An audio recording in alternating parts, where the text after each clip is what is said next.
Every year, thousands of Brits head to Europe for a dream new life. To a dad, that is just pure pleasure. This is heaven on earth. But sunshine and scenery and a great lifestyle need to be paid for. My bank is empty. We've got nothing left. So to fund their fairy tale, Get your little fishy when the boat comes in. brave Brits are taking the plunge and going into business. On this series, we follow those expats, Dave, you got any euros? setting up anything from bars and boat charters in Spain to vineyards and B&Bs in France. Not happy. Not happy. Will they flourish We're going to do it, we must do it properly. or will they fail? Money doesn't grow on trees. It is life or death. And can they really make a life in the sun pay? Fans broke down. You are joking. It went bang. On today's show, Who's going first? as they start enjoying their new life in the sun, there's no going back for this couple. I've got my burial plot somewhere over there. Oh, Stuart. A reluctant expat finally moves to France. I feel relaxed already, just because it's warm. But how long will her new stress-free life last? Kim wasn't very satisfied with my parcels, but it was unprofessional and he had to redo it, which I was quite hurt about. And a tough businessman finally cracks I know he's got this hard exterior. No, he's got tears in his eyes already. as his diving centre prepares for expansion.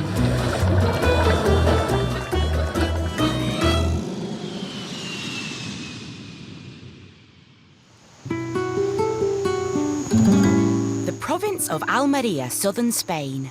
Since the thermometer was first invented, recorded temperatures have never gone below the freezing mark around here. The average yearly temperature is 16 degrees Celsius. No wonder it's now home to about 50,000 British expats.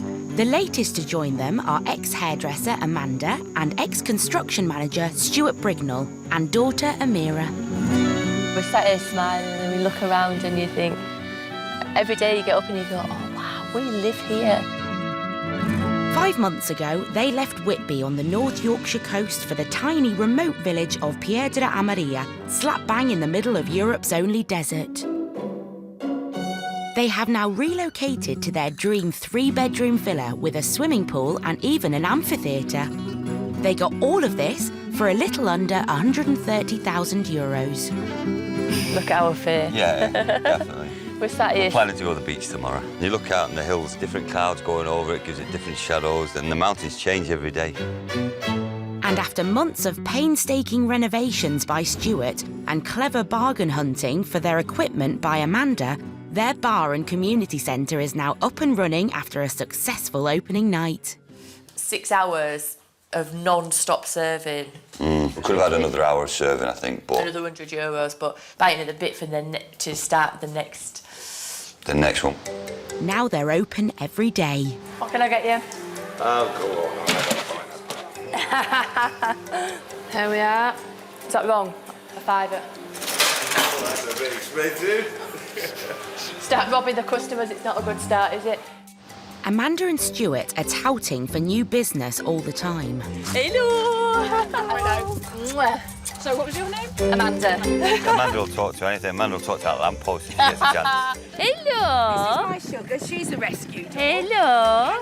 Today, Amanda is meeting the Animal Protection Society, Nice to meet you. I am Stuart. a charity run by British expats in the nearby town of Albox. Amanda persuaded them to check out the community centre after meeting them at the supermarket. I've been eating alioli sauce, Steve. Great start. The charity is looking for a venue for its autumn fundraising event, so it's time for the hard sell. See what we've got to offer, and then if it's something that maybe you can utilise. It was originally like stables, and then they converted it to this half-heartedly. Stu's had to rewire it, replumb it. Whatever you choose to do as your fundraising event, we'll adapt this building and amphitheatre to whatever you would like to use it for, really. The potential is amazing. Oh, it is. The meeting seems to have gone well. I'm a hairdresser, I haven't got any cards done for this, but that's my mobile number for my hairdressing. Oh, you're doing hairdressing as well? Yeah, Oh, yeah, heck. yeah. Wow, we're that busy, aren't we? Well, we'll see, yeah. No, do I nothing. Good luck. And although Amanda isn't willing to stretch her services as far as dog grooming, Take care, bye. the fundraisers have decided to rent the bar and community centre for their function. I still pencil it in. So is that a pencil booking? To me, having bookings in the book, in the diary, proves that it was the right thing to do. Excellent. Up to 75 people will soon join the fundraisers for El Teatro's first evening of food service. We're going to do a dinner dance, I think, and get live music on. That means more money. Yeah. With no experience at all in catering and just a second-hand kitchen to see them through. Sam, I'm going to fret now about them bowls. If you're saying we need more than one bowl per table... Oh, yeah. Will this be a recipe for disaster?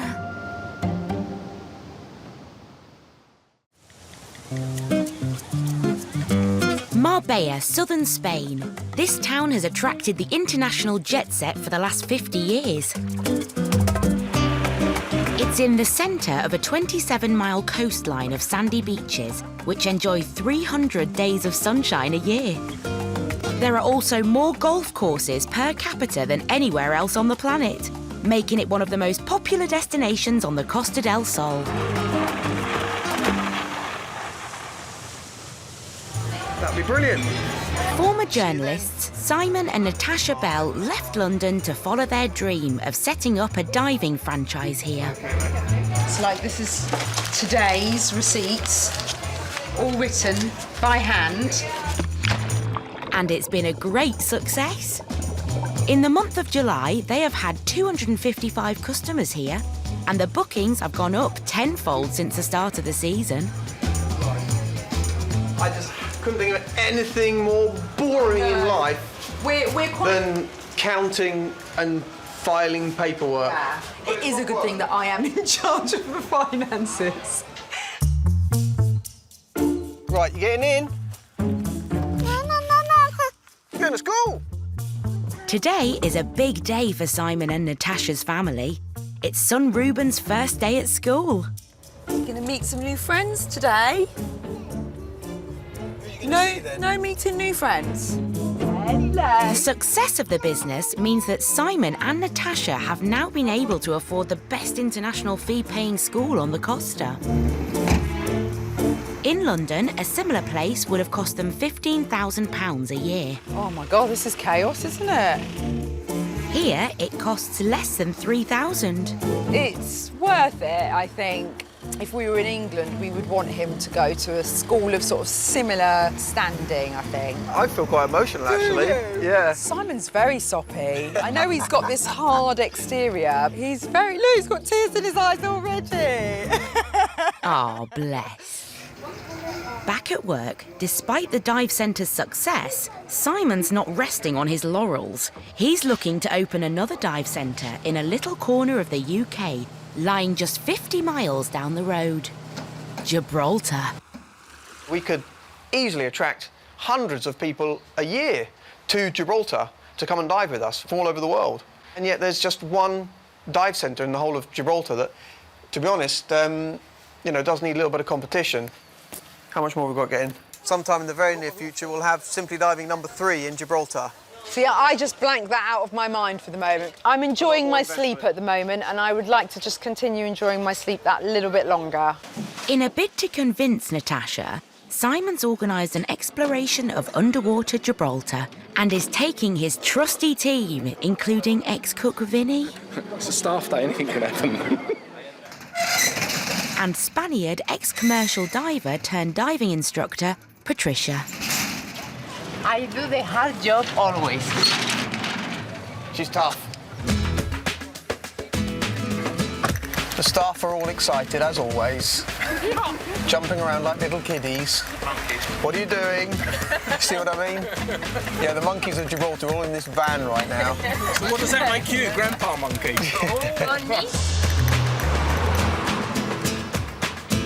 Perfect day for diving. The sea is absolutely flat, and we've got a bit of sunshine as well. Gibraltar is the smallest of all British possession. It has an area of only 6.7 square kilometres, 100 times smaller than the Isle of Man. There are 30,000 residents here. This land was conquered by the British 300 years ago, and Spain has made claim to it many times since then. But the proud Gibraltarians have always voted in favour of remaining British. Oh, Gibraltar is full of amazing stories, it really is. Where we're diving, in the very next bay, the story goes, is where Nelson's body was brought ashore after the Battle of Trafalgar in a barrel of rum. Oh, well, he's got lots of history lessons, hasn't he, Simon? He's got a story for every occasion. Simon's team are minutes away from Europe's first ever artificial reef and one of its best dive sites. But this is also a difficult market to break into. The startup cost will be double that of Simon's new Marbella shop, and he will need to gain permission from 3 different Gibraltar authorities. It's virtually impossible, which is why no one's really done it before. There's a lot of people have looked at it and run away, just because it is such a big struggle. Do you know, as well, What? where the word gibberish comes from? Yes, Gibraltar. Because when there was like 100 different languages being spoken in the markets, if you overheard it, it sounded like gibberish. I did know that, actually. Oh, there you go. See? And it's not just the Gibraltar government Simon has to convince. His wife, Natasha, has been firmly against the idea of expanding the business. When Natasha found out we're going to Gibraltar today, she was just a little bit quiet. She has feasible concerns. Behind me is Camp Bay. As Simon and his team prepare for their exploration, will they manage to persuade Natasha? The southern French town of Gaha is a real magnet for British expats, thanks to its fantastic food, wines, and landscape. 6 months ago, Kim Gilbert gave up his £50,000 a year job to settle in this area and take over a Land Rover spare parts business. It's all worked out. Everything that we aim to do, we have done. Changing our lifestyle to something that's sort of rural like this, in a country that we love. On the menu tonight is pork risotto. Being his own boss, Kim can now make the most of the relaxed lifestyle of his new adopted country. Caramelisation of the meat gives it all the flavour. And he has recently developed an interest in French cooking. Going to bring in some vegetables and then some nice French bread, cheese, a couple of glasses of wine afterwards. Good business, nice surroundings. Good sticky risotto. Sounds like a recipe for happiness. But there's one key ingredient still missing. Kim's wife, Jenny, who hasn't yet joined him from England. Well, tonight I'm having a cheese sandwich, I think. I just can't be bothered to cook. Jenny wanted to finish her career as a teacher, so has been staying back home in Blackpool while Kim started up the business in France. I've been a bit like a student. My son came to stay with me for a bit and he said, blimey, it's role reversal here, because he's waiting to see what time I'm going to get in at night. Jenny's been anxious about leaving England and not completely sold on the idea of a new life in France. On Friday, that's it, isn't it? It's all over. It's not all over, it's... Oh, well, it's a new beginning, I suppose. Yeah, love you. Love you too, see you. Bye. Bye now.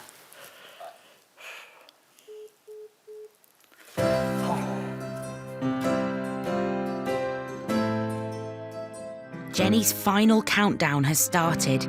In less than 48 hours, she will leave England for good. In preparation for Jenny's arrival, Kim has been working hard on restoring their French home with his team of British brickies. So what I want to do is, in that room, have a radiator underneath the window and have electric fire sitting in the fireplace. And in that room, I just want to have a radiator under that window, radiator under that window. They have pinned the house together as they rebuild the internal structure. I'm really getting a vibe on this now and starting to realise that All right, we're standing on a few planks, but we could have a floor by the end of the week, so that's got to be good, and the ceiling downstairs as well. Kim hopes to be living here with Jenny while the final work is being completed. I've kind of suggested that the whole house wouldn't be ready, and she seemed to be reasonably relaxed about it. Wasn't mentioning anything about hotels or things like that. I think just being here, living here in a place that is going to be a home for the future, I think in itself is going to be really exciting, a bit of fun. We've had it too cushy for too long. We need to have something a bit rough to sort of have to contrast. In Blackpool, What's the first thing you've got to decide? Jenny is just finishing her last ever lesson. Right, boys and girls, shh. Listen, before you know it, you'll be in my position when it's your last time that you ever do something. So you've got to go out there and have good lives and take every opportunity that comes so that when your last time comes, it's a good one. Okay? Stand behind your desk, please. Jenny's teaching career is over. I will enjoy France. I will enjoy France. Okay, off you go. Although right now she doesn't quite believe that. Touching people's lives like this, it makes teaching a wonderful job to do. So to give it all up and go to France, it actually hurts very, very much.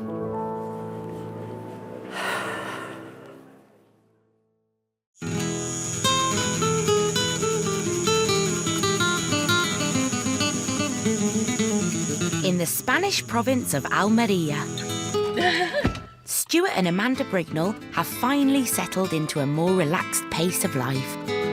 Right, here we go, baby. We're off. We're off. Today they've decided to drive to their nearest coastal resort, about an hour away from their home. ¿Dónde está el beach? El beach, it's El Beach. They are joining Stu's daughters from a previous relationship who have come over for a visit. They've all travelled to San Juan de los Toreros for some well-deserved fun in the sun. With jagged mountain peaks framing the skyline, San Juan's crystal-clear waters make it popular with families and divers. Who's going first? Not to mention jumpers. Come on, you can do it. Big jump. Well done. I'm doing it next time.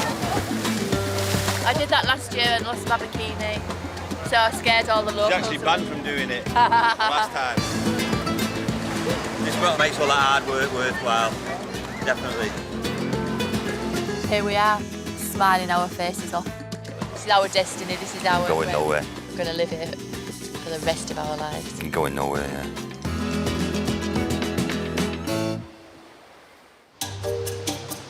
A month after the grand opening, today is a big day for El Teatro.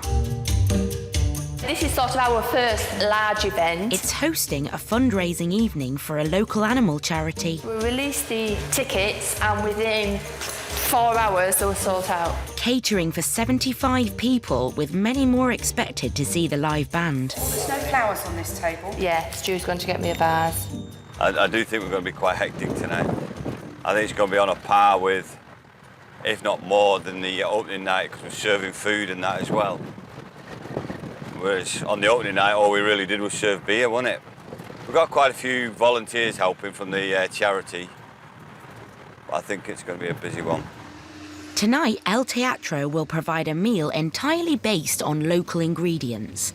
This is the biggest pig farming area in Spain, where most of the country's chorizo is made. On the menu tonight, pork loin with sautéed vegetables. It's not just like we're doing a chicken in a basket meal, we're doing a really posh meal, which is what we want. For the occasion, the Brignalls have called in a professional chef, fellow expat Steve. He will have full use of the newly fitted second-hand kitchen. Too much clutter. I like it a bit more organised. Mind me pot, Steve. I've lost all my flowers now. Where's them flowers gone? People have moved all my stuff. And I don't know where my sprinkles are now. First job for Chef Steve is to roast 15 kilos of potatoes, which is not looking like it's going to happen anytime soon. God. You had it on, didn't you? I've had it on loads. The second-hand cooker isn't switching on. Take long though. I'll just change the bottles here. With 75 people due to arrive for a slap-up meal, El Teatro's reputation is on the line. I've looked at it loads of times. Yeah. If Stu and Amanda can't get this sorted, then they will be feeling the heat. Can you imagine? Well, it's work, it's actually happening, not imagining.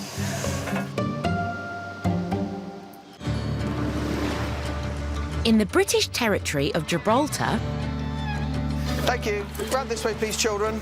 Ex-journalist Simon Bell is looking to expand his diving franchise, despite wife Natasha's misgivings. Behind me is Camp Bay.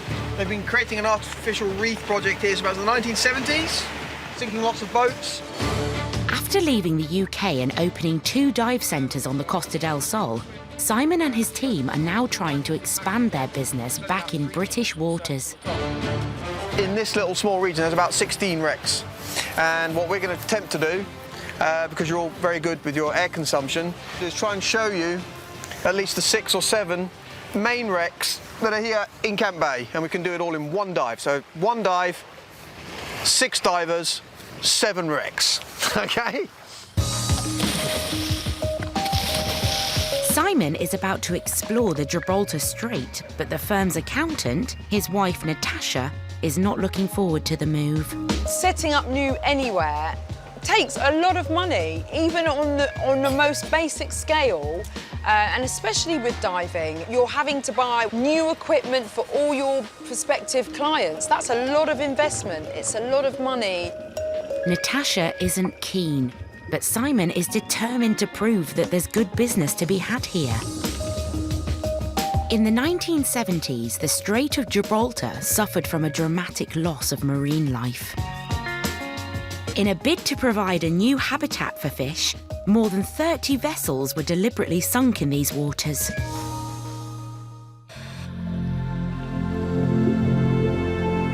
And here are the results of that pioneering experiment. 40 years on, these waters are now full of corals, sponges, and many different species of fish. And this is what most divers will be coming to see. The remains of a 1,000-ton vessel once used to lay telephone cables across the ocean, which has now become a new home for dozens of marine species. Despite being at the bottom of the ocean for 25 years, the vessel is still intact, so the team are able to explore every room. And so will Simon's future clients if he finally sets up shop here.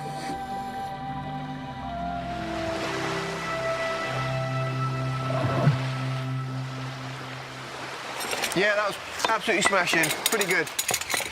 7 wrecks in 1 dive. Not bad. Simon is convinced there is no shortage of options for a new diving business and is determined to sell his plans to Natasha. His team will back him up. Here you've got everything. You've got the wrecks, you've got the marine life, you've got the corals, the sponges. For me, it's one of my best. I love it.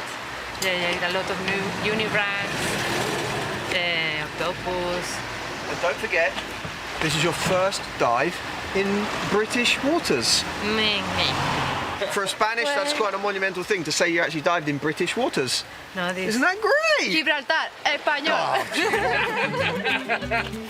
She didn't mean that. She didn't mean that. In Marbella, Simon pays €1,200 a month for the rent of his diving shop premises. Here, it would be an entirely different kettle of fish. Due to the lack of space, rents are much more expensive than Spain, so he plans to run the Gibraltar operations not from a shop, but from a ship. A little one. A boat, actually. But this is where we'd be moored anyway, in Marina Village. So he's taking his team to see where their Gibraltar base would be. What I want, and what I'm encouraging Natasha to want, is to have a boat that's big enough for at least a couple of cabins that we could use on low season, and we can sail up and down the coast in it with Ruben. We can use it as an actual small dive centre, so we can have a classroom on it, and we can store equipment on it. And we've been told by Gibraltar that they would be happy for us to register the business at an address if we had a permanent mooring with a boat that was of the right size. But there is one further authorisation Simon has to get before he can even think about opening a new dive centre. The one from the firm's accountant, his wife, Natasha. Simply diving. Simply diving Marbella. Yes. Cheers, Ruben! As Simon and Natasha go out for dinner with Simon's parents, it's the perfect occasion to discuss expansion plans. It has been a lovely year. And next year's going to be even better. Yeah, absolutely. Because not only are we opening a new dive centre in Gibraltar... That's going a bit too far, but we'll talk about that later. Oops. I don't know if we are ready for Gibraltar yet. And that's exactly what you said about Marbella. Oh, dear. I'd like to give Marbella another views, and maybe we feel we get everything out of Marbella that we need, and we don't need Gibraltar. Oh, yes, we do. That went well. Will Simon be able to convince his reluctant wife to expand their business before the season's over? There's a lovely Greek saying that says, the husband is the head of the family, but it's the woman who turns the neck. I will be turning the neck. Away from Gibraltar.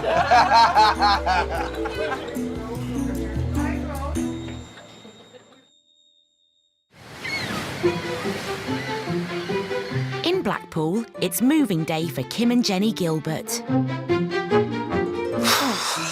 Shattered. Finally, Jenny is about to join Kim in France, where he has been living for a year now. Well done so far? So far, so good. Sofa. So far, that's what I said, yeah. Kim and Jenny have been living apart for 12 months now. As they empty Jenny's flat together... Just the bits that Jenny missed, that was all. Don't get me started. They also have to readjust to being husband and wife. I expect you'll be doing the sink after I've finished as well. Got the job done properly. There's no going back. Everything's out. It's on a wagon going to France. Don't stop me now.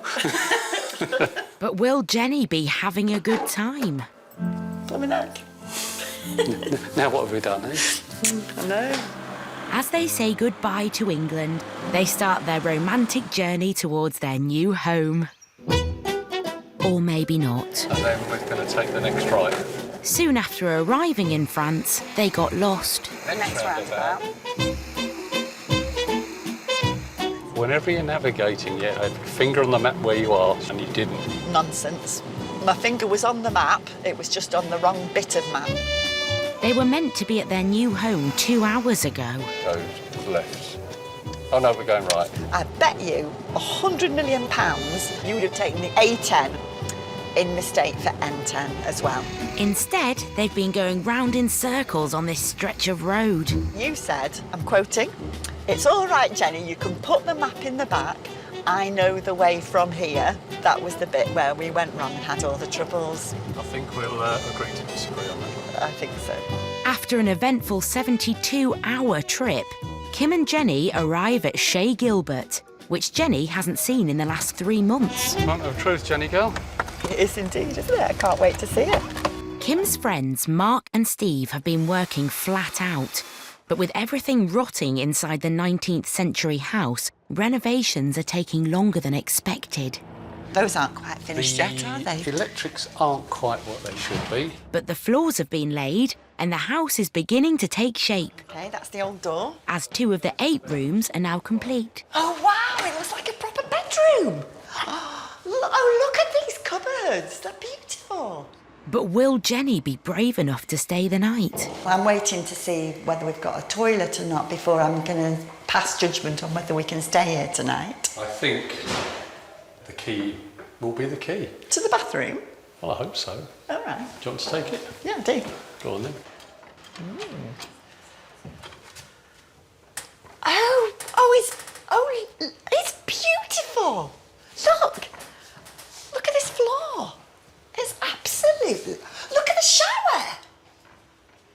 amazing. Truly. Look at these, put a curtain up. Mind you, very big sized toilet roll. I think we'll have to do something about that. This is great. That's a fantastic shot. Yeah, I've no problem with sleeping here tonight. So the builders have come up trumps. If Thank Jenny's you. happy, I'm happy. Oh, that's good news, because I've got a few ideas for out here. So... Are you happy? Me? Yeah. I'm happy here now. Oh, that's really nice. Kim is sure this is the start of a better life for them. We're moving into a pace of life that kind of fits over here. And that includes doing absolutely nothing at all on a Sunday. Over here, you just... What's that word they use? Oh, relax. Yeah. I think we've actually made the right decision. And the Gilberts are back together. Got to just learn to live together again.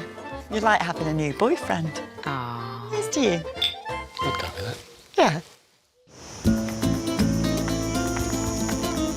It's autumn in the Spanish desert and it's 23 degrees. But with 75 people expected for a sit-down meal at their community centre's biggest event so far... No, let this part again. Stu and Amanda Brignall desperately need their second-hand kitchen to work. Which way's on? That one, yeah. That's right. The oven isn't lighting. 1, 2, 3. But eventually... Oh, yeah, it's lit, it's lit, it's lit. Phew, the animal charity event can go ahead as planned. I don't stay calm, but I deal with it. I was more demanding in England than I was here. Oh, yeah. Oh, definitely, yeah. 101%. Yeah, definitely. Yeah. You're a lot more relaxed here. Nuts. I dropped them. Well, we're going to start a new tradition. The Greeks throw plates and we're just going to throw nuts. We haven't had a massive fallout, have we? Not yet. Probably jinxed it now. Yeah. You've messed up my bar now. Stu, you just stood talking. Oh, and you've not been doing it for the last 3 hours? No. Oh, and I've done this on the table and I've done that on the table. The panic in the kitchen is over, but there's another emergency to deal with for Amanda and Stu. People said they weren't coming, now they've sold the tickets to somebody. The evening is already sold out, but another group of diners have just announced their arrival. Just going to pick up a few more chairs. A couple of people that cancelled have now decided to uncancel. I've been going on about this for about a week, but Amanda's like last minute instead of like going and getting them yesterday, it's all rush now. But it keeps you on your toes. Nice one, mate. Sorted, yeah? Yeah, be all right. Oh, that's gorgeous. And that will soak in with the pork. Mmm. As the hungry punters descend on El Teatro, 20 more than they'd planned for, Pint of telly, pint of lager. their kitchen is again under severe pressure. One of the microwaves isn't working. One of El Teatro's second-hand microwaves has broken. Don't stress me. So there's 75 plates of vegetables and just one microwave to reheat them. Nah, that's not working. What if it's the plug? Good luck, Amanda. Steve, I'm fretting. Are these warm enough? No. Panicking. Why are you panicking? Because I can't get these heated enough. I don't know what to say, babe. Disaster. Well, it's 25 to 8. We said to be deep for 7. This is horrendous. Now I'm struggling. I'm behind. No, they're not hot enough. Oh, Steve. And the reheating emergency hits new highs. I think this microwave just blew up then. Sure. I just heard like a bang. Every microwave in the kitchen is now broken. Time to employ some good old-fashioned reheating methods. Good, this spider thing, innit? You just like to watch me squirm. You knew there was a way around me microwave dilemma. I thought she slightly panicked. I think she wanted to do so well, which we did, and no one was angry at the service. Yeah, I think she was okay. She was really good. For a second chef, no. Eventually, all the guests are served their mains. That food looks amazing. And a little later, Amanda's special cheesecake. So I start cutting the next cheesecake. Sorry, I've had a bit panicky, Steve. With no leftovers for doggy bags, the charity evening has been another huge success. It's just the old adage, you do business with people that you like and you trust. And these two have got it in spades. And it seems like the desert expats are finally warming to El Teatro. Oh, they've got all sorts. We've got a quiz night coming up on Friday night, which we're going to come to as well and join in. You know, it's just nice to have a variety of different things and new people, you know, in the area. They're our neighbours, actually, because we live just over the back here. They're a nice couple. It's a place that's needed in the area. This is exactly what we need here. They make you so welcome. We've become good friends and, you know, they do anything for us. And we're doing it for them, they're great. I think they've done brilliantly taking on this place. I think they're really, really going to bring it alive. For Stu and Amanda, more hard work lies ahead. Time's now 11 o'clock, there's still, what, 50 people here? I'm knackered. They earned €200 tonight, but most importantly, they earned the loyalty of the local community, so they can now look forward to a comfortable life in their new country. Here we go. For me, I can never imagine living back in the UK. Oh no, I've got my burial plot somewhere over there. Oh, Stuart! Desert life is everything they dreamed it would be. I am 100% happy that I've done it, and I can say that with hand on heart. Same as me. That's exactly. Yeah, it's the right move. Most definitely.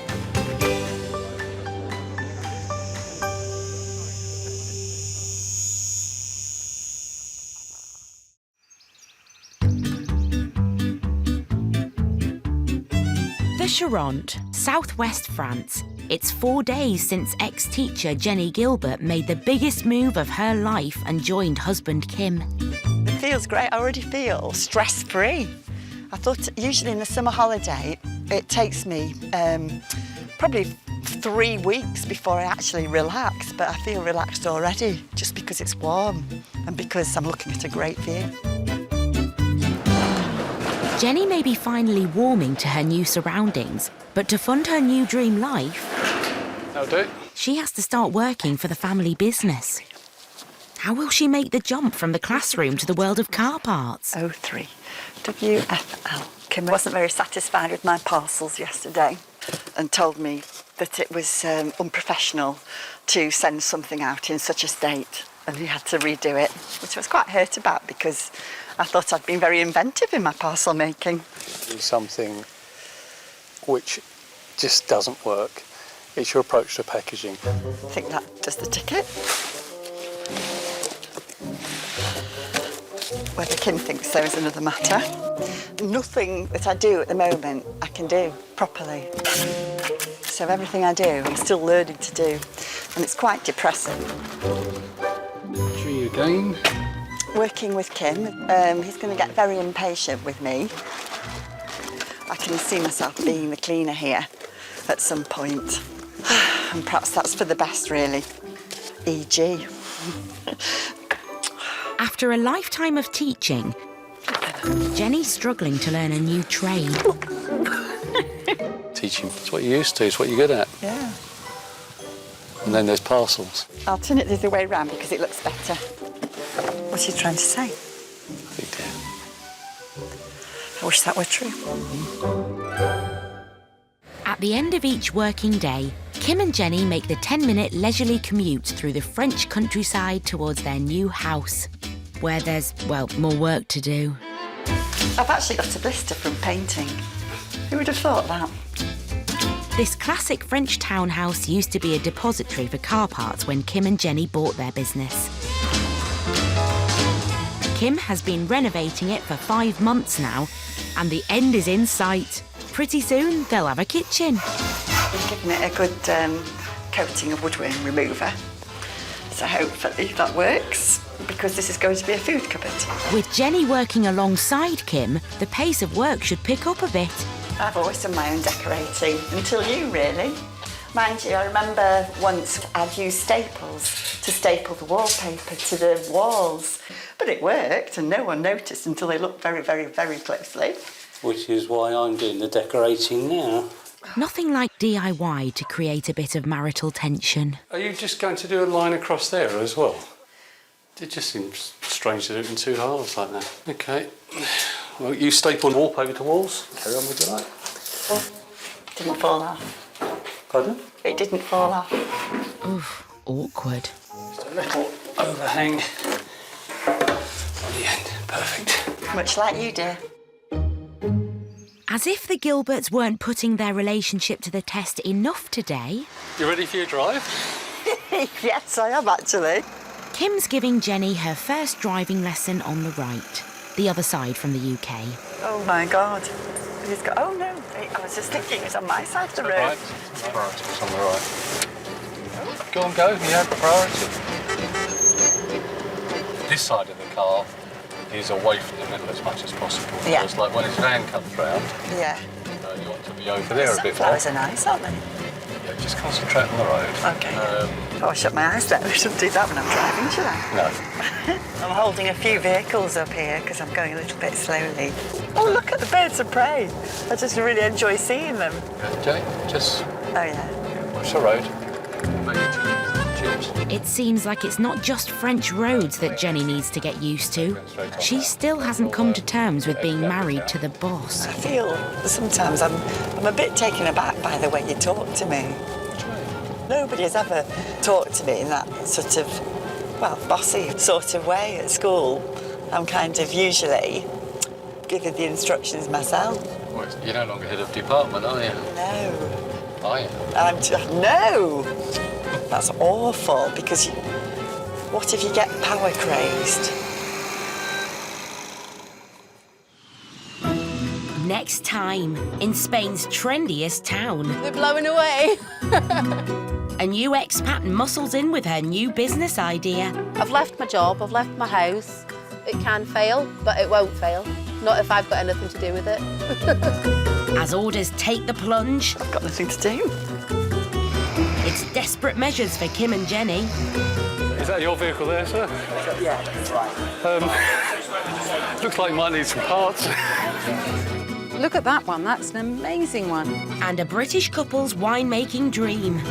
I've always loved wine. I like growing fruit. I mean, it's sort of like gardening on a big scale. But will it turn sour? If we don't get a decent harvest this year, we know it won't work.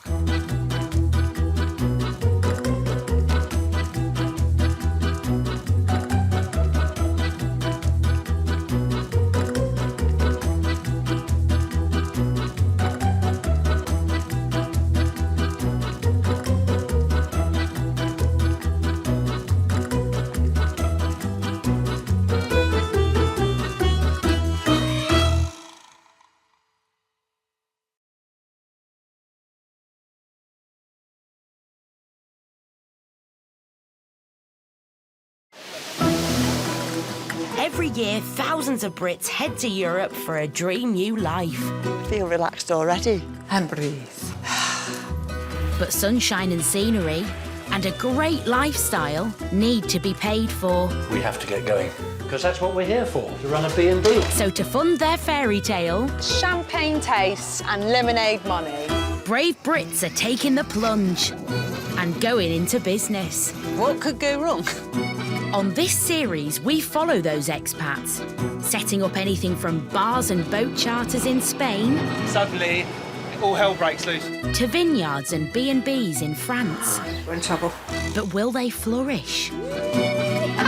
Or will they fail? We'd have no money. Oh, la la. And can they really make a life in the sun pay? If we don't give it a go now, there's always going to be that what if. No pain, no gain. On today's show, in Spain's trendiest town, We're blowing away. a new expat muscles in with her business idea. I've left my job, I've left my house. It can fail, but it won't fail. Not if I've got anything to do with it. As orders take the plunge, I've got nothing to do. it's desperate measures for these expats. Is that your vehicle there, sir? Yeah, that's right. Looks like you might need some parts. Look at that one, that's an amazing one. And a British couple's winemaking dream. I've always loved wine. I like growing fruit. I mean, it's sort of like gardening on a big scale. But will it turn sour? If we don't get a decent harvest this year, we know it won't work.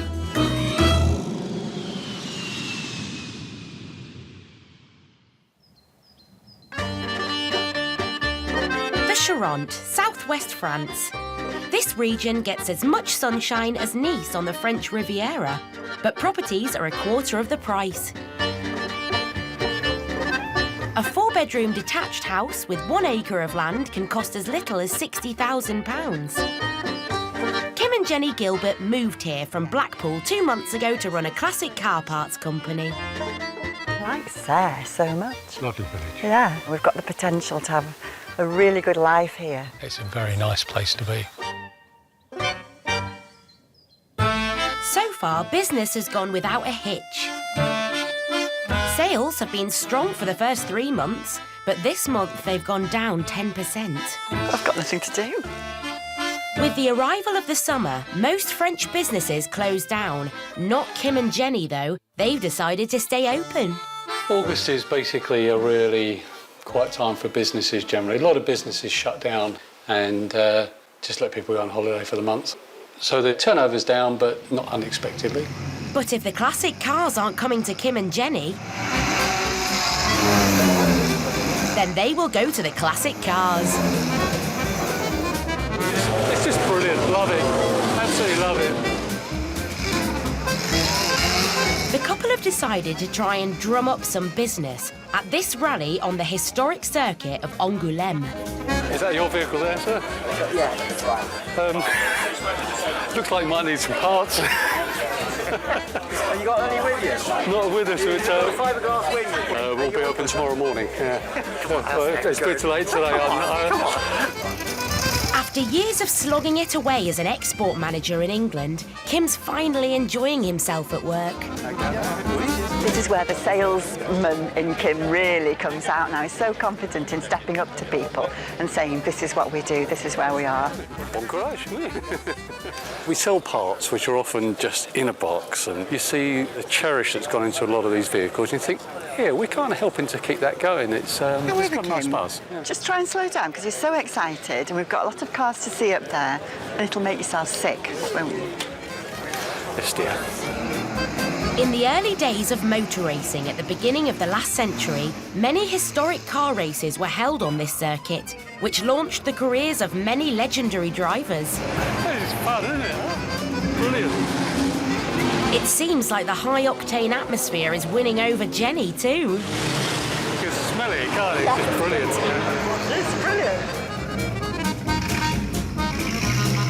Now I think we should come back and do something, a bit of an involvement with the event next year, see if we can sponsor somebody. Why didn't we do this 10 years earlier? Actually, it was because I hadn't met you then. Yeah.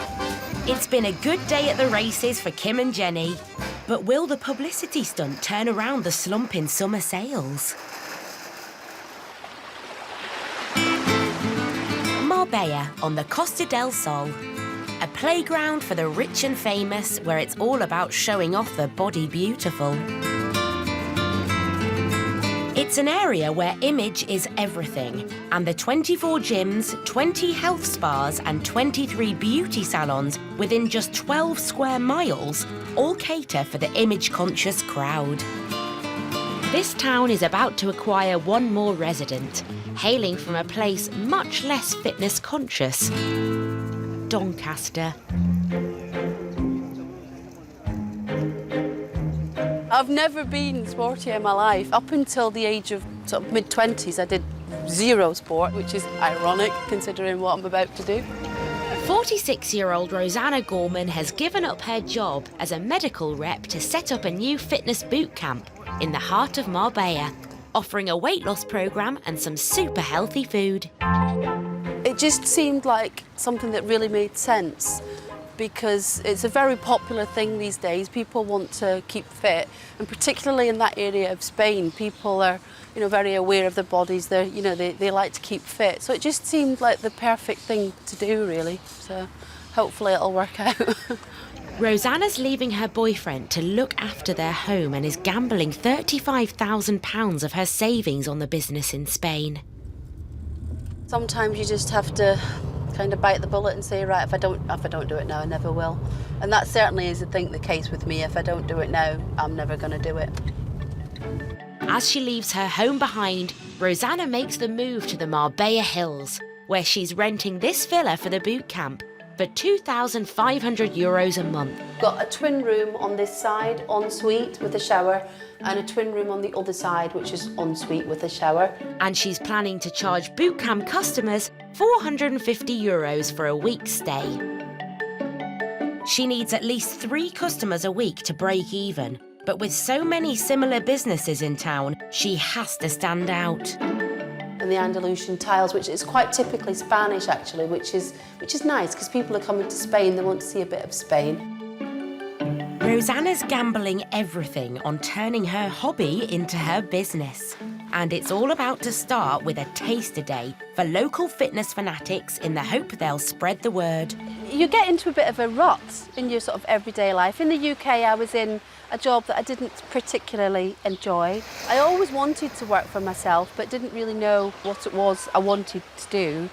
I would never have dreamed in a million years that I'd have done something regarding fitness, because I just wasn't into fitness or nutrition, you know, a couple of years ago. When I discovered how good that could make me feel, I decided that, you know, there's got to be lots of other people out there who are the same.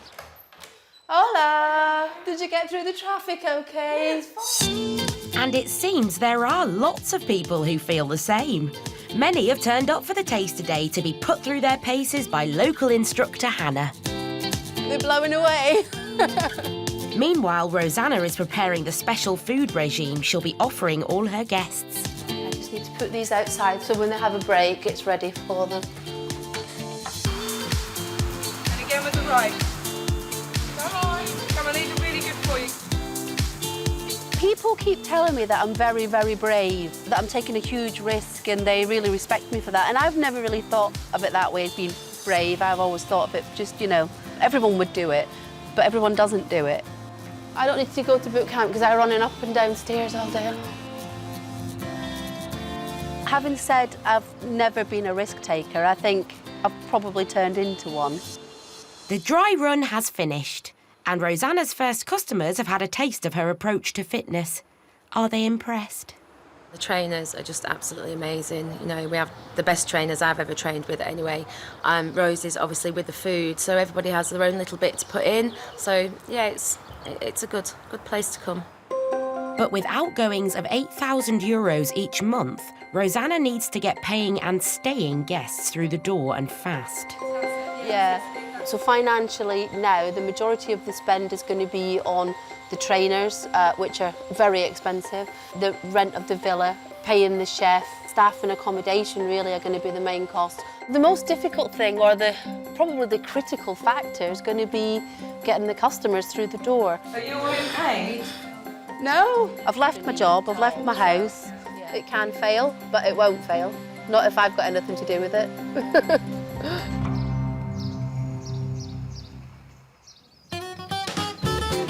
The Dordogne in western France. This region was the battleground of the 100 Years' War between the French and the English.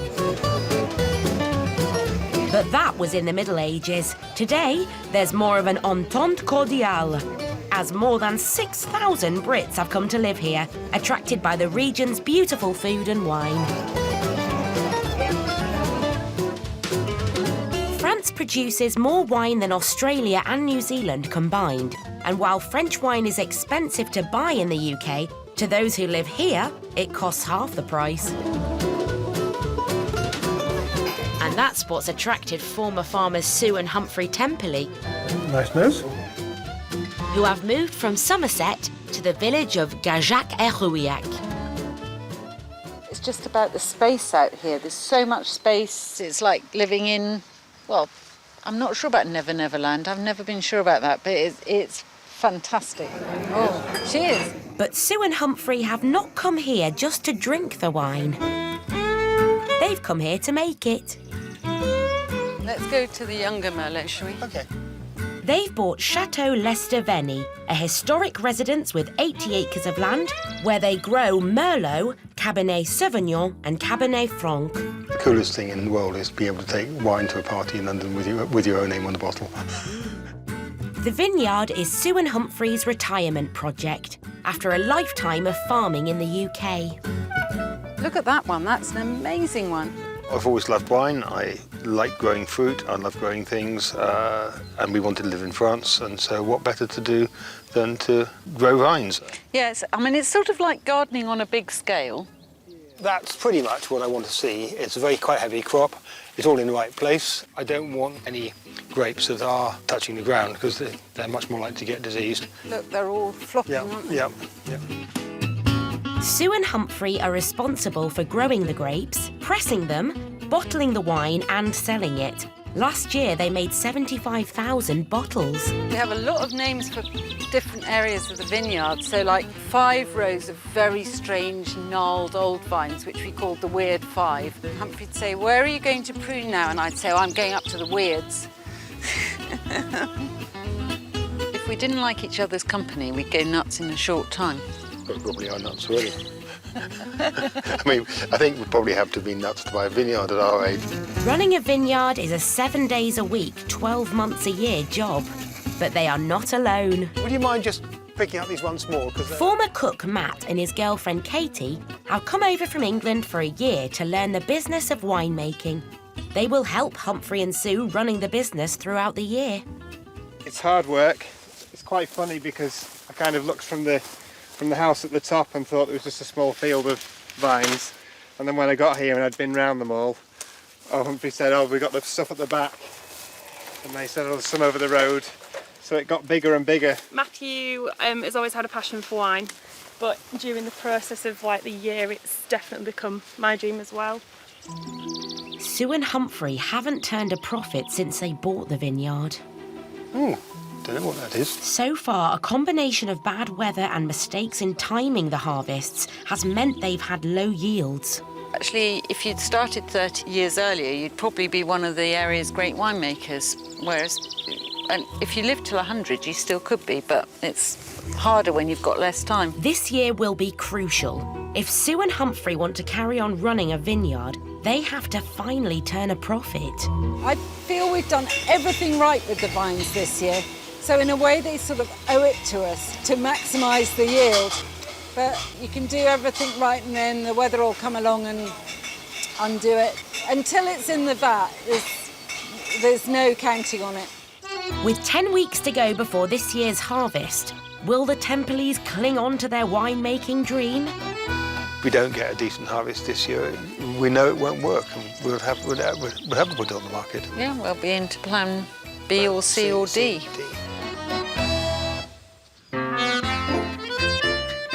The Charente. In this quiet corner of France, there are 69 weekly farmers' markets full of outstanding locally produced wine, cheese and bread. More than 16,000 Brits now live in the region, and among them is Jenny Gilbert, who moved here to join her husband Kim and set up a classic car parts business. It's great when we get a delivery, because it means that we spring into action down here. This is like Christmas every day. I know what to get you for Christmas then, don't I? Sales have gone down 10%. So ex-teacher Jenny is putting everything into winning customers. There's no box there. She spent her working life surrounded by children in classrooms. Now she has to learn how to deal with big burly men with a passion for cars. I need a candle. Good luck. So how long have you lived here? 11 years. And I've been in this part of France for 5. Have you? Well, yeah, 5. Yeah. Right, yeah. Oh. And what do you say now? 2 teas. Would you like some? Seriously, would you like some? Oh, yes. Yeah, yeah. Mm-hmm. No? Oh, yes, cups of tea for the lads. That's the way forward. There we go. Cheers, cheers. Back at home with Jenny helping Kim, restoration work on their classic French townhouse has picked up a great deal. I've brought you bar snacks. Over the last 6 months, Kim has completely restructured the interior of the house, putting in a whole new floor and making 8 brand new rooms. Now all the rooms are ready to be decorated and furnished, and the massive painting job has begun. I'll do the brushes and the cutting in, and you can do the rollers. See if you can get as much on the wall as you do on the floor. I'll do my best. Today is Kim and Jenny's 9th wedding anniversary, But there's no time for celebrations. I'm pretty good with a paintbrush, you know. Well, just show us how good you can be with a roller. Oh, this is nice.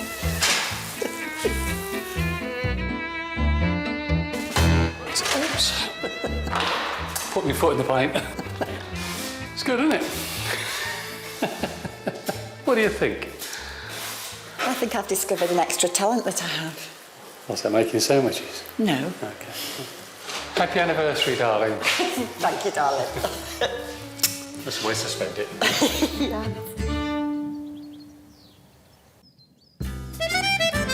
The Dordogne in southern France. Millions of bottles of wine are produced here every year. 75,000 of which come from Chateau Les Devenny. Lovely colour. Run by English expats Sue and Humphrey Temperley. It's good. Chateau Les Devenny is an independent vineyard, which means that Sue and Humphrey have to bottle and market the wine as well as make it. But they can't do every job on their own. Fromage? Oui? Today, Humphrey has hired a contractor and his special machine to bottle some of last year's wine. We've only used him once before. This is the second time.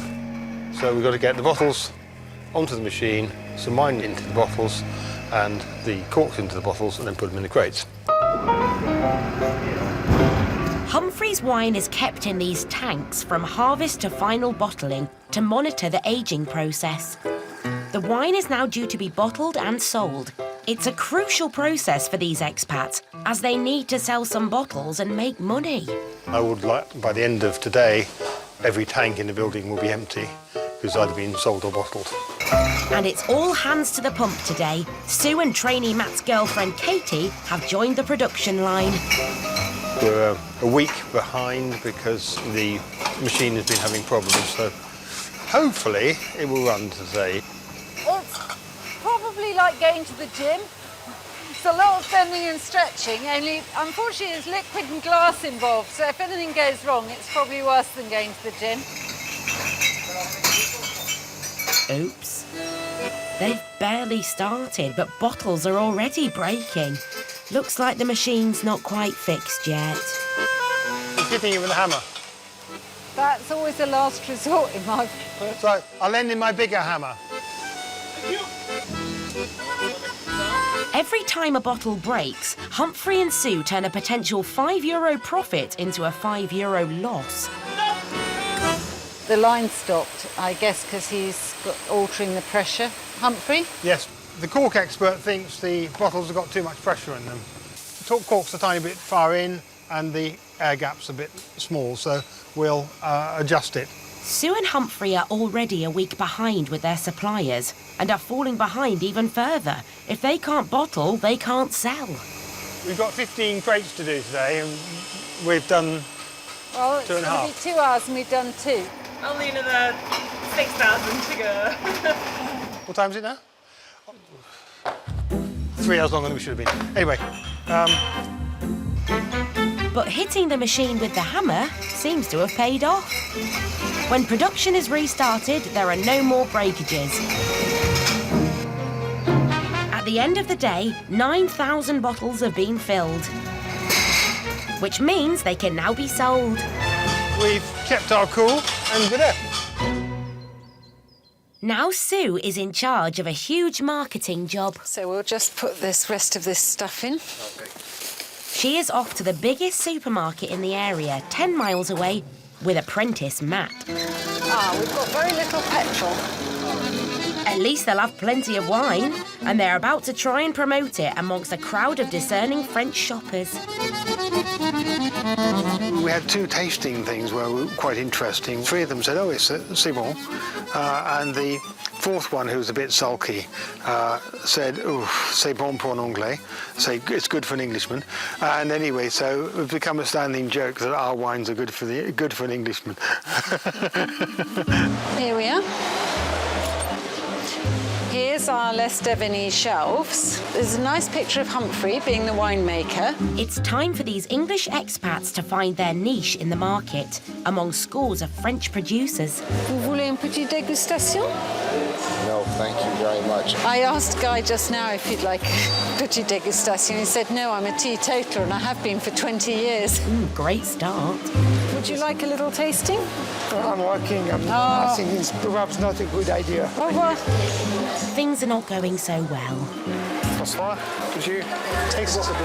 No. But ex-chef and apprentice Matt finally hooks a customer. Bonne chance, mon ami. On prix, 6 euros. 6. 6.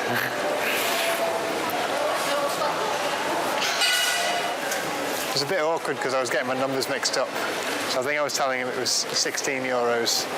I don't know if I've started to talk a little bit of Spanish as well and get it mixed up. Would you like to go through them all? After an hour and a half, sales seem to be improving.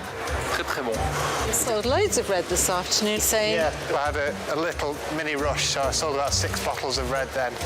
Unless, of course, you mean 16. Bonjour. Vous voulez une petite dégustation? No. As they desperately try to sell more wine... Too young still. Will these English wine producers win over the French shoppers and carry on living the dream? In Marbella on the Costa del Sol, ex-medical rep Rosanna Gorman's fitness boot camp retreat is up and running. They're probably burning about 4,000 calories a day, so they need plenty of good nutrition. It's all very healthy. If Rosanna wants to make a success of her boot camp, she knows it will have to stand out. There are 24 gyms in the area already. It's very vital to differentiate myself from the pack, if you like. So in line with all of that is the complementary therapies, the massage, the beauty therapy. So it is very, very important to make sure we have these things on offer if people want them. Today, Rosanna has decided to try out a new treatment for herself. Hello. One which she hopes will impress the Marbella crowd. The method is based on knowledge from the Far Eastern world. They all use sound in the day-to-day for healing purposes and curing purposes.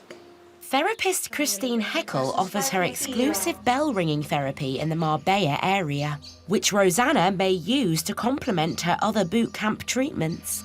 With these sounds, we help people to come into the relaxed state, which can go into very deep trance.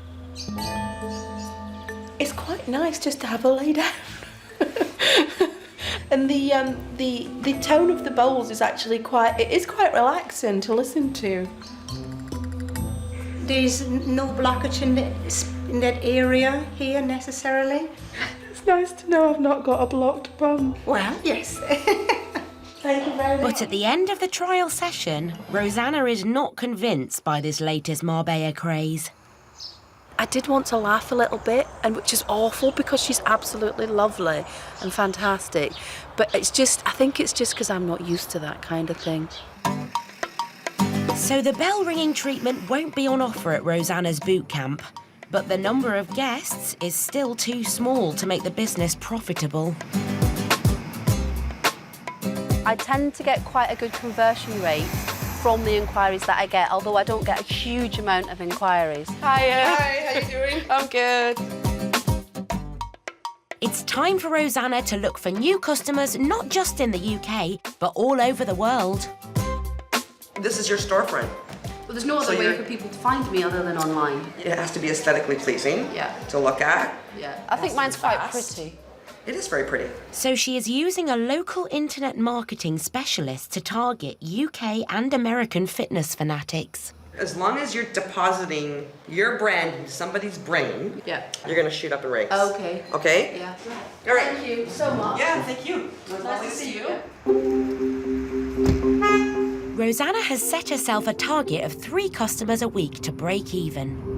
I think that went really well, actually. The optimisation of the website's really important because obviously I need people to be able to find me. We need to get the advertising right and the marketing right, and we need to get the people through the door. The things that I'm worried about, obviously, are not getting enough customers and you know, not being able to go forward.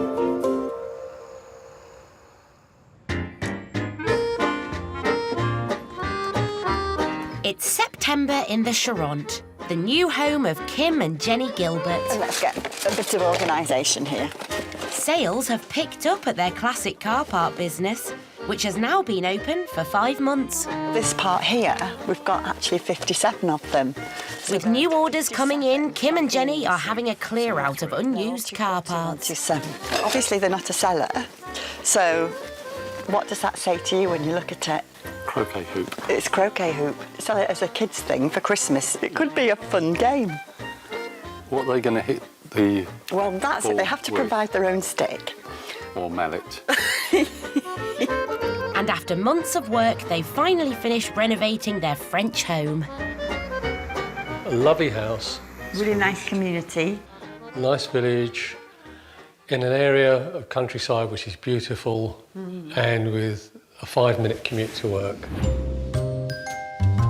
When they bought this property exactly a year ago, it was used as a store for car parts.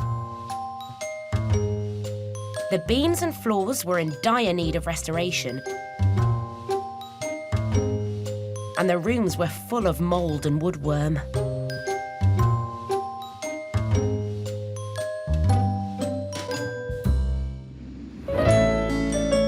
Kim smashed through the old structure to open up new spaces, turning this classic French townhouse into a comfortable property with 3 bedrooms, 2 bathrooms, a kitchen diner, and 2 attic rooms. I can't believe I'm in a room like this because I've never ever dreamed of having a bedroom like this. It's just a wonderful place to wake up.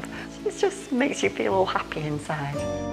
With the help of a team of British builders, Kim preserved the classic 19th century interior, adding a variety of modern touches.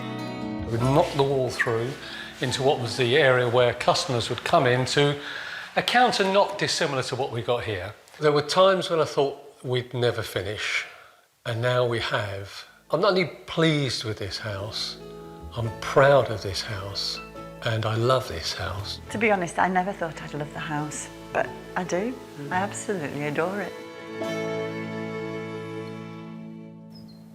With the arrival of autumn, business has finally picked up again, and with everything settled at home and at work... It's so nice to be out here. Beautiful. It's beautiful here.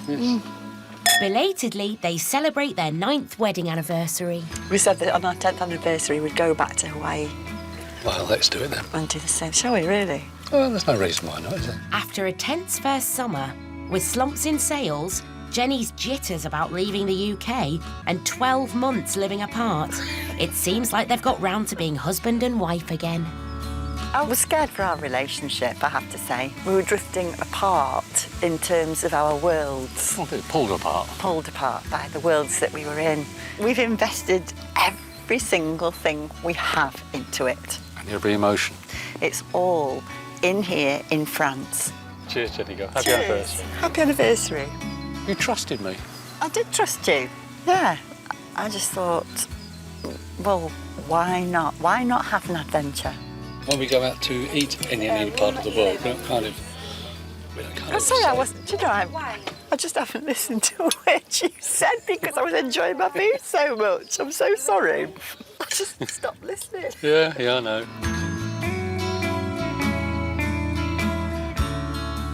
It's been really, really hard. And this house has been a thorn in our flesh. It's caused us both, and especially you, a lot of worry. And I really feel now we've got it as a home. It's like our new beginning is now, isn't it? This is it. This is the beginning of everything. The house is home. Yeah. It's the beginning.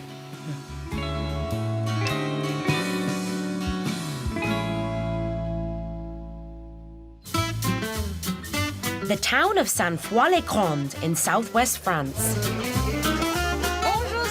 Sue and Humphrey Temperley have been coming to this weekly market ever since they moved to this area. We find anything we want down here. Prices are reasonable, they're very fresh, very good. It's an essential part of our week. Merci. It's amazing. It's one of the great pleasures of living in France. In this area of France, you can stock up on groceries using exclusively local, unbranded products. Bonjour! Quatre escalopes de poulet, s'il vous plaît. Yeah, it's not like the plastic chicken that you get used to in the UK. That's a bit unfair to a lot of UK chicken producers. Sue and Humphrey themselves are among this region's producers. They make wine at their historic Chateau Lesteveni. Today, guests are expected for a tasting of last year's wine. When they come for a tasting, it's nice to get it looking sort of a bit neat. It's you she's talking to, Humphrey. It's the worst brush I've found for ages. I tell you what, you need the wheelbarrow now to put that stuff in. Why don't you do what you usually do and stuff it behind the hedge? How do you know about behind the hedge? Oops. That's exactly what I normally do. Look, there's the last lot. All the dead leaves. It helps the hedge, though. I'll hold the hedge while you stuff it down. No one will ever know.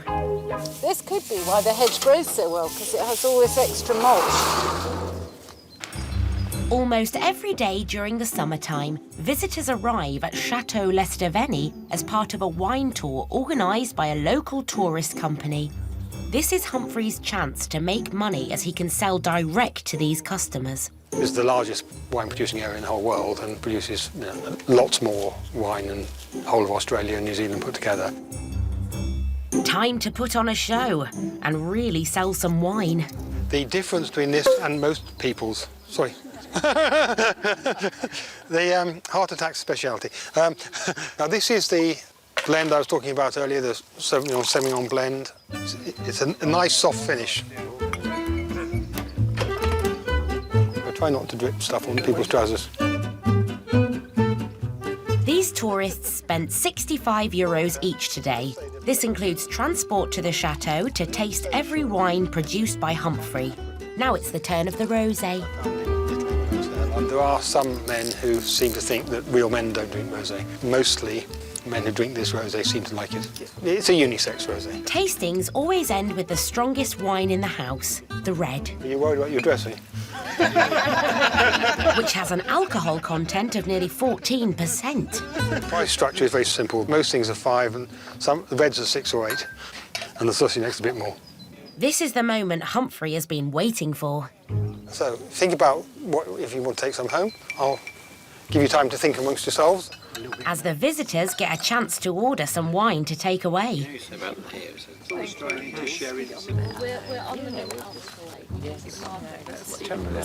Bergerac 2012 and a bottle of the Rouge 2010. 2 bottles of the Rouge. Okay. I'm happy with any of them. Absolutely. So how are you travelling? Are you driving back or you've got... We're flying, we fly so back. We're limited. Thinking of buying an extra bag. Just leave the clothes behind. It's been a good day for Humphrey. He's just sold €300 worth of wine. I've got lots of new long-term customers from it. It's very much kind of luck of the draw. I mean, sometimes customers came back immediately and spent €400. Sometimes I've never seen them again. I regard it as very, very good advertising. Have you enjoyed yourself? Yes, OK, good. Well, thank you. That's great. As Humphrey waits for the arrival of the next batch of visitors, That's good. She's right. They were both very worried he about returns to his main job, growing grapes. Sunday, Monday, Tuesday are going to be nice, just as a big high hanging around over the western France. So it's going to be fine for 3 days. I can get quite enthusiastic about that. By Thursday, the forecasts are getting incredibly inaccurate. With good weather forecast until the end of the week, all Sue and Humphrey have to do is make sure that the sun's rays reach the grapes by tidying the leaves with the help of Matt and Katie. We're going to be letting light and air into the baby grapes so that they can develop and don't get too many fungus diseases and so on. A steady exposure to the sun increases the sugar content of the grapes, which will be transformed into alcohol. For a successful crop, it is vital that the weather stays good. But they know that failure is always looming. A nasty turn in the weather could destroy a year's work. You could be growing them perfectly and then something happens. Or like last year, it rained solidly for July and August. That was terrible. I mean, there's so many variables. Yeah, there's loads of ways of losing the plot on the way, some of which are under our control. With 10 weeks to go before harvest, will the Tempolis finally manage to turn a profit from their investment?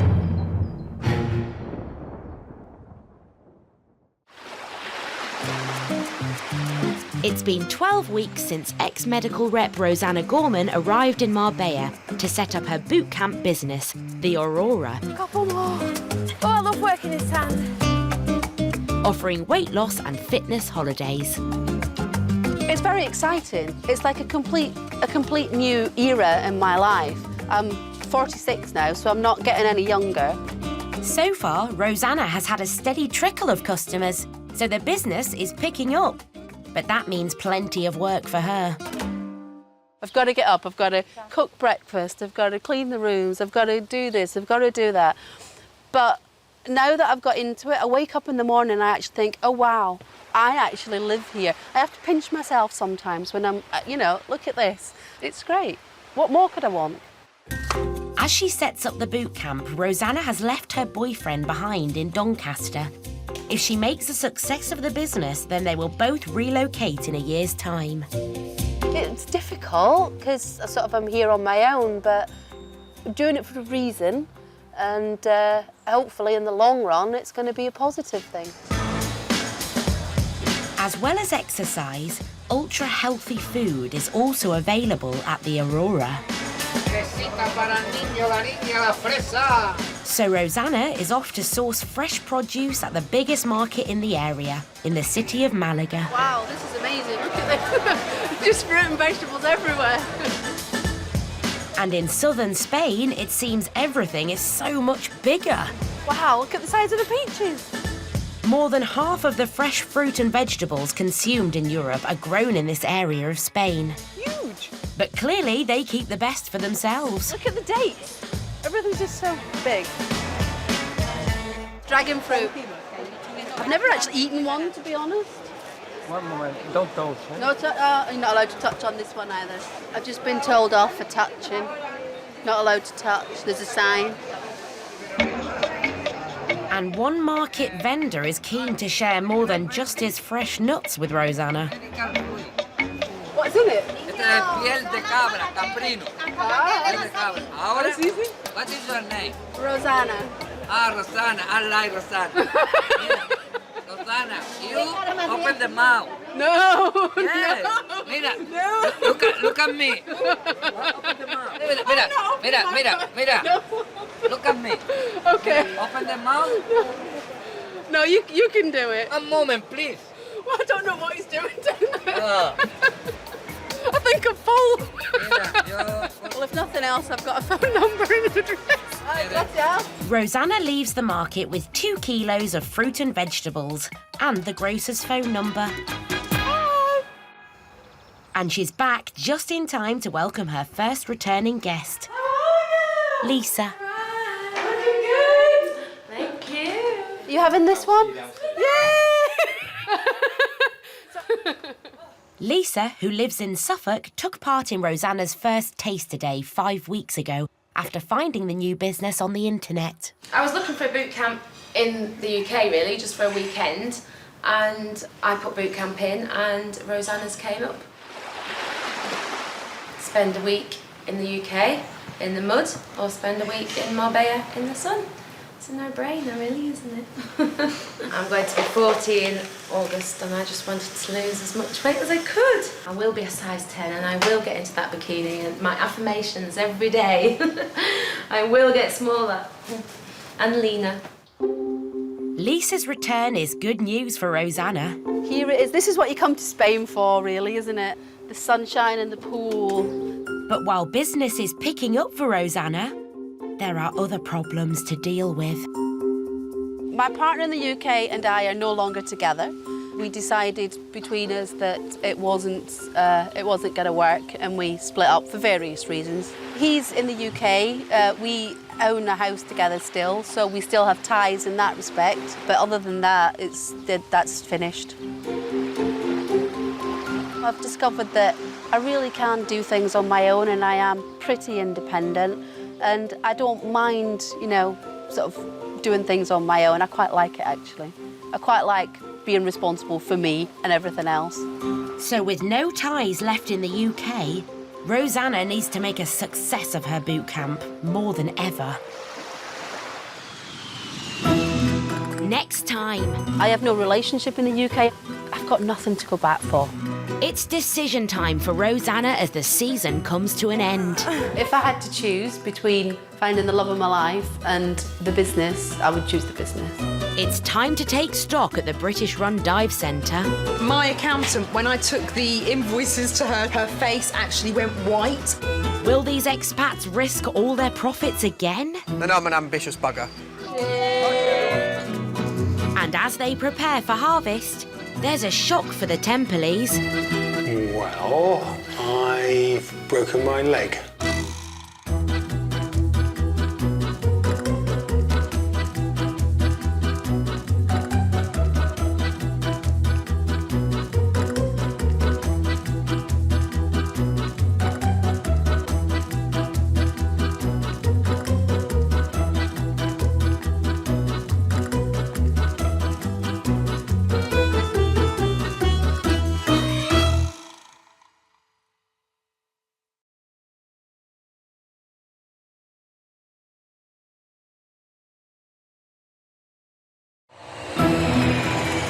Every year, thousands of Brits head to Europe in search of a dream. To a dad, that is just pure pleasure. This is heaven on earth. But sunshine and scenery and a great lifestyle need to be paid for. My bank is empty. We've got nothing left.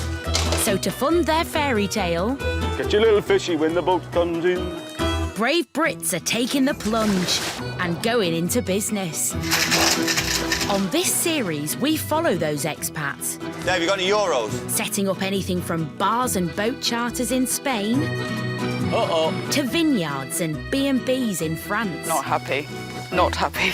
But will they flourish? We're going to do it, we must do it properly. Or will they fail? Money doesn't grow on trees. It is life or death. And can they really make a life in the sun pay? Hands broke down. You are joking. It went bang. On today's show... I have no relationship in the UK. I've got nothing to go back for.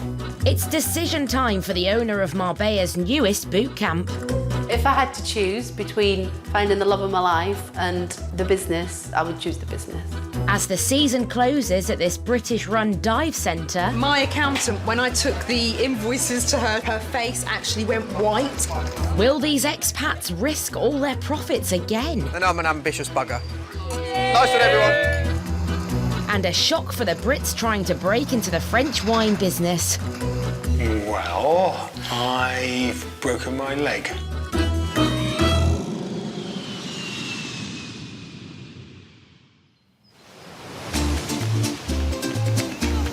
The Costa del Sol in Andalusia, Spain's top destination for fun in the sun. This area enjoys more than 3,000 hours of sunshine a year, almost double the UK average. There are about 8 million residents in Andalusia, 8% of whom are expats. Among them are Brits Simon and Natasha Bell and their son Ruben. Flower. Who is it for? For Ruben. Oh, it's for Ruben. Is it not for Mummy? Former journalists Simon and Natasha have moved here from London to run their own dive centre. There's our house just down there. Across the fields, our nearest neighbour is on another hill over there. And this compares to where I used to live, on the Mile End Road in the East End of London, in a studio flat that's about the size of this and cost the same amount in rent as our 150-year-old converted farmhouse. The couple have been running a dive centre in the resort of Torremolinos for 7 years. 6 months ago, they expanded, buying another dive centre in the Costa del Sol's trendiest town, Marbella. It's now nearly the end of season. If he has some spare paint, would he do our step? And time to do some maintenance. This is the boss of the port. He's a good guy. If you have a little spare of that lovely blue, could he do my step? Oh, on the step in blue? Yeah. Sure. Oh, really? Yeah, sure. Are you sure? Yeah. You see, it just goes to show, if you don't ask, you don't get. right? I know. Que no llora, no She's mama. too polite. Sorry? Yeah, in Spanish is que no llora, no mama. If you don't cry, you don't get booby. That is when you have a baby. Yeah. So if you don't cry, you don't get booby. Ah, booby. I didn't know that was booby. But it's also time to take stock and decide if the expansion's been a success. Come on, Vinny, we know you're old. I can't help it if I dive with style. Simon's team have worked flat out to establish their new dive centre. A job which has had its ups 1, 2, 3. and its downs. Van's broke down. You are joking. It went bang. This year has really been just paying off the investment. So, yeah, the coming year and the coming years will definitely be able to afford to expand even more. When you see something grow slightly, you can see then the capacity for it to grow really, really big. Now the season has ended and it's time to count the cash. The last couple of days has just been the deadline to hand all of our accounts into our accountant. And it probably is the most hellish part of the entire season. For the 2 dive centres, we can have anything up to 30 or 40 invoices on a busy day. So my accountant, when I took the invoices to her a couple of days ago, her face actually went white. It's been lots of paperwork for Natasha, but the takings are looking good. All black, ninja style. And Simon thinks he knows exactly where they should spend all that profit. Sometime in the very near future, we'll have Simply Diving number 3 in Gibraltar. See, I just blanked that out of my mind for the moment. I'm enjoying my sleep at the moment, and I would like to just continue enjoying my sleep that little bit longer. Natasha has not been keen to risk their savings again to open another dive centre. I don't know if we are ready for Gibraltar yet. And that's exactly what you said about Marbella. Despite Natasha's misgivings, Simon is determined to push until he gets what he wants, even raising the subject at a night out with his parents. We don't need Gibraltar. Oh, yes, we do. There's a lovely Greek saying that says, the husband is the head of the family, but it's the woman who turns the neck. I will be turning the neck. Away from Gibraltar.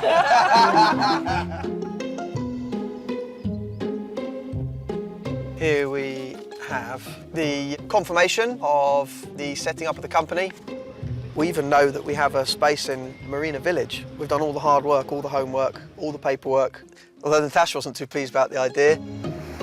With the autumn season looming, will Simon manage to convince Natasha to put everything on the line once again and open up their Gibraltar dive centre?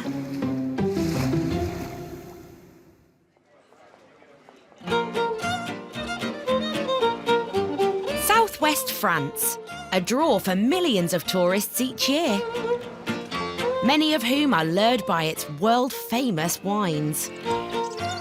In this area, about 1,000 registered vineyards grow a variety of selected regional grapes. Sue and Humphrey Temperley moved to this area to produce their own wine after selling their farm in Somerset. Now they're settled in the village of Gajac-et-Rouillac. England has become, over my lifetime, incredibly crowded, incredibly stressy, and I don't actually miss any of that.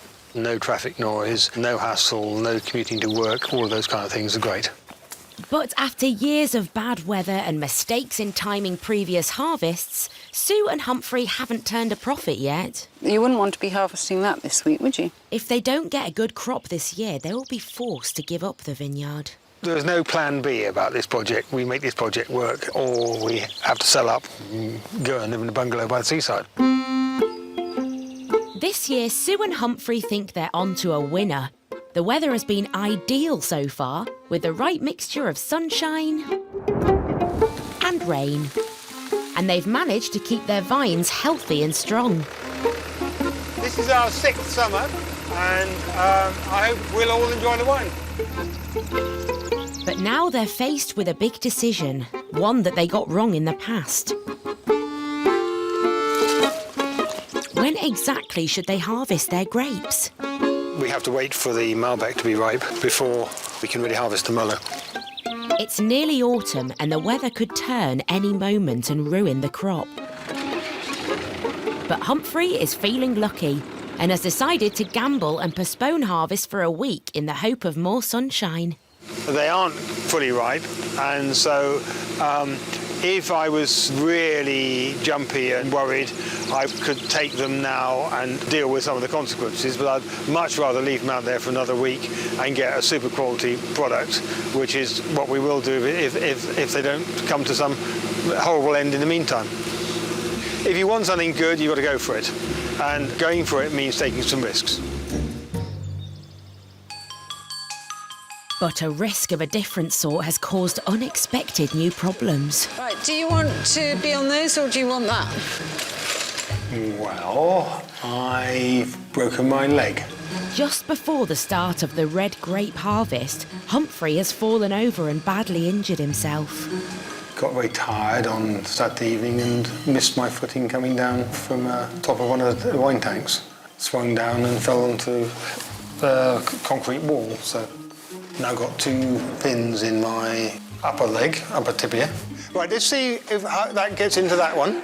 And can't put much weight on it for a month or so. This is a massive blow. Not only was Humphrey due to direct operations on harvest day, but he was also going to be the only tractor driver. So let your bit slack, Sue. Now supervise and wave my crutches and get the harvest finished.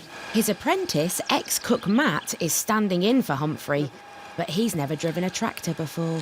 We won't laugh at you, we promise. So today, Sue and Humphrey are putting him through his paces. If he can't get it right, they'll have to hire a driver and cut into their profits. It's quite difficult driving big trailers backwards, which you can't see where you're going.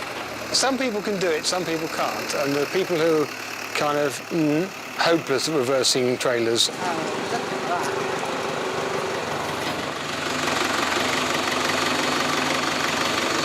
Well done. Well done, good. Spot on. That's amazing. It's a job well done for Matt. But when harvest day comes, he will have to do this manoeuvre many times with a loaded trailer. Sue and Humphrey's future rests on this harvest. Now they're one man down. Will they pull it off?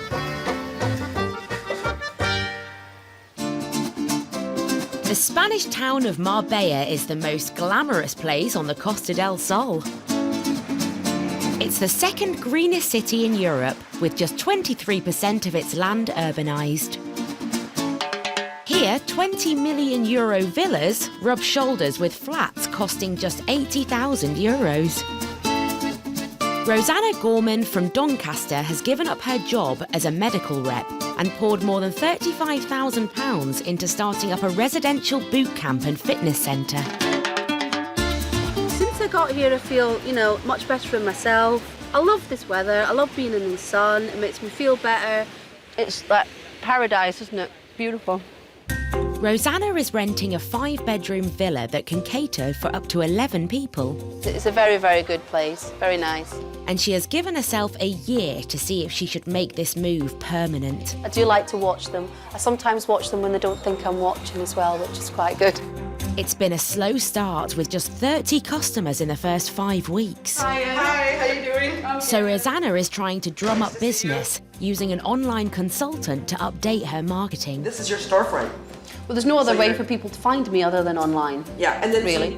The things that I'm worried about, obviously, are not getting enough customers and not being able to go forward. Rosanna is also exploring the local markets for quality products to improve the food on offer for her guests. Wow, this is amazing. Look at this. Just fruit and vegetables everywhere. And it seems like things are looking up. Rosanna just welcomed her first returning guest. Lisa, who signed up for a week of one-to-one intensive training to get the dream body she's always wanted. Fabulous. That's great. You can get off now. Okay. So we'll do exactly the same measurements we did last time. So we'll do the bust, the waist, the hips, the thigh and bicep.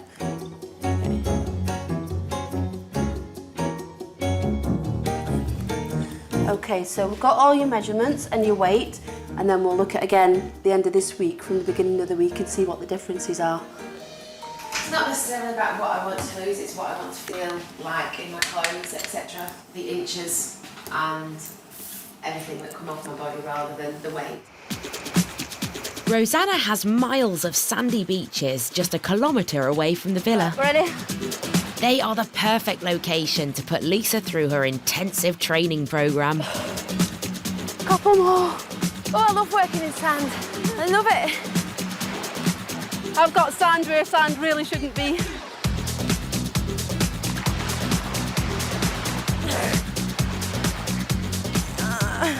First mission accomplished.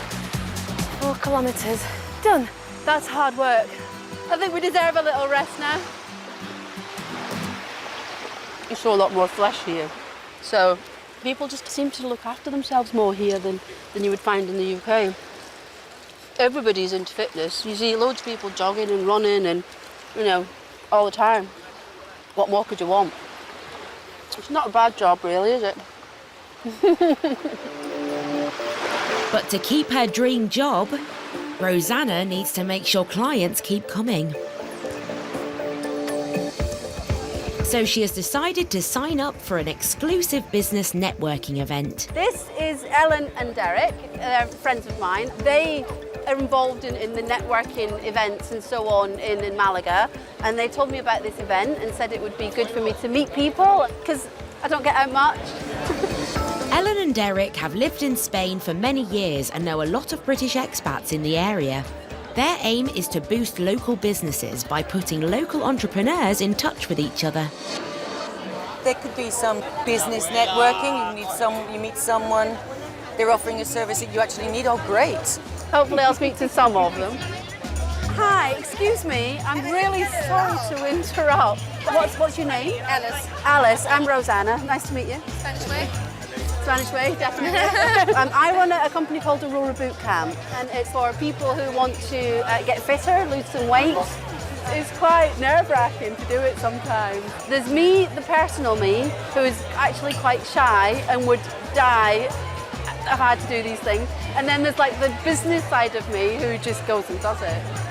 We're absolutely gluten-free and lactose-free, so there's no bread, no cheese. Over 400 people have been invited to the event. Hola.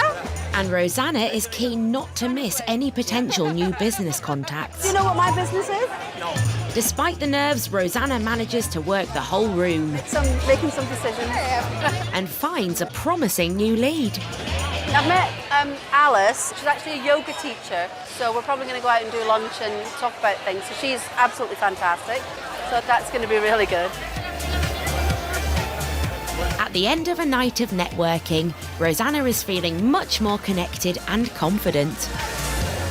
It's been excellent. Everyone I've spoken to is like wanted to add me on Facebook and wanting to meet me for lunch, and it's been really good. Loved it.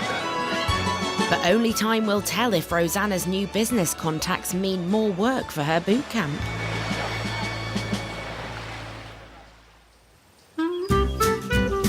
In Gajac et Rouillac, southwest France, finally it's harvest day for Sue and Humphrey Temperley. To say when the grapes get this ripe, it is one of the best parts of the job. I love it. After a few unprofitable years, this harvest is make or break for their business.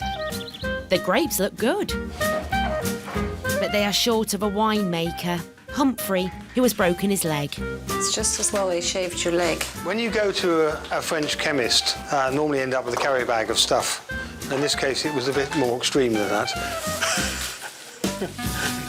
Now I've got 2 pins in my upper leg. Can't put much weight on it for a month or so.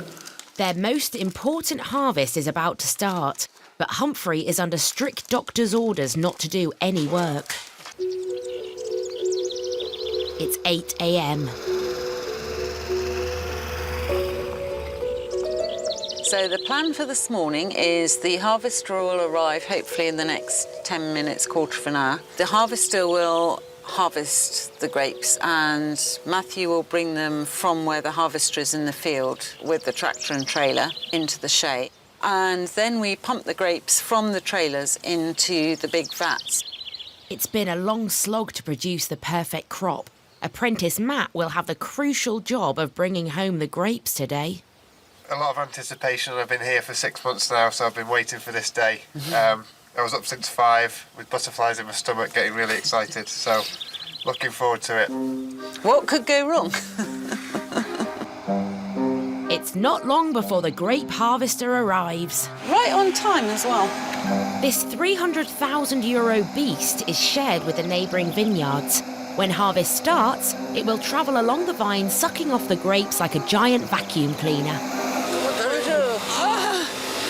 Mathieu? Once harvested, Apprentice Matt will load the grapes and tow them back to the tanks with his tractor, a job he's never done before. If there's any problem, just hoot. Okay. I only started driving the tractor and trailer yesterday properly. Had half an hour's rehearsals and did a few backings in. So it's learning quick in the deep end, really. There's a lot riding on it. Obviously, there's a harvester there worth hundreds of thousands. One little move wrong and I could crash into that.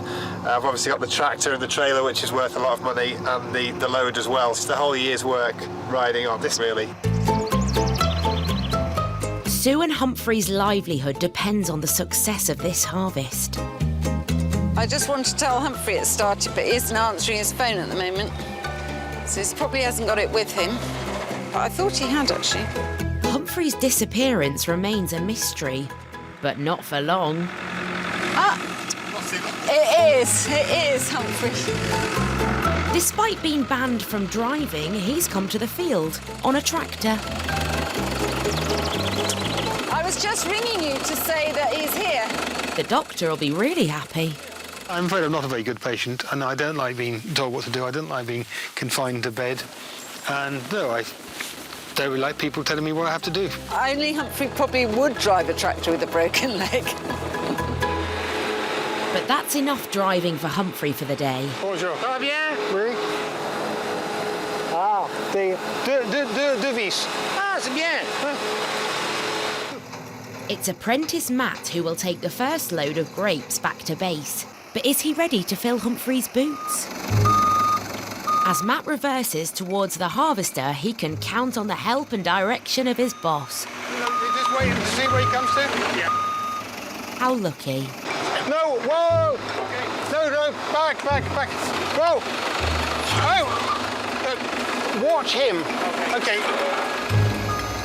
Matt was inches away from crashing into the €300,000 harvester. He was doing something very annoying, not concentrating on driving, and so I told him off. He's quite bossy.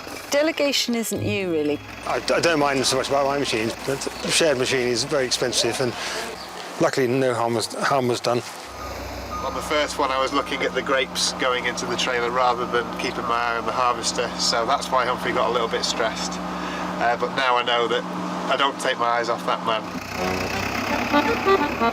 But this is only the first of 6 trailer loads they need to get in. Can Matt avoid more potentially costly mistakes?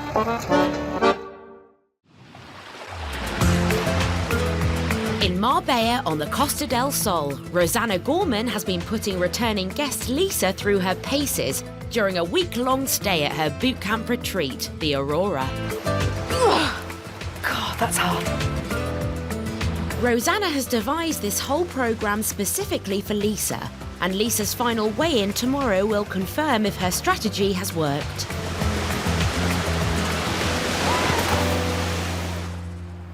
Only 10 weeks ago, Rosanna was living in the UK with her boyfriend and working as a medical rep. So these are all notes that I'm doing now. She's still wondering whether her move to Spain will be permanent, but her private life has recently taken a dramatic turn. You get pictures of areas that you wouldn't necessarily want to see. She recently split up with her British boyfriend and has been dating in Marbella. Oh my God, that'll be a no. Basically what happens on here is you put in what age group I want, and it'll basically bring up pictures of people that fit that criteria. I've been on a couple of dates with Spanish men. Spanish men are very different to UK men. Spanish men are just so intense. It's like you go on one date with them and it's like they want to marry you. Don't you know what I say about myself? I live and work near Marbella, looking to meet new people who can show me the local area and maybe someone who I can practice my Spanish with. Rosanna is at a crossroads in her life, with no ties left in the UK. Basically, you're just going on looks. And it's actually quite addictive. It's terrible. Rosanna will soon have to decide whether the move to Spain is permanent. But she knows she has to get her priorities right. If I had to choose between finding the love of my life and the business, I would choose the business. Because that's what I came to Spain for. I can always find someone later on. If I let the business fail now, there's no recovery from that, is there? And today is a big day for Rosanna's business. It's returning customer Lisa's final weigh-in at Aurora. Now Rosanna will find out if the training programme she's designed is a winning formula that can be rolled out. Morning! Lisa arrived determined to lose weight to feel good in a bikini. But has Rosanna's fitness regime and diet done the trick? So this is the big day, the weigh-in. How you feeling? Nervous. Nervous? You've worked damned hard. It's time for Lisa to face the scales. Okay, step on. So that is 4.5 off. £4.5? Yeah. You can see my belly. I can see a massive difference there. Muscle woman. It seems like Rosanna's first one-to-one training week has paid off. Okay, so £4.5 off. 2 centimetres off your bust, 6 centimetres off your waist, 4 centimetres off your hips, and 1 off your bicep. Well done. Are you pleased with that? Yeah, definitely. Good. Definitely. She's done amazingly well. She should be very proud of herself. I would definitely recommend it. You know, you get rid of everything, you come out, there's no computer, there's no phone, there's just sun and the beach, and the training is really good. Everybody's so motivating, so yeah, it's very good. Thank you for everything. And I'll see you hopefully in September. Thanks very much, Rosie. Every single customer who's been to me has given fantastic feedback. I've had no one really who has said, you know, they didn't like it, they wouldn't come back. Rosanna knows the regular returning business will be the key to success for her and her clients. A lot of the reasons why people have come here is to sort of find themselves, and you can't really do that in a week. You know, it's not a quick fix thing, it's a long-term thing.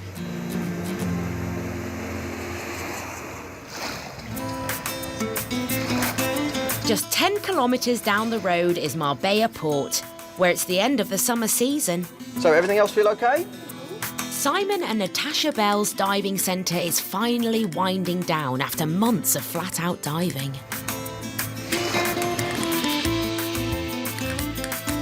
The couple have taken a rare day off. They're spending it with their son Ruben in the hills surrounding their house. Well, everything he says sounds like you. Oh, does it? Okay. Okay. Okay. Okay. Come on then, let's do our walking. It's so lovely just to see Ruben growing up in this outdoor environment. I don't think he would have that as much if he lived in the UK. Simon and Natasha have worked hard this year to establish their new dive centre. Will this couple risk everything they have once again by following Simon's expansion plans to Gibraltar?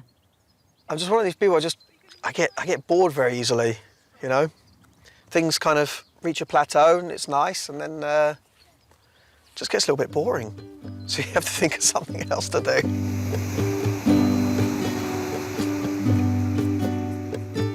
Hello, how you doing? Today, all the staff of the diving centre have been summoned to a restaurant in Marbella for a much-awaited announcement. Because they know what I'm like, they know if ever there's an announcement, it's always going to be something bigger and better. They know I'm an ambitious bugger. Natasha has a few things she'd like to say. Oh, here we go. You stand up and you start there. Very quickly, honestly, from the bottom of my heart, I just want to say thank you to all of you. I never imagined that in expanding, we would have such a good year, and it's all down to you. Thank you. Honestly, it really does. You have improved our quality of life. But following their explorations of the Gibraltar dive sites,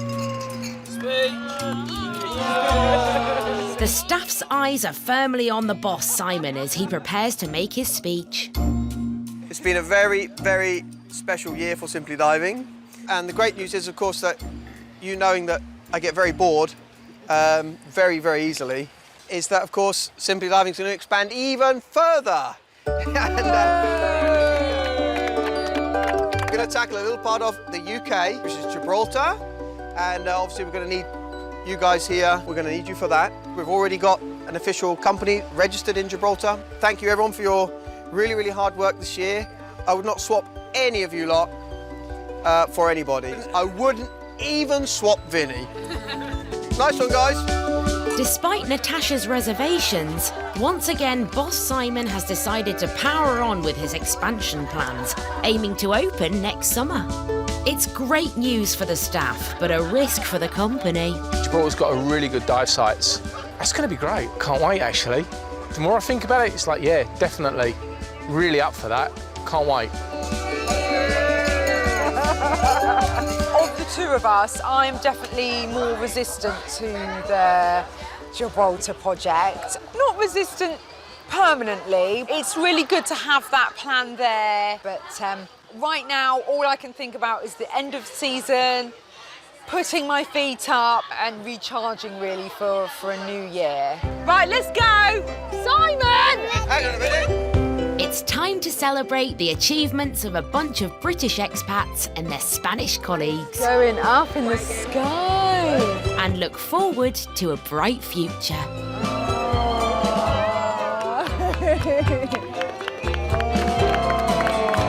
Quite big things happening, yeah.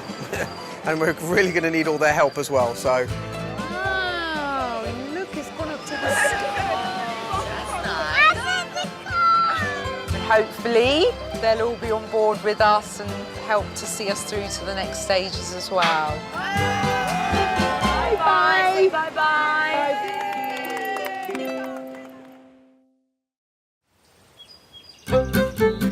It's harvest day at Sue and Humphrey Templey's Chateau Leicester Veni. They are sweet, juicy and delicious. Absolutely perfect. Its owner's dream of a life in France rests on today. They need to get a bumper crop and bring it home safely, all with an injured winemaker. How's your leg feeling now? And an apprentice standing in. When you see the thingies tip up and tip all those grapes into the trailer and you think, well, that's basically 11 3/4 months work of pruning and tying and all the rest of it, and that's the result. So when it's a huge full trailer like that, it really is amazing. Looks like quite a decent volume, and the quality is very nice, so everything I could ask for, really. Now with the first load of grapes in the trailer, Matt has to reverse it without damaging the grapes or the machinery. Go forward again. Stop! He's had a narrow escape with the harvester earlier. Phew, Matt's cracked it. And after nearly 12 months spent on the vine, it's time for the grapes to be pumped into the vats. Susie, could you start the motor? Yes, please. Yep. For their red wine, Humphrey will let the whole grapes ferment in the tanks along with their juice. This will give the wine its body and colour. Another tank is reserved just for the grape juice, which will become rosé wine. So we'll do 2 more trailers, and then the last trailer we'll take some rosé out of. Trailer after trailer is collected. After 6 difficult years, this looks like a bumper crop, so hopefully they can finally turn a profit. This harvest looks like it'll put us on a really good footing, but you still can't count your chickens until the wine's actually made, but obviously today is most of the steps down the road. And with the weather holding off, they're able to keep the grapes coming. I'm very happy with today. We've done good 2/3 of the reds, and we've done all the whites now. So we've done 3/4 of our harvest, and we've got quite a lot more than we got in altogether last year. It's in very good condition, very nice quality, and it's as good as I could have expected. It's basically been a dream day, just because we've harvested so much. It's beautiful quality. It hasn't had a hailstorm to ruin it. We might have to pinch ourselves. I probably would be jumping for joy, only I've got a bit of a problem. I can do a one-legged jump, I guess. Humphrey might be happy with the abundance of the crop this year, but to find out for sure if the wine is any good, he will have to wait for 6 more weeks until the grapes are fermented. It's now 6 months since Rosanna Gorman left Doncaster in South Yorkshire to set up her own boot camp fitness centre in southern Spain. She has given herself a year to make a success of the business, but at the halfway point, Rosanna's already beginning to draw some conclusions. Since I opened in February, I've had people here every single week. Some weeks I've had up to 7, and some weeks I've only had 2. I thought there would be a couple of weeks at least in between where I didn't have anyone, but there hasn't been at all, which has been good. Hola! So after a slow start, it means she's averaged over 3 guests a week, the number she needs to break even. Oh my goodness, it's been a whirlwind, an absolute whirlwind. Probably the first 6 or 7 weeks was just horrendous because I was doing everything myself. I was doing all the cooking, all the cleaning, all the transfers, very hard work, which I didn't mind the hard work. So now that I'm a lot more organised and a lot more chilled out, I've kind of got into the Spanish way of life a bit more chilled, which is good. It's now the height of summer, with temperatures reaching 35 degrees almost every day. Rosanna has decided to give herself a much-needed summer break. Anything to report broken or no? That's great. And the bathroom, everything okay in there? Everything's okay in the bathroom. She's handing back the villa to its owner and will be renting it again from September.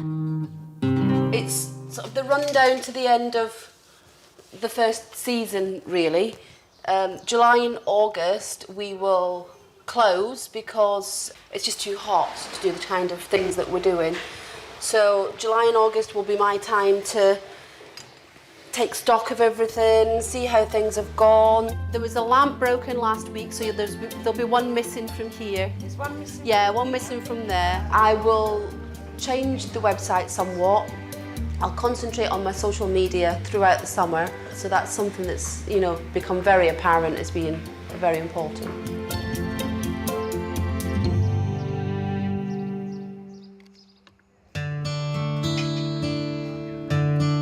But first, Rosanna needs to make one final journey back to Doncaster to move out permanently from the home that she and her ex-boyfriend have shared for the past 8 years. There's a few bits and pieces, like some of these I would quite like to take to Spain with me. Things like this. You don't really want furry cushions and throws, do you, in Spain? Probably a bit hot. I should just get rid, really. Start again. One of the reasons I came to Spain was because I wanted a complete fresh start. There's no reason for me to go back to the UK. I have nothing there. I have no relationship in the UK. I don't have kids. I've got nothing to go back for. Why would I?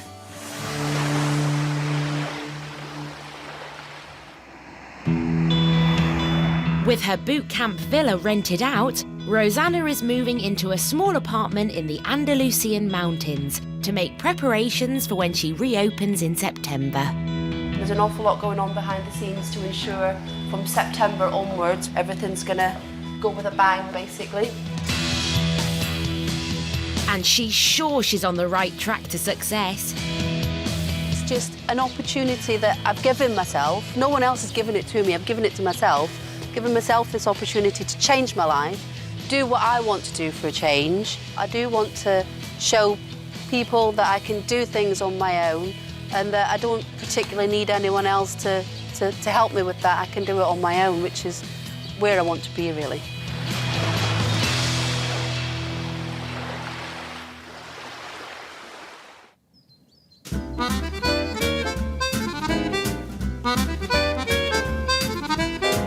Château l'Estevenie in southwest France. It's 5 weeks since Humphrey and Sue's red grape harvest. Well, you know, we could say we were home and wet, really, as opposed to home and dry. You're never dry here. After a bumper crop, they're checking on the fermentation. OK, that's lovely. This is the most crucial moment of the year. A bit hard. When they find out if the wine's good enough for them to turn a profit. By the end of the day, we'll have all our wine in the tanks, ready to blend and bottle and everything else that goes afterwards. Humphrey may be able to walk again, but won't be able to do any hard work. So apprentice Matt is stepping in. Again. With a dodgy leg at the moment, my shovelling abilities are limited. And so I'm relegated to a sort of supervisory bottling around role for today. I thought the supervisor was the boss. Well, perhaps. But who's the boss? Are there many berries on the top? Yeah, can we get them out now? No, let's do that another day. We don't. As long as you can reach them. What are the juices out? Oh, it smells wonderful, doesn't it? It's also quite alcoholic in the air as well, because it starts to make you feel a little bit lightheaded. After spending the last 6 weeks together in the tank, the grapes will be separated from the wine. Once Humphrey sees the grapes, he'll be able to tell if the wine will be any good. Humphrey finally has a chance to check if the grapes are fermented properly. There's a berry that's come through the pressing and so on, virtually intact. It's actually not been squashed at all. If you can do that with your grapes, it actually does produce really good quality wine. With a bumper crop and a perfect fermentation, Sue and Humphrey are on their way to their first successful year. There we are. They have just one last check to make, tasting the fruits of their labour. Well done, well done. Every end of the what's proving to be a really good year. So. Yeah, that's going to be probably our best ever, I'd say. Yeah, it's as good as I could hope for. I think we'll probably bottle about 10,000, 12,000 bottles of this because it's. That's a lot for us. Well, you know, I wish we'd done this 20 years ago, really. It's fantastic, and the younger you start, the longer you'll have. It's such a beautiful place, such beautiful wildlife, and it is, yeah, a lot of people's dream, and we are very lucky to be stewards of it. And we were very lucky to find this place. And very lucky to find this wife. This year, Sue and Humphrey have harvested enough wine to fill 120,000 bottles, 60,000 more than last year. That's better. This means that for the first time, they've finally made a profit, and their dream of being wine producers can continue. In Marbella, Rosanna has had 60 customers since reopening the boot camp. She's decided to move into a bigger villa, even closer to the centre of town.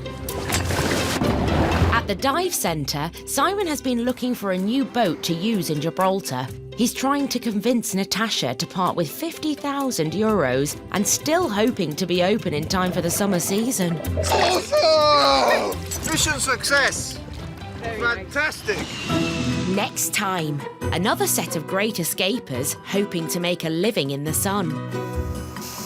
Can this chef turn a chaotic kitchen We found a huge amount of cockroaches into a top-class restaurant? because you're starting to get worried, you know. We don't want to run out of money before we open the place up. 2 Londoners moved to France to open a B&B. Our living room in London, I think you'd fit in 4 times. But will car trouble end the dream before it even begins? There's petrol just spewing out of it. And can a carvery pub on the beautiful Costa Are you all right, mate? All right, no. put the romance back into a marriage? In fact, some days I don't even know if we like each other, to be fair. Do we? I don't know, do we? I don't think so.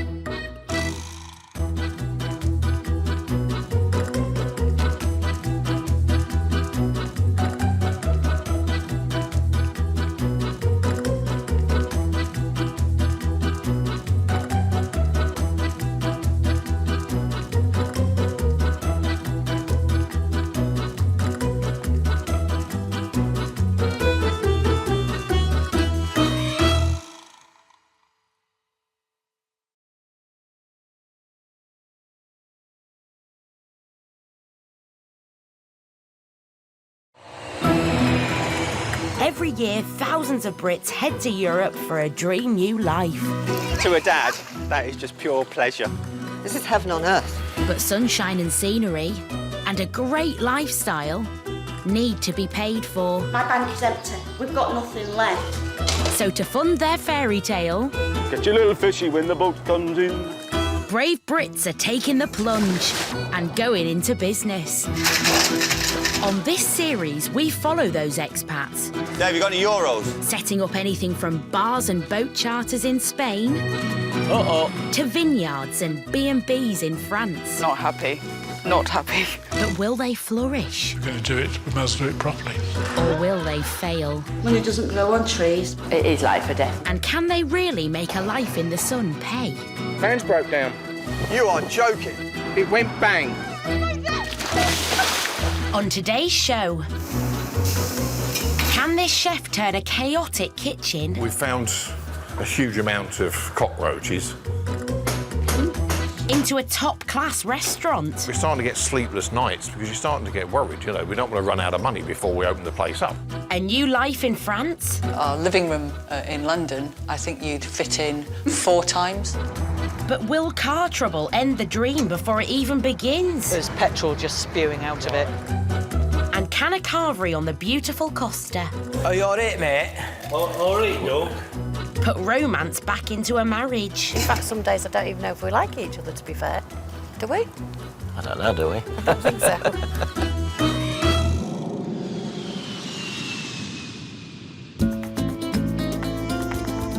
Andalusia, southern Spain. An area of outstanding beauty where the cuisine is as varied as the landscapes. There are traditional tavernas in hillside villages serving up paella and tapas, a dish which was invented here. And then there are the beachfront bars, or chiringuitos, where you can order the catch of the day straight from the sea. The Med offers over 700 species of fish, from dorada, tuna and bream to some of the best shellfish in Europe. So it's a perfect place for seafood fans to set up home. 2 gazpacho, please. And I'll have the avocado and king prawns. And calamari fritos. Chef Steve Hyatt and his front-of-house wife, Alison, have left Dundee to start a new life in the village of Mijas. This is what you can do on your day off or before you go to work. You know, you can come down here, sit and relax before you go to work. It's just super. Couldn't do this in Dundee. Steve and Alison only landed here a week ago, and they've been totally won over. The fact you've got an outdoor life. Yeah. You can plan things in the outdoors here. You can't do that back in the UK. No. Whereas here, you can plan if you're going to go to the beach and have a barbecue. Steve wants to bring his own brand of Northern European seafood cuisine to this area, and he sets his standards very high. I've eaten in La Bernardin in New York. Gavroche, love it. Glen Eagles we used to go to nearly every week. No. Well, it was nearly every week. Once a month if you... Once a month. Well, nearly every week when the birthday parties and everything else Darling, we had you have there. a birthday once a year. Always exaggerates. Yeah, right. Alison and Steve have sunk almost 17,000 euros. That's around £12,000 into the lease on this run-down restaurant. They want the quality of the venue to match the cuisine, so there's plenty of work to do, and quite a few nasty surprises too. We found a huge amount of cockroaches. It's been closed now for a couple of months, so obviously nobody's been keeping it down. Well, here's the kitchen in the middle of a clean-up. But as you can see, if you have a look at the grill here, I mean, this is hours and hours of work. But there has been some attempt at pest control here. It's a bag of water. That keeps flies away. And apparently the flies have a look at it, see themselves so big and fly off.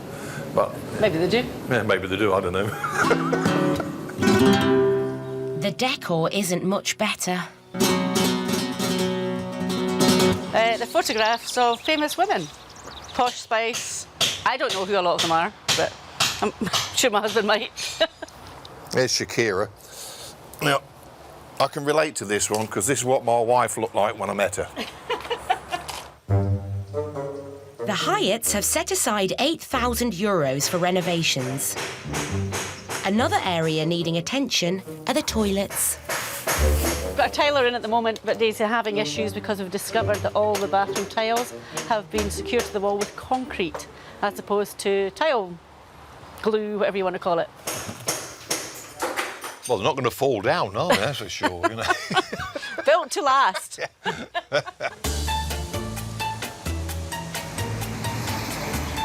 The Hyatts have given themselves 4 weeks to sort the restaurant ready for opening. I think everybody that does this sort of thing, you're always up against it, especially when it's not a new build, because you sometimes just don't know what you're going to uncover. There's no doubt Steve and Alison have a big mountain to climb, but with 27 years' experience between them, they're not daunted. Uphill battle? Nah, we can handle anything. I mean, it looks worse than it is. It's like everything. It's like when you get a new house or whatever, and the finishing touches make it shine. It's just the same with the restaurants, you know. But our last one we did, we were 5 months delayed. But we had another restaurant running then, so we did have an income, but here we don't have an income at the moment, so we need to get home. Yeah, it's much more time sensitive.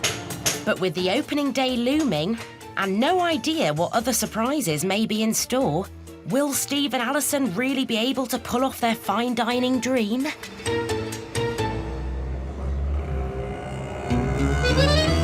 The Lot-et-Garonne in southwest France, one of the most unspoilt areas in the whole of the country, nestled amongst pine trees and vineyards. The views are breathtaking and the climate is mild all year long. It's the perfect place to escape the rat race. You know, you look at all the things that France is famous for, cheese and wine and Brigitte Bardot and, you know, all of those. Jacques Cousteau, yes, exactly. And I wanted to be Jacques Cousteau. That was my career plan when I was a child. Catherine and Kim currently live in London with their beloved dog, Louis. Catherine wants to recreate the happy memories of childhood holidays in this part of the world. The first time I came, I was 14 and I did an exchange. And I stayed in a house with a French family. And I loved everything about the way of life. It's civilised and gentle and not like London. It's so not like London. But Kim is less convinced about trading the city for the French countryside. I think the reality of actually moving here crept up on me. And I can't remember an exact point where that decision was discussed and made, actually. Thinking back. Catherine sold a 2-bedroom flat in London and swapped it for a new one in Garonne. And this is what she got for her cash. A stunning 4-bedroom farmhouse with enough space to turn it into a B&B. As of 10:15 yesterday, this was my house. But it hasn't sunk in yet. Set within 4 acres of its own land, it has fig trees and orchards and a large detached barn. With a price tag of £180,000 or €250,000, it's given Catherine and Kim a bit more bang for their buck. Our living room in London, I think you'd fit in 4 times, maybe more. This house dates back to 1840 and has retained many of its original features, including oak-beamed ceilings and stone walls. And the surroundings are peaceful and tranquil. It's quite incredible to think, you know, a 2-bedroom flat in West London can buy you, you know, a whacking great farmhouse with potential for a couple of sheets in 4.5 acres of land. I mean, that to me, I still struggle to balance those two things out. This is the main upstairs bedroom. So this is the one that we could see as a family room. While this is a beautiful property, they are going to bear some big bills to convert it into a B&B. With all Catherine's money tied up in the house, Kim will stay in London to help pay for the work. I think the hardest thing for me is going to be the dog, you know. Yeah, I mean, you I can talk to on Skype. I can't. I know what you mean. I'll try not to take offence. She's going to miss the dog more than me. Yeah, the dog. Okay, I'm holding the dog ransom. Yeah. The dog will not be allowed to go back to England, and that will make her come out and visit me. I think we'll actually miss one another more than we probably want to admit to. If we had thought about that too much, we wouldn't have done this. No. So, you know, and yeah, we've got to give it a go. If we don't give it a go now, there's always going to be that what if. And, you know, we don't want to spend the rest of our lives doing what if. There is also a barn in the grounds, and they want to turn it into a holiday cottage or a gîte. But it's in a bit of a mess. Yeah, that looks like Hiya! Reception committee. Their budget's €135,000. That's £100,000 to renovate the house and convert the barn. It's a huge task that needs experts, so they've called in the local builders. Good to see you. Who aren't so local after all. What have you done with Ian? He will be here, definitely. Builder Kerry is a Somerset lad who now lives 30 minutes away from Catherine and Kim, and electrician Ian used to live in Suffolk. The soon-to-be B&Bers have a clear vision on how to turn this barn into a 2-bed and 2-bathroom gîte. I want to do all of this, so this living room and the kitchen all in the same tile right the way through. So these kinds of things are gettable here? They should be. I've seen ones very similar, yeah. The cream one, but with grey grout. Yeah. In the London Underground style. Yeah. So, yeah. Yeah? Yeah. So I can be really happy I'm not on the London Underground, thank you. Well, I wouldn't want you to miss it. Still feel at home. Yeah. They also plan to put in a brand new kitchen, but it seems there's something these novices hadn't considered. You did your kitchen layout and I've changed it very slightly. Yes, slightly, yeah. I think there was no washing machine and then they changed the units to make them symmetrical. Yeah, right. So are you going to put a washing machine somewhere else? No. The builder's visit has given Catherine plenty of food for thought, and now it's time to get down to business. Ballpark figure. I'd say probably going to be 60, maybe up to 70,000. Are we talking euros or pounds? This is euros. We're talking euros, OK. That's almost half of their budget just on structural work. We just looked at it and thought, oh, it needs a kitchen and a bathroom and some plaster on the walls and the flooring done. Just goes to show. And that's not the only worry. How long do you reckon it's going to take? I'd say it's got to take about 6 months, isn't it? At least, I would have thought. I think 6 months was longer than I was expecting. That was a lot longer. Is that worrying? Yeah. Look after yourself. Have a good trip back. Thank you very much. We'll see you, we'll see you in soon. June. Yeah, see you in June, right. Catherine and Kim have had a big wake-up call. Bye. And in just a week's time, Catherine will be saying au revoir to London forever.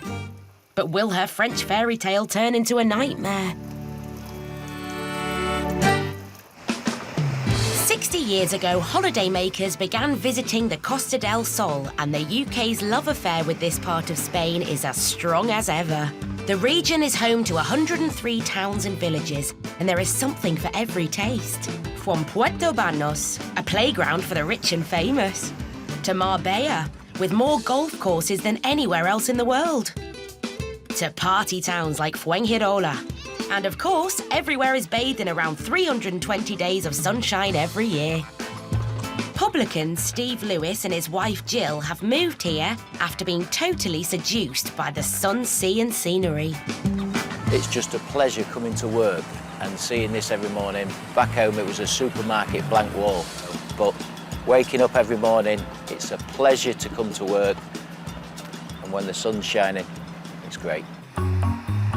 2 months ago, Steve and Jill were running this pub in Barrow upon Humber.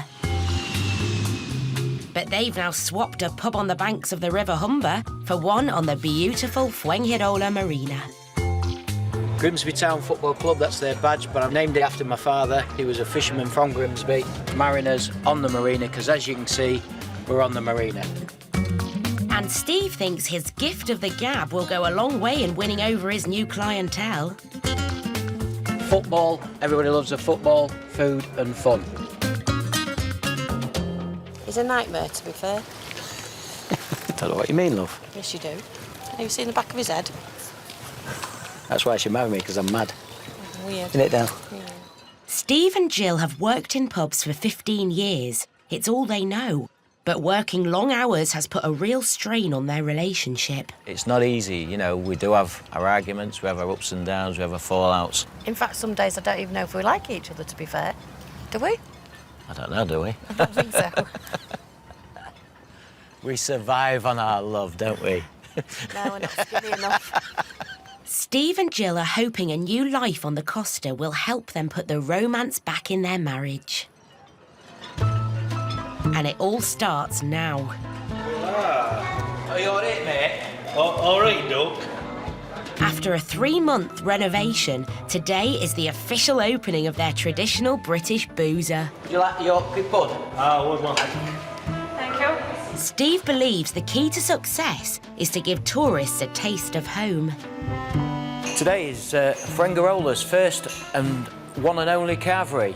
We fetched a carvery unit back from England. We've not seen another carvery anywhere in Frengarola. I think the nearest one to here is Benamagna, which we went to try that out ourselves. You know, we've always had the idea that we'd have a carvery when we got here.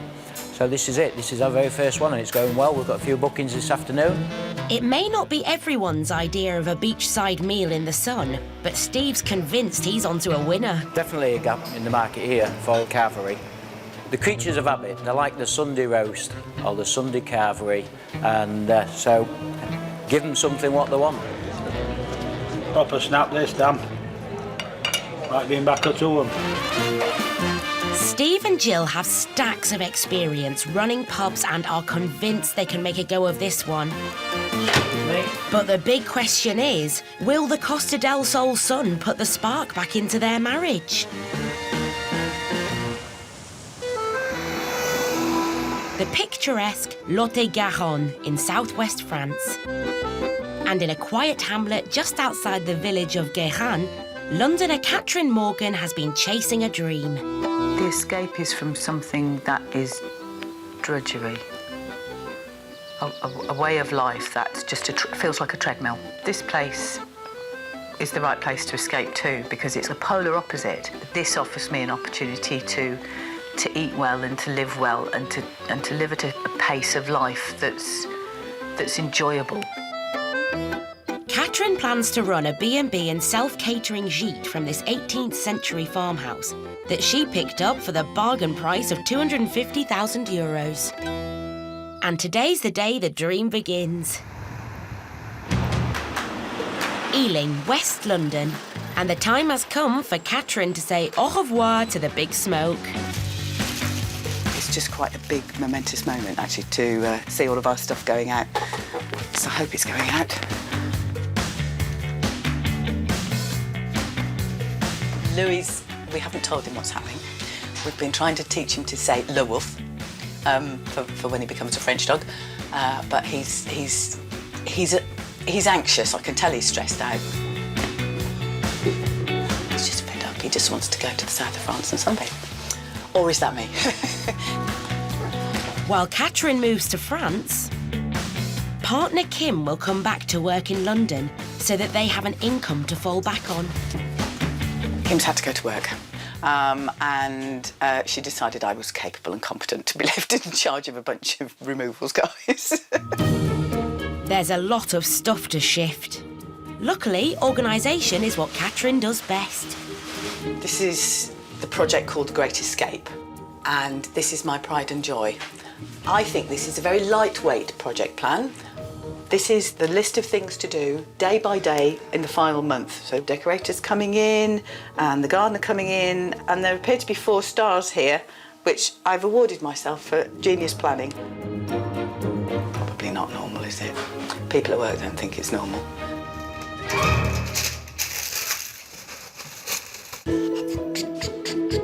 It's early evening, their home is all packed up. You should see the house. Smoky.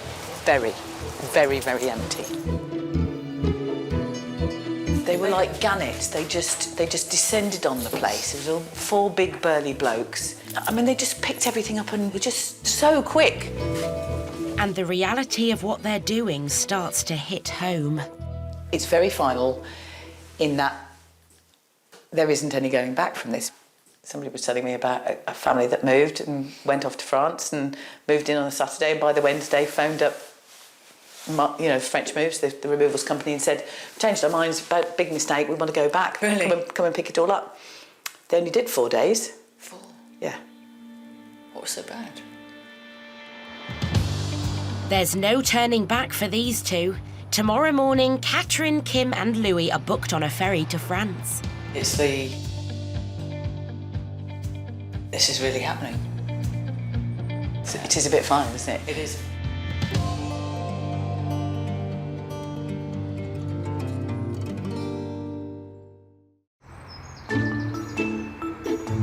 It's 6 a.m. Kim, Catherine and Louis have just set off to the port. It's about 8 hours from Dieppe. But after stopping for petrol, they've run into a problem. Their car is leaking fuel. I don't think it normally smells this bad of petrol in a petrol station, but it really stinks here at the moment, doesn't it? Yeah, and it's all our fault. It's all our fault, yes. Do apologise, everybody. The car is not safe to drive, so Kim calls for help. But she's getting nowhere fast, and with the ferry leaving in less than 3 hours, frustrations are showing. Finally, she gets through. But has this dream stalled before it's even begun? Oh, we're not going anywhere. So I would say we're not going to get the 10 o'clock ferry.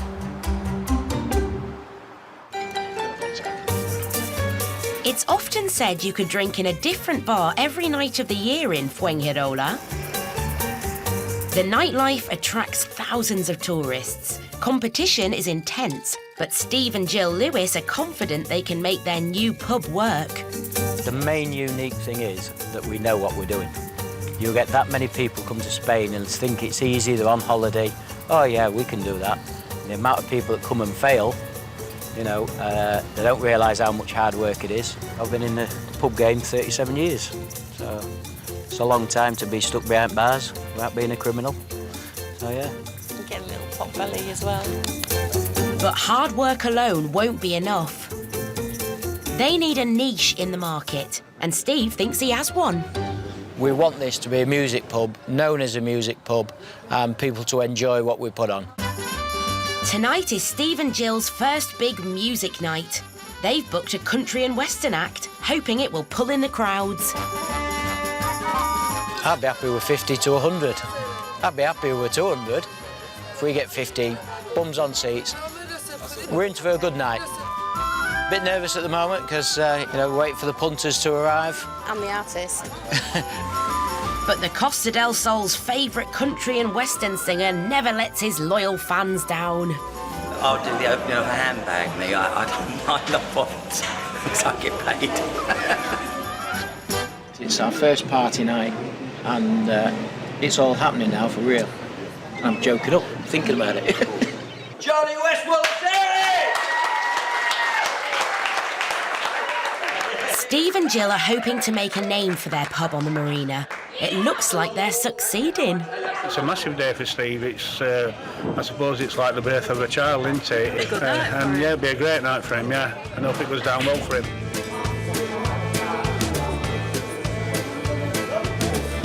Everyone seems to be enjoying the night, and though Steve and Jill are well down on the 200 punters they'd hoped for, they did manage to make almost €800. We're realistic. We've only been here a week. People don't really know us. In the first week, it's bums on seats, and that's it. There's people out there enjoying the scene.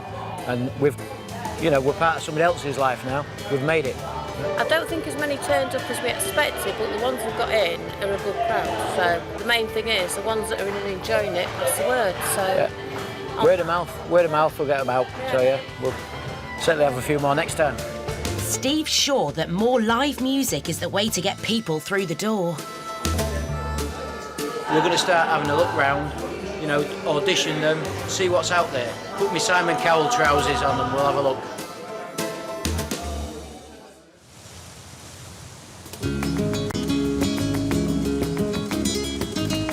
In Mias Costa, Steve and Alison Hyatt are working around the clock turning a rundown restaurant into what they hope will be the best seafood place in town. A town they have fallen in love with. Number one's the weather. Number 2, vino tinto, por favor. Alison and Steve have moved all their worldly possessions over from Dundee. The job of making their Spanish villa feel like home begins now. It's got 3 bedrooms, 3 bathrooms. Beautiful outside area we have as well. Nice big garden, and it's cool. Bit of a sun trap, it really is, this part in the morning. It's very, very hot here in the morning. The sun comes up here, obviously, goes around. And yeah, so you've really got the sun all day. Splash pool. There's a swimming pool just down the hill there. There's just no comparison. Well, for here, we were paying, when we sold a house, we moved into a place called City Quay in Dundee, because it was close to the restaurant. And it was £850 per calendar month, plus council tax. Here we pay €750 a month with no council tax.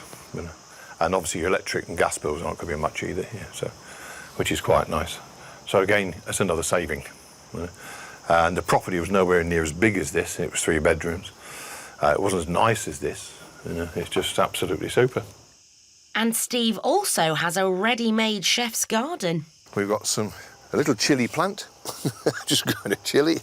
We've got some rosemary, some chive, and some thyme. And I've watered all these, and they're looking much better today. I watered them all yesterday. In fact, I watered the whole of the grass because it was really looking a bit dark yesterday. It's now just 3 weeks until Steve and Alison plan to open their new business, a top-class restaurant called Latitude 36. Well, Latitude 36 is where we are, and that's the idea of it. And it's quite unique. It's unique. Nobody else has got one. We've checked it out. I bought all the domain names as well. At the restaurant, Steve and Alison have made great progress. When they arrived, these kitchens were thick with grease and grime. Now, after a deep clean, they're finally ready to use. The whole kitchen's had to be totally degreased, as the refrigeration, ovens, fryers, canopy now. We've got rid of all the grease running down the walls. Such an amazing job, it really, really is. So Chef Steve has his kitchen up to standard, but the extra work here is causing big delays and concerns are growing. We've got the board there, it just says opening in April. And that's about all we can say really at the moment, because we keep coming across problems. We haven't got an income at the minute. That's the most frustrating thing, is that. But yeah, you've just got to go with the flow, because it's no good getting upset about it, because there's actually nothing you can do about it anyway, you know. And Alison is having her own struggles. I forgot to put on sunscreen yesterday, and hence this lovely beetroot shade.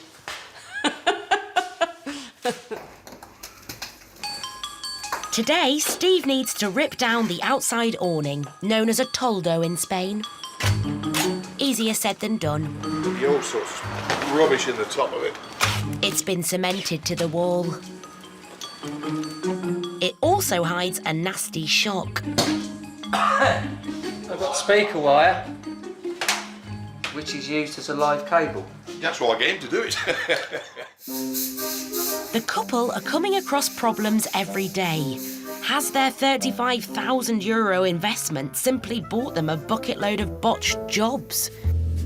I have a little problem up there. We can still see daylight in the corner. That's the only problem. Lucky it doesn't rain much in Spain. Latitude 36 was due to open in a week's time. But with so much still to do, the Hyatts have had to put the opening back. I'm not too stressed about it, put it that way. I'd rather we had everything right. And obviously you can see at the moment it's not possible to open. But now, to top all their building nightmares, there's a new problem. Another seafood restaurant has opened in the neighbouring village. Competition for the Hyatts. But even worse than that, it's also called Latitude 36. And I don't need people to think of that name, whether it's just a coincidence or what, I don't know. But, With the website built and the signs ordered, this is just one more headache the Hyatts really didn't need. The April opening is slowly slipping away.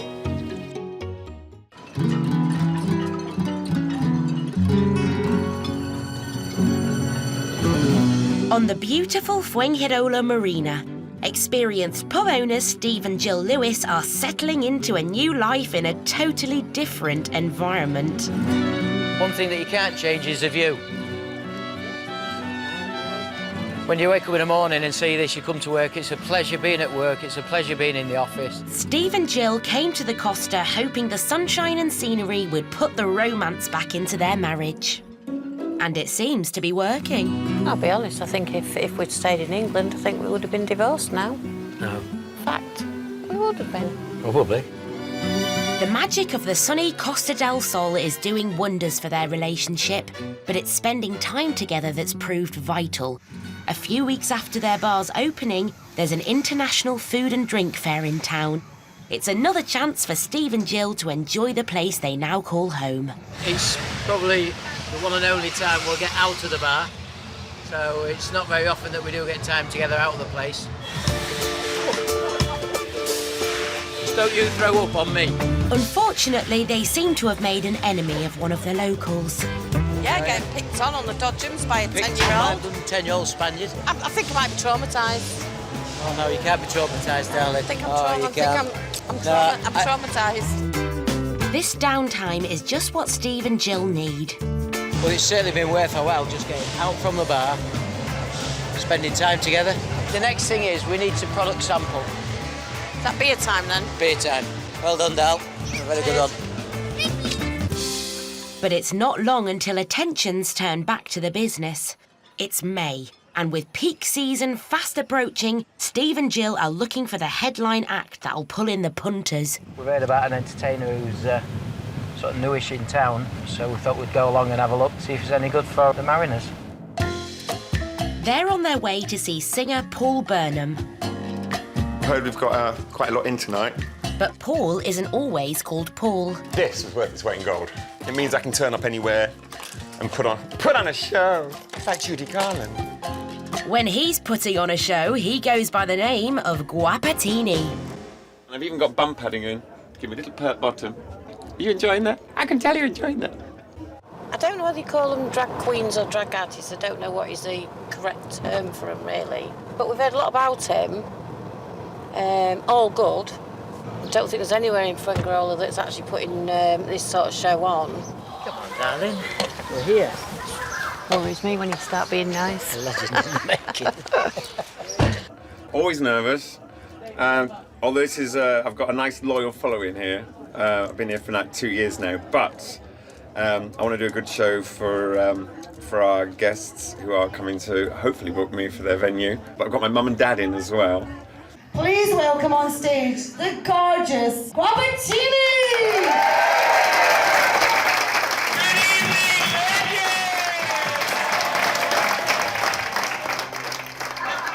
How lovely to see you all. You all look absolutely gorgeous. I didn't even know Little did clothes. If he wasn't enjoying himself enough already, Steve has been invited to the stage. Blazers and a short. That's a lovely look you're rocking this evening, and I love the 80s as well. Now, I would like you to just say something lovely, lovely to your wife. You are the love of my life, Jill. And I'd like you to take the credit cards and go crazy.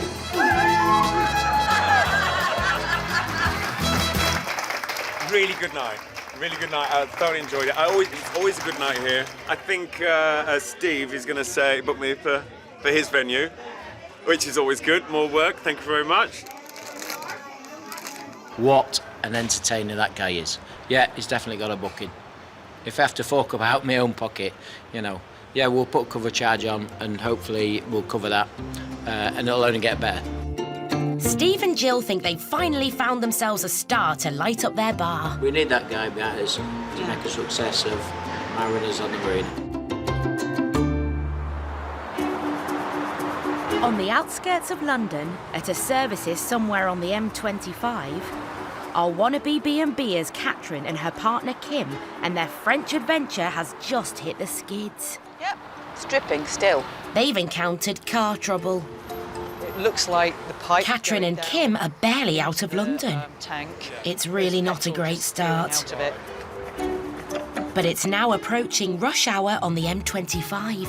Looking at the distance we've got to travel and the speed of the traffic on the motorway in the direction we're going, we haven't got a hope of making that. After an hour and a half delay, Catherine and Kim are back on the road.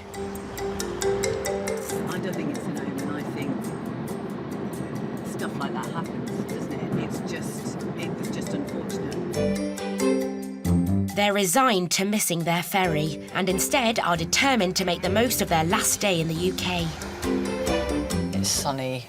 See if we can find some fish and chips. Let the dog have a last play on the English beach.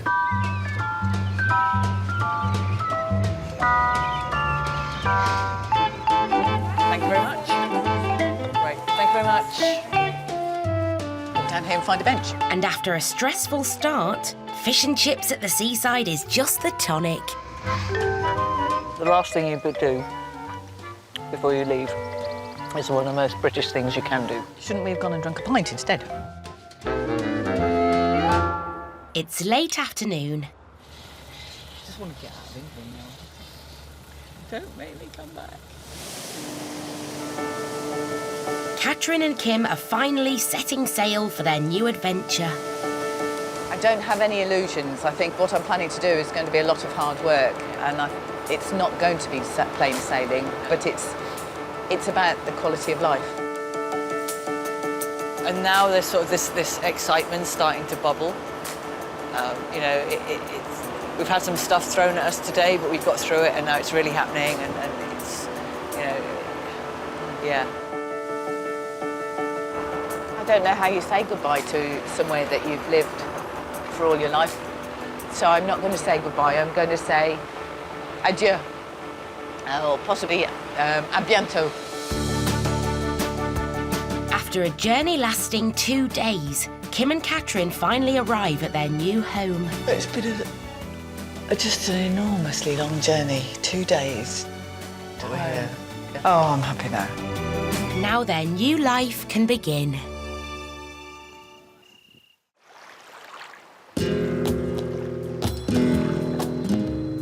In Mijas Costa, Steve and Alison Hyatt have big ambitions to open a top-class seafood restaurant called Latitude 36. Well, that was the plan, anyway. There is a Latitude 36 already. Oh, just newly opened. Just newly opened. Steve and Alison decide to pay the competition a little visit. And there it is. And it is a seafood grill, the same as ours. So that's what we thought was quite remarkable for somebody to come up with exactly the same name. But hey-ho. The new Latitude 36 is based in nearby Mijas Pueblo. This charming mountain village has amazing views of the Andalusian countryside, leading down to the coast. The cobbled winding streets are home to some of the best restaurants in the region. Be interesting to see what he's doing. Yeah. I'd like to find out who his suppliers are as well, actually, because it's probably the same people I'm going to use, but you never know, you know. This Latitude 36 was named over 6 months ago by expat owner Lisa and her business partner Hugo. So how did you come up with the idea? It was Hugo came up with the idea because of the ships in the sea and the line, the Latitude 36. So he with the fish and having a fish restaurant, and that's how he came up with the idea. We think the same. So great minds think alike. But Steve is 1 step ahead of his competition. Have you got a website? It's on Facebook. Then Facebook. Because if you want the domain names, We've got them.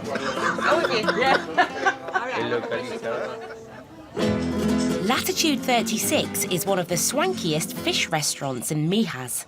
The visit is giving Steve and Alison a real taste of what they might achieve. Yeah, but I love the unit. Absolutely beautiful. I love the floor. I know, it's great. Oh, wine boxes. Yeah. Oh, no, it's not. Oh, just boxes. Could there be a little bit of the green-eyed monster here? No, jealous is a feeling of insecurity, so it's something I never am. You know. What? I've never been insecure. So that's the decor checked out. Now what about the tapas? Well, menu-wise, it's very Spanish. Looks nice. Looks nice. You got the pill on, mussels, Mediterranean, clams. It's very Spanish. Yeah. But we're in Spain. That's what we expect. You choose, dear. I'll just eat it. It's very nice, actually. It's amazing here that the starters are as big as a main course. Come and try our food. The Hyatts have been without income in Spain for 9 weeks. The pressure to open is on. But coming to Latitude has given them a huge boost and the determination to keep going on. It's not all about work and, you know, because all we have done for years is just work and work and work. We enjoy what we do, so we're quite lucky. But then you've got the added advantage here of this stunning scenery, the weather's nice, you know, as much as we love Scotland, it's freezing cold, it's wet, you know. It's still stunning, but you know, this is nicer, but it's so warm. But we can't wait to get going, you know, we need to get going because we're going to run out of money otherwise. So we've really got to get going.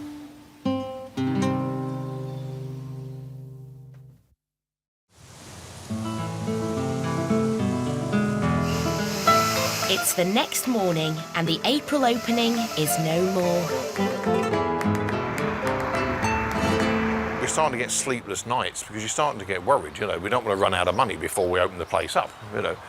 And when we're this far behind, you know, with weeks and weeks of no income at the end of the day, so it does take its toll, you know. So, but we'll get there, as you do. At least you're doing it in the sunshine. And now there's another problem with the toilets. The outlet for the hot hadn't been capped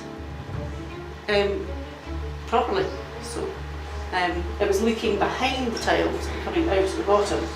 It was great when it's all done, you think that's great, it looks lovely and all the rest of it, and then it's not fit for purpose really, because it was leaking, it's not fit for purpose. But today things are looking up. Good afternoon, guys. Right, let's get unloaded. Steve and Alison have decided to resurrect the name of their old place in Scotland, the Blue Marlin. And now their new sign has arrived. I'm really, really pleased with this sign. Yeah, it looks absolutely super. It's a big relief, because having signs made is not as easy as it sounds. Exactly the same as the old one, isn't it? The new signs have cost Steve and Alison €1,000. Do you think that's too high, Steve, or? No, I think it's all right. I think that's all right? No, it's fine, yeah. Very high for Alison, because she's only that big. And it marks a big step forward for the couple. That's really good, yeah, I like that. Oh, yes, very good. This renovation has gone way over budget. Looks good, eh? But finally, after dozens of sleepless nights and days of hard graft, the Blue Marlin is ready to open in 1 week's time. At last. Yeah. Another milestone reached. So this time next week we'll be open.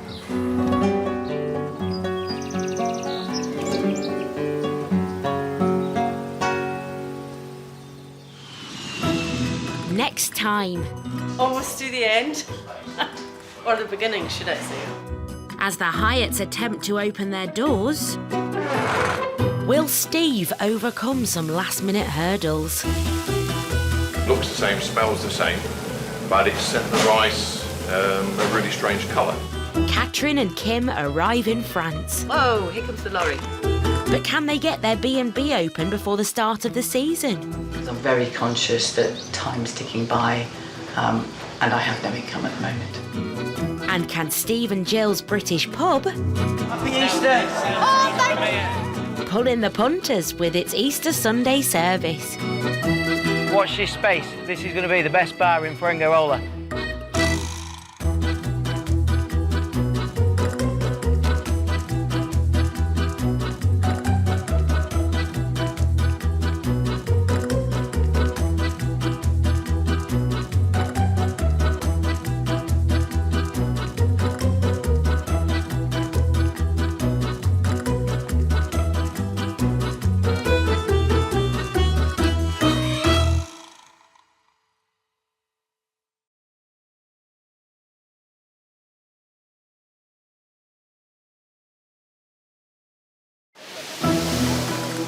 Every year, thousands of Brits head to Europe for a dream new life. I feel relaxed already. And breathe.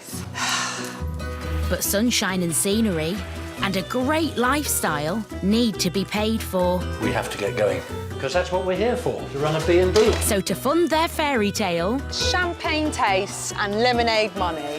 brave Brits are taking the plunge and going into business. What could go wrong? On this series, we follow those expats, setting up anything from bars and boat charters in Spain Suddenly, all hell breaks loose. to vineyards and B&Bs in France. We're in trouble. But will they flourish? Or will they fail? We'd have no money. Oh, la la. And can they really make a life in the sun pay? If we don't give it a go now, there's always going to be that what if. No pain, no gain. On today's show, Almost to the end. Or the beginning, should I say. as Spain's newest fish restaurant attempts to open its doors, will its expat chef overcome some last-minute hurdles? It looks the same, smells the same, but it's set the rice a really strange colour. Two Londoners arrive in France, Whoa, here comes the lorry. but can they get their B&B open before the start of the season? I'm very conscious that time's ticking by, and I have no income at the moment. And can a British pub in the Costa del Sol Happy Easter! pull in the punters with its Easter Sunday service? Watch this space. This is going to be the best bar in Fuengirola.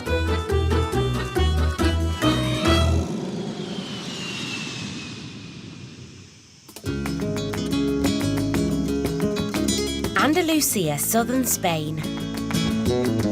Home to some of the country's most spectacular scenery, it also produces world-class food. The region is the world's largest producer of olive oil. It is the birthplace of tapas and the world's most expensive spice, saffron. The crystal blue seas are home to over 700 species of fish, and now thousands of people come here to enjoy the unique gastronomic delights on offer. Chef Steve Hyatt and his wife Alison moved here from Dundee to open their own fine dining fish restaurant. I've always wanted to move to Spain, you see. I've always loved Spain. You've got Malaga just up the road. Malaga's a lovely, lovely city. It's where Picasso comes from as well. You're not that far, really, to get to Portugal. Alison likes the skiing. We've been skiing in Sierra Nevada a few years ago. 26 years ago. Was it? That was a few years ago, wasn't it? And you don't look a day older, darling. Yeah. Sadly, you do. Oh, OK. The Hyatts are hoping their new restaurant will pay for a dream life. But already they've had to delay the opening by a month because of unexpected problems with everything from kitchens to bathrooms. But we can't wait to get going. You know, we need to get going because we're going to run out of money otherwise. So we've really got to get going. Now they're finally on the verge of opening. Almost to the end. Or the beginning, should I say. But first, Steve needs to sort the menu, so today he has an appointment with the fish rep. She's supposed to have been here at 2 o'clock, but I don't know if it's 2 o'clock Spanish time or our time. I'm not quite sure yet. Oh, that's her, is it? Yes. Yeah. Gorgeous. I don't really want any fish. I've just got her to come in. But after facing delays and problems with the renovation, there's another hurdle to overcome. Hablas español, Steve? When you move somewhere, you think it's awkward, but because you forget what it was like in the UK, of all the problems you had there as well. But you don't have a language problem in the UK. I did in Dundee. That's because you kept using the F word. As you can see, you can look at cod, how many different types of cod there are. They sell, I mean, it's a great range. And calamari, I just want to order calamari, and it starts here, it goes all the way down to, where are we? There. So you've got 20 calamari there, and then you find them on another page. So I don't know which calamari I want. Today, Steve has enlisted the help of their new Spanish waiter, Oscar. So just take a seat here, Laura. So his fish wish list isn't lost in translation. So he's going to translate. He's happy, he's got a lovely lady. Ah, no, you'll be fine. You'll be absolutely fine. Okay. Lobsters. Lobsters. You have fresh lobsters? He still thinks he's got it. Yeah, sí. ¿Bailando? Yeah. Dancing. Yeah. do you actually do tuna steaks? Que si haces filetes de tuna. 12, 12? Or 10? No, not kilo, not kilo. No. Individual. Or is it? Yeah, fillet. Oysters. The box 25, yeah. What about fish bones? Vale. For stock. Las espinas de algún pescado, ¿no? Sí. Vale, para hacer el caldo, ¿no? Yeah. Vale. Perfecto. Yeah, is everything okay? See, easy. Easy, come on. You don't need me, you know? No, sí, no puede faltar. So that's another job ticked off Steve's to-do list. The first fish order of what he hopes will be many. It'd be nice to order quite a lot every day. I'll be very happy then. very happy. There's now only 2 days before opening. Thank you, Laura. But the to-do list is growing longer every day. Will the Hyats really be able to hit their deadline and finally start earning some money?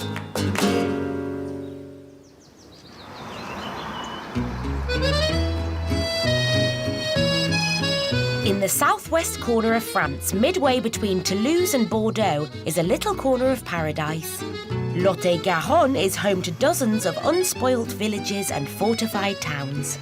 The mild climate and rolling landscapes make it a popular place for expats chasing a dream.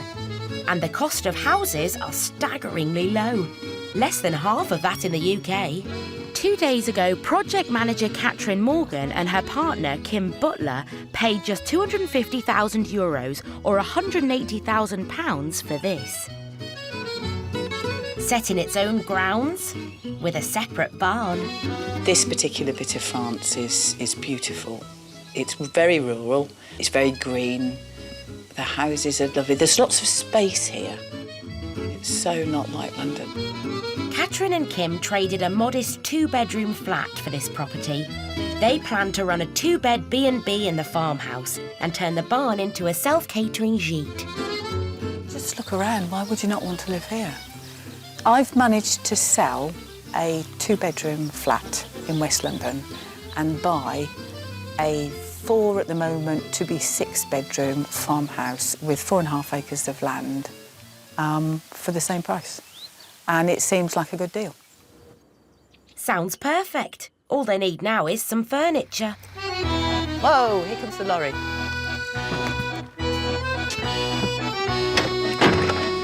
And now project manager Catherine can put her organisational skills to good use. Where would you like your cactus? Before you make any rude comments. Round mirror, the gold one. In the salon. Boxes everywhere, and such a lot to unpack. It doesn't have to happen in one day, does it? No. So... I think it's going to take us weeks to finally get everything straight. Yeah. But time isn't on their side. Kim goes back to London in 2 weeks, and Catherine needs to get the B&B open so their new life can start paying for itself. Over the next 2 or 3 weeks, the big priority is to get those 2 bedrooms, the bed and breakfast bedrooms done, because if people are coming to buy houses in this area, you know, people who've got a dream like us, then we'd be a really good stopgap for them to stay somewhere, and we can tell them what we've done. Yes. Although I don't want them setting up B&B. Not closer to here. Nearby. No. Catherine and Kim are also converting the barn into a self-catering gîte. Today, builders Kerry and Ian are back to start the hard work. Work on the gîte started yesterday. It's quite exciting, isn't it? Actually, no, work on the gîte started the day before yesterday because there was an awful lot of stuff in there that we didn't think was going to stay behind. And that was him, on cue. Thank you, Kerry. Still a lot to do. Complete renovation, involves electrics, plumbing, you name it, we've got to do it.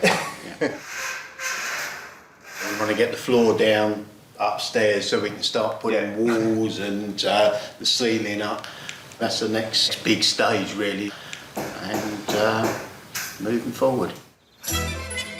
Catherine and Kim have found out the work will cost at least €15,000 more than they've budgeted for and could take all summer.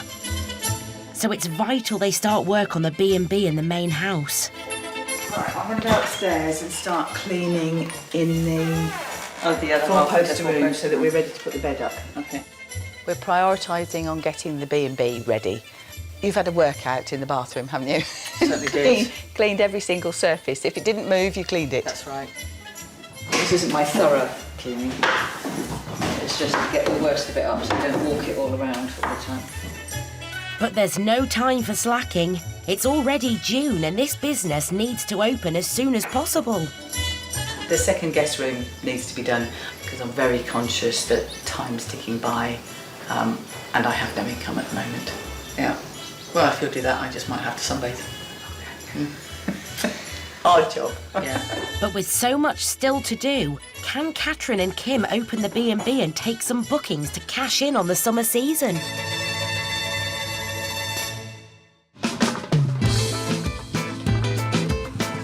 The Costa del Sol, an area of Spain where the sun rarely stops shining. Summer temperatures can hit the 40s, and even in winter they rarely fall below 15 degrees centigrade.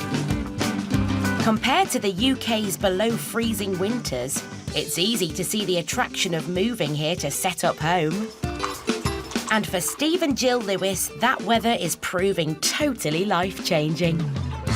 When the sun's out, everybody's happy. I just think, yeah, it makes you feel better. It's a big doesn't it? difference You've got here, the same isn't it? problems. You've got exactly the same problems. How are you going to pay your bills? Whatever, you've got exactly the same problems. But it's just nice when you get up in the morning and you're not Sun thinking, shining. do I need my coat? Do I need an umbrella? Do I need a jumper? Do I need a change of clothes just in case it gets warm? Publican Steve and Jill moved here from Barrow upon Humber, hoping the sunshine of the Costa would put the spark back into their marriage. Well, no, we came for a better way of life, really. We definitely certainly want escaping the hard work because it's been hard work, hasn't it? We knew that was going to be. But a better quality of life, you know, the sunshine, happy people. Life's very, very short and anything can happen at any time. So if you want to do something and you can do it, do it. Steve and Jill have just opened their traditional British pub on the beautiful Fuengirola Marina, serving home-cooked English food. They've had a good start, but now it's Easter Sunday, and they're determined to keep the tills ringing. If somebody saw this, they would think they was in England. That's the ideal thing. That's what we've created. You know, you've got your typical English beers on. You've got your typical English Sunday roast on. You've got your fish and chips for Good Friday that we've just had. All I want now is, you know, a few kiddies to come in so we can treat the kiddies with an Easter egg. Oh, we'll go back there. We've had an Easter egg for nothing. You know, look after the kids. You know, they'll guarantee they'll come back. They're hoping their carvery will be a hit again, and it's not long before the customers are queuing for a taste of home. Looks lovely, doesn't it? Looks really Have we got any nice. crackling today, have we? Yeah, I think we'll find you a bit of crackling on here A bit somewhere. of crackling, that'd be lovely. That'd do your teeth in, won't Yeah, it? that'd be great. It's going very good. Everybody tends to enjoy their roast. Just had some more customers who's just arrived from England who come 8 times a year, and they said they've all been looking for a carvery for years. Now they've found one. Nice meaty gravy. That's lovely. Oh, look. A good day to us at the moment will be to try and beat Mother's Day, which we had 30 booked for Mother's Day, and then we did something like 15 walk-ins, so say 45. 2 weeks ago, it rained all day Sunday and we thought we'd be dead. 1 portion of beef left out of 3 roasts. So it doesn't matter about the weather, still people like their Sunday roast. Look at that. Absolutely. That's lovely. The bee's knees. Another satisfied customer? Yeah, thank you. Enjoy. The people that have just been up have been here before, and they're spreading the word. It's all word of mouth, and it's just getting better. So the lunchtime carvery is a hit, and it keeps on getting better, as they are inundated by thirsty punters for the rest of the afternoon and evening. You know, as you can see, we've been absolutely rammed. We've got a right sweat on. Lots to do. I've had that pint for 2.5 hours. It's as warm as toast. It's going so well, they need emergency sangria. Most places you go in, we'll get a glass of sangria if it's been made in 2 seconds. It doesn't have the true taste or flavouring. We like to do, let it ferment over a few days. So this will be left fermenting Like being on one of them cookery programmes, isn't it? But with a thirsty crowd to satisfy, there's no time for patience with this batch. They'll be ready to go. We'll get away with selling that if they need it. It's been a day to rejoice. They've taken a staggering €970. The place is full, the place is rocking, everybody's enjoying themselves. This is the start of things to come. Watch this space. This is going to be the best bar in Fuengirola. I'm needed back on the bar, 2 secs. Happy Easter! Oh, thank you! Happy Easter, darling. Steve and Jill's first Easter Sunday has been a huge success. Happy Easter, enjoy. But they need to be this busy every day, not just on special occasions. So now they're counting down to their first big cabaret act, which they're relying on to keep pulling in customers throughout the summer. Happy Easter, darling. You know, there's 15, 20 bars on this front. We're all fighting for the same customers. Nobody else on the marina is doing music, so hopefully that's what we want to attract.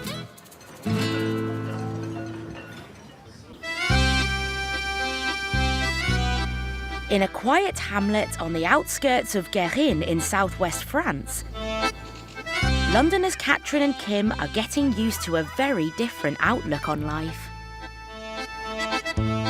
I'm getting away from city life, from the stress of a 9 to 5, from travelling on the tube, from a polluted, stressful city environment that actually made me feel quite ill.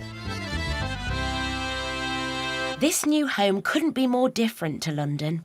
Catherine and Kim have swapped a small back garden for a lush meadow with fig trees and orchards.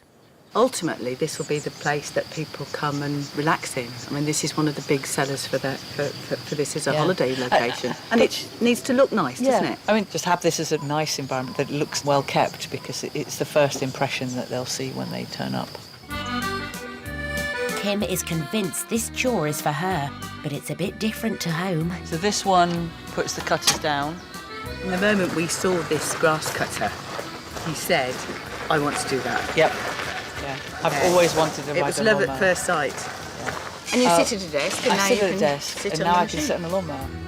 Time for these city girls to have their first lesson in country living. Reverse, neutral, and then Yeah, I think graded. it gets faster and faster as you move it forward. So everything has to be in neutral, and this has to be off. Yeah, okay.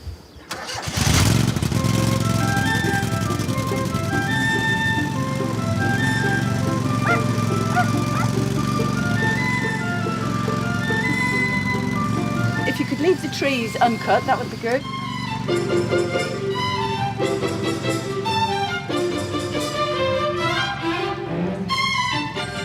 I like doing stuff like this, DIY, but we're both very hands-on, which probably help here. Yeah. I might be allowed to do some more, you never know. We have a very, very small garden back in the UK. You swapped, you know, not cutting any grass to mowing a meadow. Yeah. When she arrived, Kim was not sure about leaving London, but it seems she's falling for the French way of life. Settling in here has been quite easy. It's just so much more relaxed here, and the thought of going back knowing that I've got to get on the tube in London and, you know, go and do a paid job is quite a tough one. I do love it here. It's great. It's the not seeing Catherine for, I mean, this time it's going to be 2 weeks that I won't see Catherine and Louis. It's not the material things, it's the people and dog things that I think is going to hit me as, you know, I'm not going to see these for a couple of weeks. Right now, I want to stay here, I don't want to go back. But, and you know, the reality is, you know, I've got to, but I'll cross that bridge when I get to it, I guess. It's 3 days later, and today's the day Kim has to go home. Going back to the UK today, I suppose very, very mixed. It'd be nice to get back.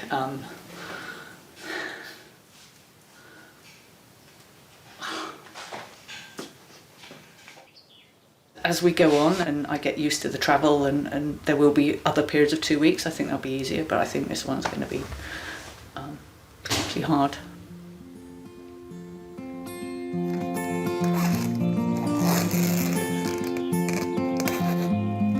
Today is very much a mixture of feelings. It's a mixture of sadness that I'm saying goodbye,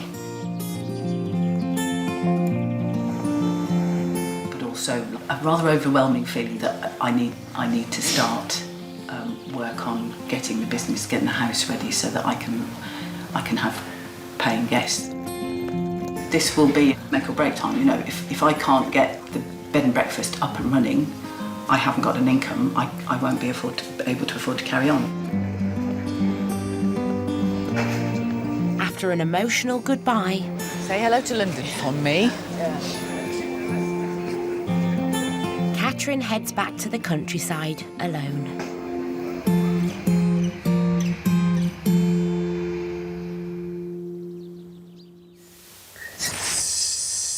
She'll be in the air. She'll have done an hour by now. Halfway there. It's quite quiet. It's quite odd. It still feels like I'm a visitor here. I don't feel yet that I belong here. And the reality of building up her new business alone suddenly dawns on her. I know there's a great long list of things to do. It's almost a daunting list of work and preparation, and I need to work out a prioritised list of what I'm going to do and when I'm going to do it. I don't know what it's going to take and how long I've got to live here to feel as though I'm a part of this place. But at the moment, it's a bit like being the caretaker.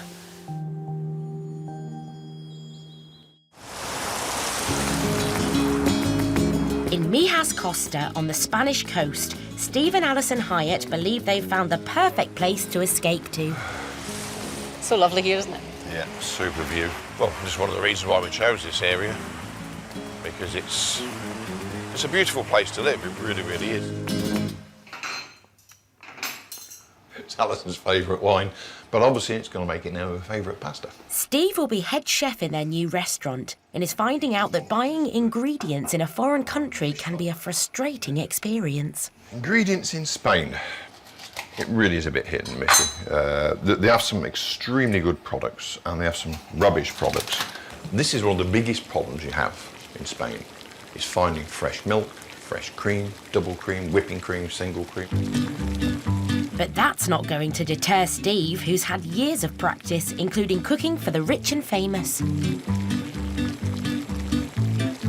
Frank Sinatra, very nice guy. Ross shows him a restaurant in Dundee.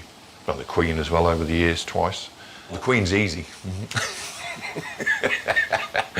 Alison's difficult. He's a perfectionist. Well, not all people that call themselves chefs have that sort of level of attention to detail. Has been known to throw a pan across the kitchen because something got burnt, you know?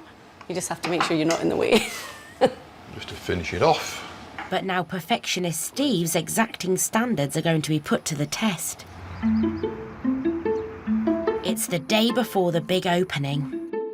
The Blue Marlin is a hive of activity, and in the kitchen, Steve and his team are prepping for tomorrow's service. Yeah, all go today. Non-stop, I'm afraid. All the deliveries, checking on the prices. Probably won't get out of here until later on tonight. And we came in at 10 this morning. Yeah, so we've got all the sauces are to be done, all the fish has got to be prepped. So we've got the stocks on the way. Meanwhile, Alison is taking delivery of their new wine glasses. They're crystal rather than just a glass. So there's just that lovely sound you get with crystal that you don't get with glass. But though the glasses are great, they currently have no way of cleaning them. The dishwasher has given up the ghost. So it's constantly trying to fill. So it's just cold water all the time. It's not washing. We're actually going to be opening a month late. It's just there's a lot of things that were wrong with the building that we didn't foresee, things that needed to be updated, which has been quite costly. But if you want to operate, you've got to make sure you're operating within the law. In the back, Steve is having his own kitchen nightmares. There's a problem with his muscles. Well, they're supposed to have come clean. You can buy them clean, you see. But they didn't come clean, unfortunately. And they are a mess, they really are. You know, been straight out of the sea and delivered straight here with the looks of them. Despite these problems, Steve and Alison are determined that their launch night will be perfect.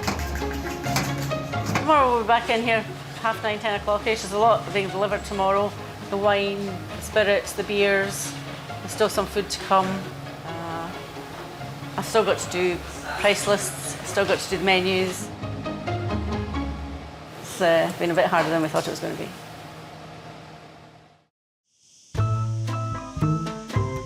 But the next morning, there are more problems to solve. Steve and Alison are missing some special pasta plates, oil, and to top all that, they've got the wrong tuna. Tuna, pasta bowls, and oil. So tomorrow I've got a loin of tuna coming. So Alison is being dispatched to the shops. Couldn't get the oil that I was looking for, so probably have to go into the local shop. But yeah, we've got fresh rolls, the cheesies, the tuna that wasn't delivered, the right tuna, and a few other bits and pieces. Meanwhile, at the restaurant, Steve's bracing himself for a busy service. Just finished the meat, the lobsters. Just been done, all trimmed, ready to rock and roll. Just got to clean up now and just get ready for service. It's 6 p.m. and the doors of the Blue Marlin are open for business. Well, sort of. Opened up quite easy a couple of days ago. Looks like it's come off the runner. What's it? WD-40. There we go. I think it's just here. It's needs a bit of something on it. Within half an hour, locals are starting to show an interest in the newest restaurant in town. Oh, yeah. Yeah, like it? And it's overnight today. Yes, now. Yeah. Can I take a look? Of course, yes, you're welcome. Yeah, sure. What do you serve? Mostly fish or? We do 2 steaks. There's a fillet steak and a ribeye steak. Yeah. I'm real tired. But the question is, with so many restaurants to choose from, will any of the window shoppers come through the door? Worried that nobody's been in yet. Yeah, there we go. In the town of Fuengirola, just down the coast from Mijas Costa, Steve and Jill Lewis have been running their British boozer for almost 3 months. They've had a good start to the season, but now it's the height of summer, the most competitive time of year. So they've put on extra attractions to try to lure in the holidaymakers. Hello, how are you doing? All right? I'm fine, how are you? Nice to see you. Are you excited? Very. I'm nervous. Oh, yeah. I'm a little bit nervous. Tonight they've booked the Costa del Sol's hottest new act. If I set those to like a pink and a bluey white, can you see? Paul Burnham will later transform into the glamorous Guapatini. This, £800 this cost. My favourite comment is when I have men come up to me with their wives and they say, well, I wasn't going to come and see a drag show. There's no way you're going to get me to come and see a drag show, but my God, you've changed my mind. I've had a great night. Now that's better than all the applause and all the laughter put together. Got goosebumps telling you there. To cover Guapatini's fee, they've pre-sold 50 tickets at €5 each. Keep your tickets on in case you're coming in and out. You've got your 2. But a rush of punters without tickets at the door is causing a seating problem. Yours is not ordered. No, because right, so what you will need to do is, obviously you want to sit with them, you'll need to put another seat on that end of their table. They're on table 6. 24, please. I'm a bit annoyed now. Well, if nobody tells me, love, I'm not a mind reader, I'm sorry. Once the seating is sorted, the show can begin. There was a musical composer in London, you may have heard of him, a little-known composer called Andy Lloyd Webber. And Guapatini doesn't disappoint the crowd. It was something different. It was ace. I'm not really into drag artists, and I was really quite surprised how good it was. I thought she was very good. We want to get him in Barra. We think it'll go down very well. Tonight, Steve and Jill have taken €420 in ticket sales alone, more than covering Guapatini's fee. In addition to this, the bar took well over €1,000. Couldn't have asked for a better turnout. I've had more people just turn up on the night. And yeah, a little bit stressful trying to sort them out, trying to sort tables out, trying to squeeze them in. Well, that's show business, isn't it? You know, and what a night. Couldn't have asked for anything better. Guapatini has helped make this the Mariners' best night yet. I've had lots of comments already about putting the fun back in Fuengirola, putting the spirit back in Fuengirola. You know, we expected it taking us 2 years to get established. I think, you know, if we carry on with these cabaret shows, it's going to make it. But it's still early days. Can the Mariners keep up the good work and continue to pull in the punters for the rest of the summer? And make the bar a permanent fixture in Fuengirola?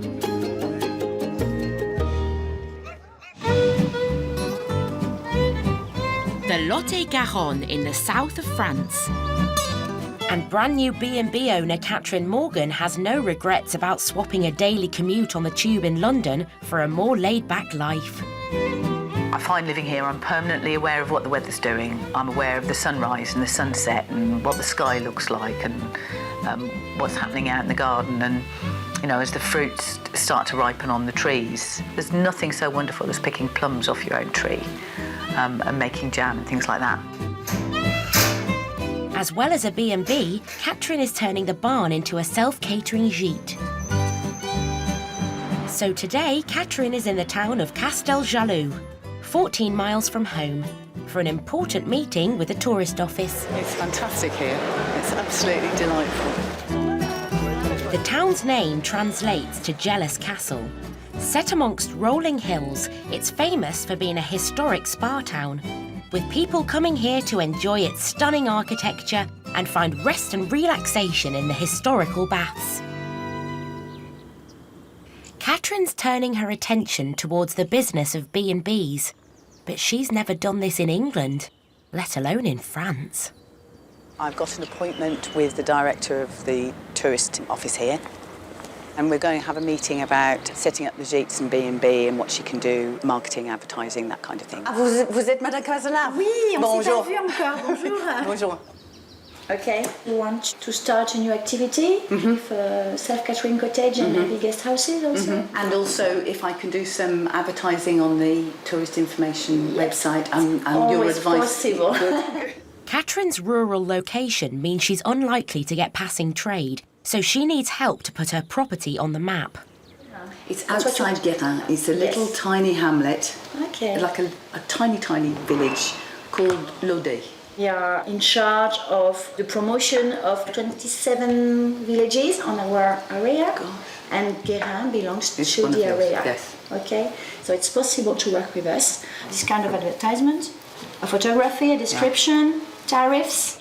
But before she can market the property, Catherine needs to learn the law of the land. And this is the complete law for guest houses. Nice thickness. Thank you very much. Very large. Even in French, it's not very easy to read. Really? But if you have someone to translate. Yes.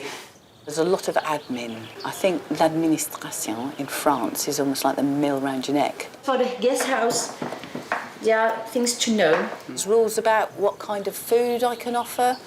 There's rules about breakfast. There are things to know. Yes. Important things to know. You have to have a drinks licence to serve tea and coffee at breakfast. And you think, it's not alcoholic.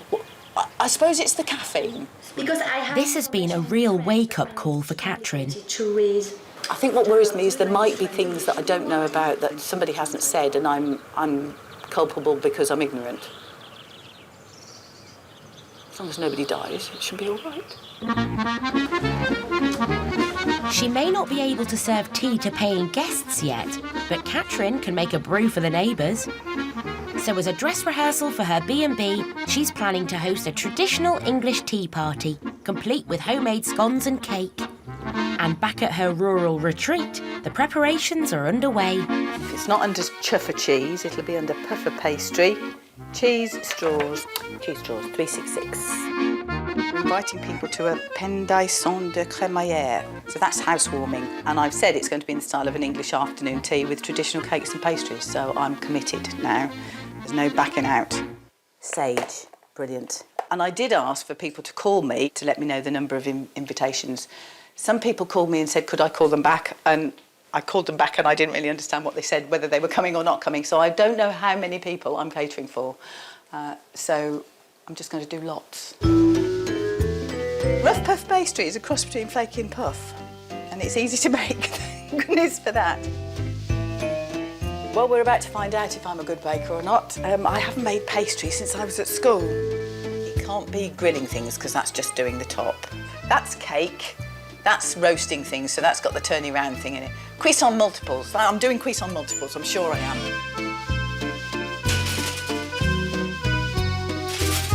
I'm hoping they'll be open to trying new things, and if they don't like it, they don't like it. 12 minutes. There'll be something that they'll be able to eat. I need to get on and do the next lot.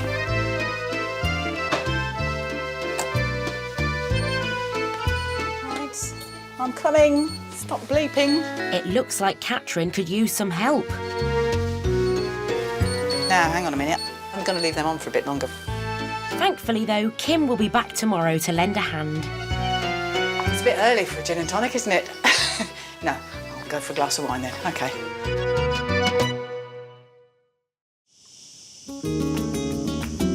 In Mias Costa on the Costa del Sol, it's the opening night of the town's newest fish restaurant. But the Hyatts still haven't managed to reel in a single customer. Worried that nobody's been in yet. I don't think anybody's anywhere at the minute. In the kitchen, Steve's raring to go. Now I've got the lobsters done, and the pepper sauce is done, and all the bits and pieces for the monkfish, and the oysters wrapped all the meat and stuff a bit better now. So I think I'm just about there. And a potential disaster caused by lack of plates has been averted. Steve has found some emergency crockery. We'll do it for tonight, but it's not the same pattern as we've got on all the rest of the plates.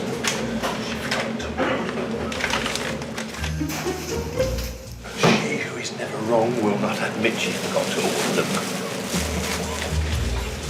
You've always been a big mouth, so I can hear you fine. But now Steve's got an even bigger problem to deal with. There's trouble with his lobster thermidor. His turmeric rice has turned a funny shade of orange. Rice that I bought, the basmati rice here, I don't know, I've never seen a rice cooked like it. It was like 5 minutes in the water and went to mush. And the turmeric here is not very good either. It looks the same, smells the same, but it's set the rice a really strange colour. So I may have to give them something else instead, but unfortunately it's already on the menu. So maybe I'll talk to the Indian restaurant and see what he's got. Did you get basmati rice, love? Yes, it's in there. Thank you. Get that on then. Steve has no choice because within an hour, it's the moment everyone's been waiting for. The customers start to arrive in force. So where would you like to sit tonight, gents? Do you want to be inside or out there? After setting up a new life overseas and a stressful renovation, Alison has taken her very first order in her new dream business. That's great. It's like, at last. Achieved it. Oh, they're eating off our daily special menu, which is 2 courses for €20. So they're having tuna, and then the gentleman is having our catfish with the Cajun. Good day, good day. And within minutes, more customers arrive and Steve is rushed off his feet. Always tell when the Brits are in. Now, sir, your bang bang shrimp. There's a bang bang. There you are.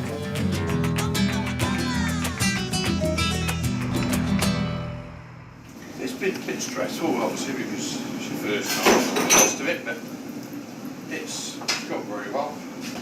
Bit of a learning curve as well, obviously. Customers seem happy, so that's the important thing. Oh, and the wife's happy, that's the even more important thing. It was nice tonight. We did 15 people. They all were very happy. So yes, we did just a nice amount for our starter night. My feet are sore. But I'm very, very relieved that we have some money in the till. Glad we're actually back to doing what we like doing. Yep. I like cooking, she likes shouting at me. 8 work's a treat. It's a successful night after what has been a real battle to get to the finish line. We don't remember the setbacks now because you we'll just get look over ahead. it. It's Yeah. behind you, it's done. We're celebrating something that's happened. Yeah, move on. You know. It's very short. I mean, it doesn't feel like so long ago I was 25 or when I met Alison at 30 odd. It just doesn't seem, it doesn't seem like we've been together so long. Yeah, it does. Okay. You knew I was going Well, to for say you that. it does. For you it does. For me it does. Over the next week, customers keep on coming and the great feedback for the Hyatts continues. Fish was so fresh and the flavours were just absolutely amazing. Definitely going to be coming back. Lovely, everything lovely. The presentation's great, the personality of the people here are great. We're happy to be here tonight and we will be back. But Alison and Steve still have a long way to go. They need to keep on reeling in the customers throughout the summer season if they are to have any chance of recouping the overspend they made in opening their dream restaurant. Next time. The benefits of life out here are, oh my goodness, 15-fold. A new life in the sun for these great escapers. We're doing what we want. I'm living my dream. But can they make their new business pay? It's absolutely essential we have customers because there are no funds to get ourselves through the winter. After a great opening night, I'm very, very relieved that we have some money in the till. Can Steve and Alison keep the tills ringing? I don't think it's easy to earn a living because a lot of people have tried it and failed. And how will Catherine, How long have we got to go before people get here? cope with her biggest cooking challenge? Idiot, 1 ounce of sugar and 2 ounces of sultanas.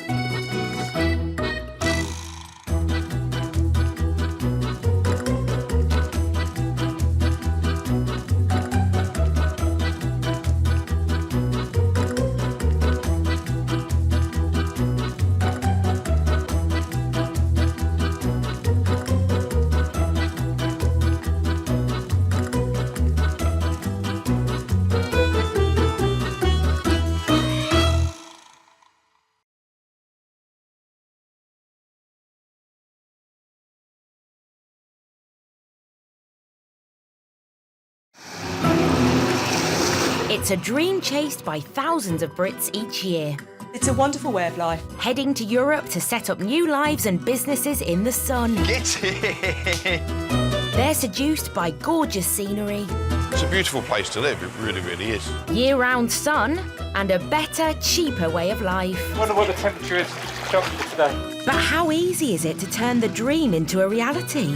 This is like the final frontier. In this series, we follow the expats as they say goodbye Blighty. There's no reason for me to go back to the UK. I have nothing there. And begin their new lives. What could possibly go wrong now? Setting up bars and restaurants in Spain. I know, it ain't rocket science. Gîtes and B&Bs in France. Voila. When nothing is ever as simple as it sounds. We're starting to get sleepless nights because you're starting to get worried. It's great. What more could I want? On today's show, Benefits of life out here are, oh my goodness, 15-fold. a new life in the sun for 2 Brits. We're doing what we want. I'm living my dream. But can they make their new business pay? It's absolutely essential we have customers because there are no funds to get ourselves through the winter. After a great opening night, I'm very, very relieved that we have some money in the till. can these great escapers keep the tills ringing? I don't think it's easy to earn a living because a lot of people have tried it and failed. And how will this new B&B'er How long have we got to go before people get here? cope with her biggest cooking challenge? Idiot, 1 ounce of sugar and 2 ounces of sultanas.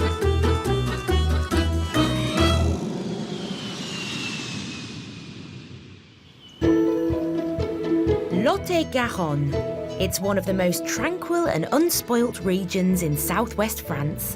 Property prices are around a quarter of what they are in London, and now Kim Butcher and Catherine Morgan are starting to reap the rewards after swapping the capital for this cheaper, more relaxed way of life. They paid €250,000 for this 4-bedroom farmhouse, from which they plan to run a bed and breakfast business. I find living here, I'm permanently aware of what the weather's doing. I'm aware of the sunrise and the sunset and what the sky looks like and what's happening out in the garden. And, you know, as the fruits start to ripen on the trees, there's nothing so wonderful as picking plums off your own tree and making jam and things like that. It's now June, and with work progressing on getting the B&B ready, Catherine is now turning her attention to the menu. She's hoping to offer evening meals, but she's discovered the full force of French bureaucracy. Oh yes, the evening meal. Now that was a shock. I've got to tell them where I bought it from. I mean, this could get ridiculous. Where did the salt come from? Greece? Turkey? So I can just imagine my evening menu. You know, tomato soup, provenance, neighbour's garden. Some kind of fish, provenance, the sea, and the salad that goes with it, Castle Jolly Market. This is going to be really difficult to adhere to. I'll give it a shot. They'll all know where I've been shopping. She's also had to register the B&B at the local mairie or town hall. Now all Catherine needs are some guests. As well as running a B&B, Catherine is turning a barn into a gîte. The plan is to open next year, but there's a huge amount to do. Now, a fortnight after Catherine moved here, Kim's back from London to check on the works. It's 2 weeks since I've seen this, so there's quite a lot of progress that's happened. I wasn't expecting them to have done. Was the dividing wall up between the 2 rooms when you came before? It was going up, I think. They've done a lot more downstairs. I hadn't expected them to do any downstairs. Well, Ian's put a lot of the wiring in. So far, the building work is on schedule. The builders have finished the majority of the wiring and structural work, but still need to complete the electrics and plumbing before they can even think about decorating. Apparently they don't plaster. Who don't? The French. So you paint directly onto the plasterboard. Really? Yeah. Kerry assures me that by the time you've put 10 coats of paint on it, it looks fine. 10 coats? Really? There's still a lot to do. But at least Kim has noticed a difference. It's exciting to come and see the progress. It feels like it's actually happening. Kim and Catherine have never run a B&B before. Catherine knows they desperately need experience, so she's arranged a party to put them through their paces as hosts. And they want their new bed and breakfast to look perfect. If I do half an hour of strimming, do you want me to do the side bits again, run over these again? Yes, that'd be good, because if we can make the front look nice, we can worry about the rest of it later. Okay.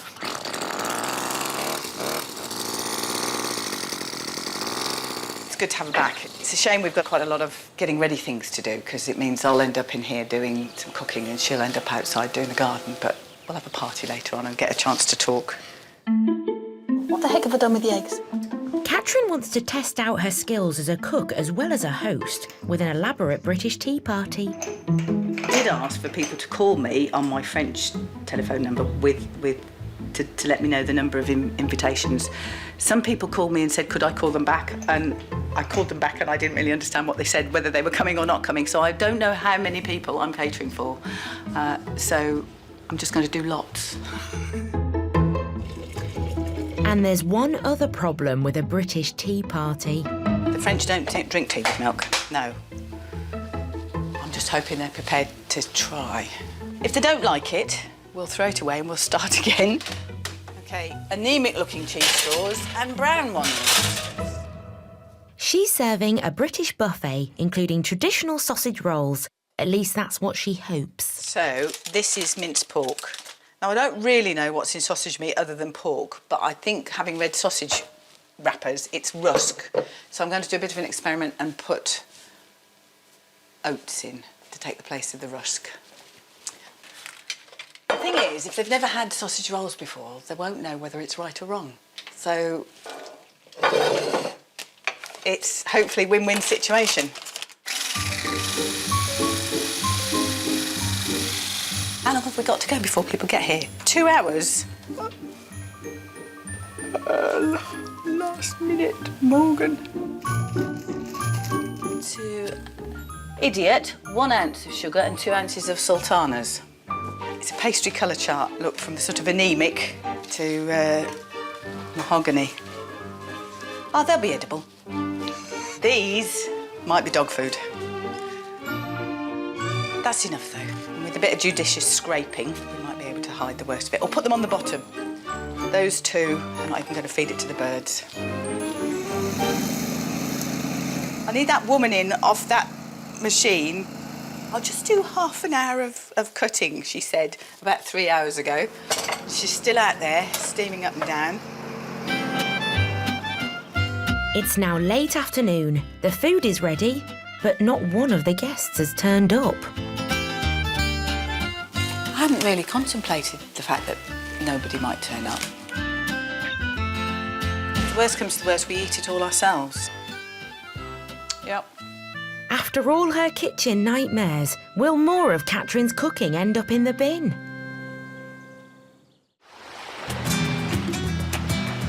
Andalusia in southern Spain.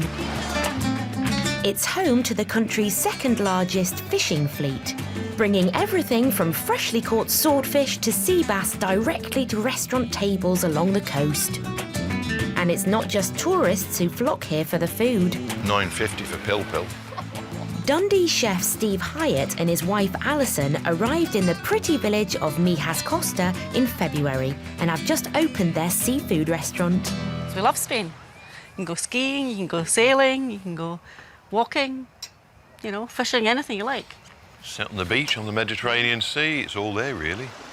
And we just like the lifestyle that it promised, and so far is living up to it. The Hyatts are following their dream to bring great quality cuisine to the Costa. On their opening night, they took €700 and served 23 customers. A great start for any new business. My feet are sore. But I'm feeling very relieved that we have some money in the till. Absolutely amazing. Definitely going to be coming back. But they can't rest on their laurels, because in these parts, competition is fierce, and many businesses don't even survive their first season. I don't think it's easy to earn a living, because a lot of people have tried it and failed. So it's not easy. There's more failed restaurants on the Costa del Sol than anything else. Bars, restaurants, they come and go and just turn over and turn over. Steve and Alison reckon they have a plan to keep regular customers coming back right through the summer and well into the winter. We think that people think like we do. When you go out, you want something different, and that's what we're looking for.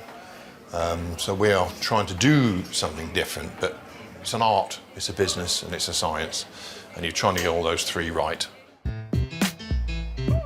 It's now May, 2 weeks after their opening night, and Steve's heading to Malaga's fish market for some inspiration to make his menu stand out. Well, driving along this coast it's just super. You wake up to this in the morning. I mean, it's not even hot yet. I mean, it's 20 degrees now, and it's just nearly 8:30 in the morning. But it's a lovely drive, and as you drive around the bend here, and you see Fuengirola and Los Boloches, and it's the mountain. It's lovely. Far better than driving around Dundee, that's for sure. For fish lovers like Steve, this part of Spain is an absolute dream. The markets sell a huge array of delicious, freshly caught fish and other Spanish delicacies. Steve is in his element. Beautiful fresh snails. Caracoles, it's called here. Absolutely unbelievable. Normally at home you get them in tins. Little garlic butter. Pretty classical really, some brandy, garlic butter, a bit of chopped parsley. Saute them off, absolutely lovely. I got some beautiful Galician oysters yesterday, absolutely superb, they really are. Hoping to get more today, but the guy's struggling getting them because we're coming up to a holiday period at the moment. Everybody's stocking up. And we're the new kids on the block, so to speak, so they've got to look after the people they've been dealing with for years. Steve finally opts for some clams. But that's the easy part. Now he needs to find a dish that will please his customers.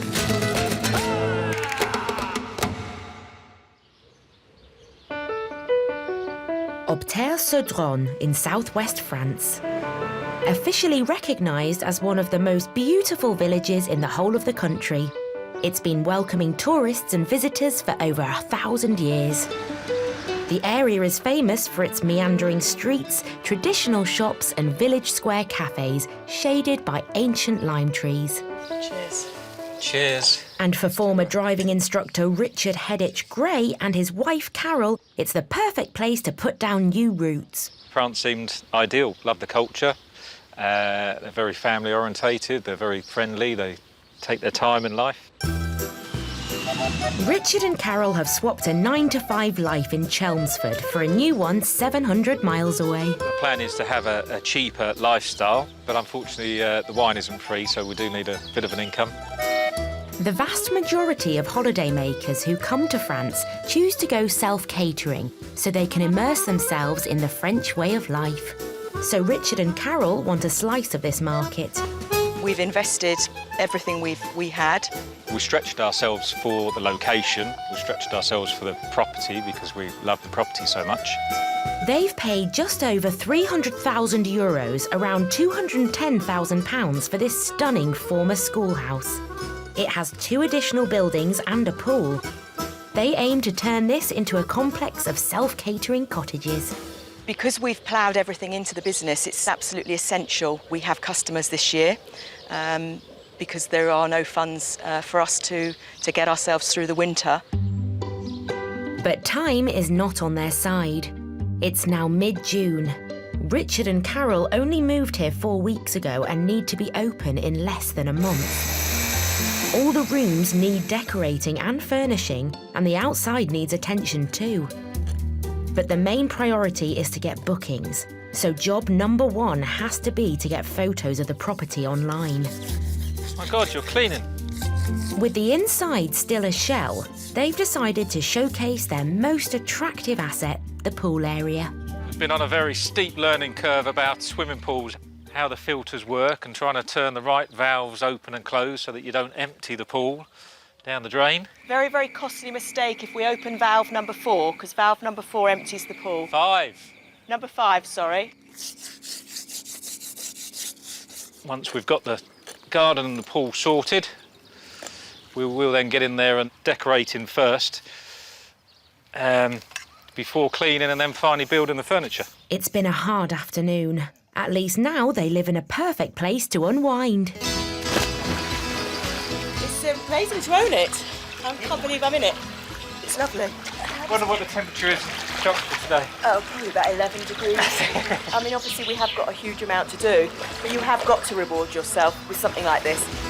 But Richard and Carol know this is not a holiday. They need guests if this business is going to pay for itself. We've now got a pretty good looking pool, pretty good looking garden. Just don't look at the house. The house we'll worry about tomorrow. The property will now go online. Will this marketing campaign bring in the bookings that they need to keep the dream alive? In Obter-sur-Dronne in the southwest of France, Richard and Carol are hard at work on their self-catering complex. Today, an electrician has arrived to wire up the cooker and check the rest of the electrics. Getting a little bit nervous about how many hours it's been there. It's about 3 hours now. So we didn't have a quote, so we don't know how much. With such a tight budget, every penny counts. So Richard's checking on progress, if his French is up to it. Ça va? Oui, mais on essaie de passer là, à travers le mur. C'est pour traverser, arriver de l'autre côté. Ah oui. Bah, c'est le passage le plus difficile. Care to translate, Richard? I think he's saying that it's difficult Voilà. to get across the top of the doorway, to run the cable from one room to another, to get from the kitchen back to the electric board. Tu l'entends pas du tout? I think. Could be something completely different. He could be saying it's not difficult. But there has been some good news about the business. Following their marketing campaign, Richard and Carol have just received their first booking. They now have only 3 weeks to be completely ready. Easier said than done for these DIY novices. Expect this amount of work when buying the property at all. I didn't do DIY in England at all. They may have escaped the UK, but there's no escape from the dreaded flat pack, French style. Right, ready for battle. Here is the map of how to put these beds together. I don't even know which way round it goes. It that way, or it could go that way, or it could go that way. My husband is probably the worst DIYer on the planet. In fact, he has really no DIY skills at all. You're letting go then, are you? You're just making it up, aren't you? Well, yeah, but I am right, look. That goes in there. No, it doesn't. Yes, it does. So that's definitely right. Then you turn the whole bed over. I admit I'm a bit of a bull in a china shop. I like to get things done. I don't like waiting. I can't wait. An hour in and only one bed is built. Lunch is for wimps, as they say on Wall Street. Let's see what falls off that was missing. This is our job. Don't have to worry about going out to work, so if you have a bit of a frustrating day putting a bed together, it's not like going to work and putting money in other people's pockets. It's just a bit frustrating. Finally, they're finished and can refuel. So, do you think it was a good decision to buy this property that wasn't already Gite's and have to put all this effort and money in? What do you think? You're asking me after the morning of building beds. Yeah. That went really badly. Yeah. Did we make the right decision? I know my answer. Long term, yes. Would you change it? No. I wouldn't change it for the world. Decision's right. With their first guests booked in, Richard and Carol now need to find out if their new business can fund this dream life.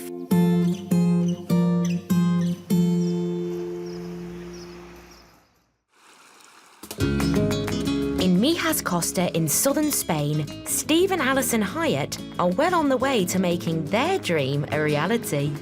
After a great opening night, they're stopping at nothing in their quest to make the Blue Marlin the most talked about restaurant on the Costa. It's quite a toughie to get one of these open. Just put a drop of water in there just to test it. Now, he now should be starting to pop open, you see. There he is. It's a huge clam, beautiful. Steve's convinced that frequent changes to the menu will keep those all-important regulars coming back. So today, he's creating a new dish with a type of clam he's never cooked before.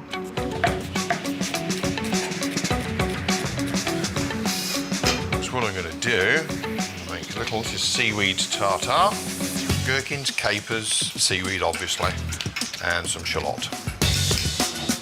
A simple garlic butter. Oh, there's the clams, and they're open. Look, they're ready. It's nice to have a little hot and cold dish, you see. And here we go, clam tartare. But is this new dish good enough to add to the menu? Well, here's the guinea pig. There you go. Let's try that, see what you think. It is a bit chewy, so you might have a bit of cutting to do.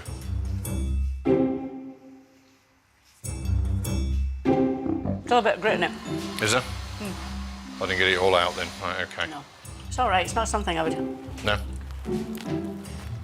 See, I would leave a bit, not like a scallop, but just soft and sweet. I think it's an interesting dish. I don't think it's something I would want to pay a lot of money for, though. I think it'd be nice in a cream sauce, as opposed to on the tartare. Oh, well. I'll have to eat more myself. Yeah, back to the drawing board. Steve can't afford to waste the clams, so he seeks advice from a Spanish chef next door, Silvio. Just open, Yeah, zest a lemon. that's it, yeah. Nothing else. Concha fina is lovely. Oh, yeah, okay. Yeah. there, there, and there, all in one lemon. And it's still alive. Gracias. You're more than welcome. Gracias, Silvio. Gracias. Steve simply can't wait to try it the Silvio way.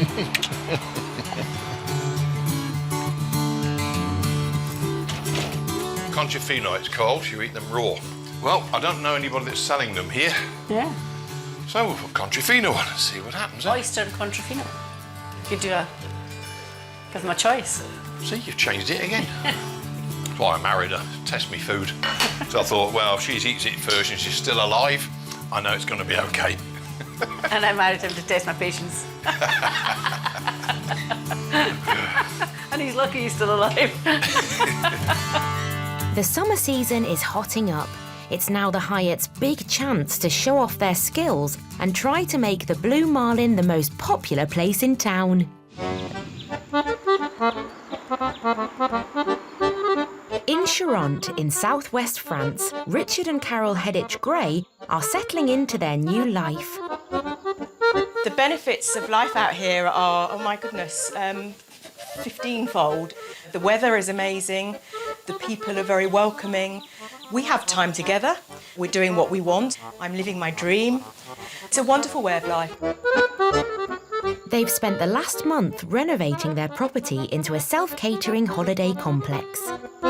They've made good progress, but some of the rooms still need furniture, and that all-important first booking is looming. Less than 2 weeks, the guests arrive. So we've done all the painting, we've got the furniture built. Kitchen's nearly done. Eventually.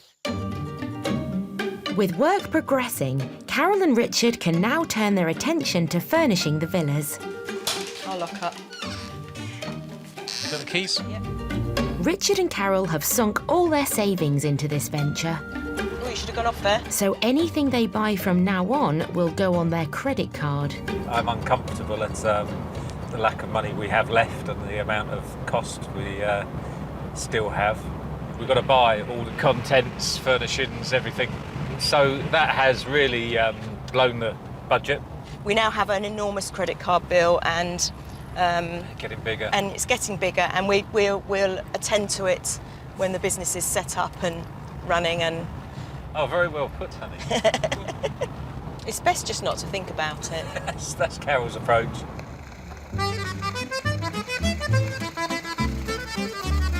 Oh, I'm excited. Let's hope we get some goodies. What about this? Where could this go? Nah. This one? No. This one? No. That could go above the fireplace, honey. Look. Oh, that is awful. That's quite cute, isn't it? It'd be nice in the garden. Say, combien de prix, monsieur? €5.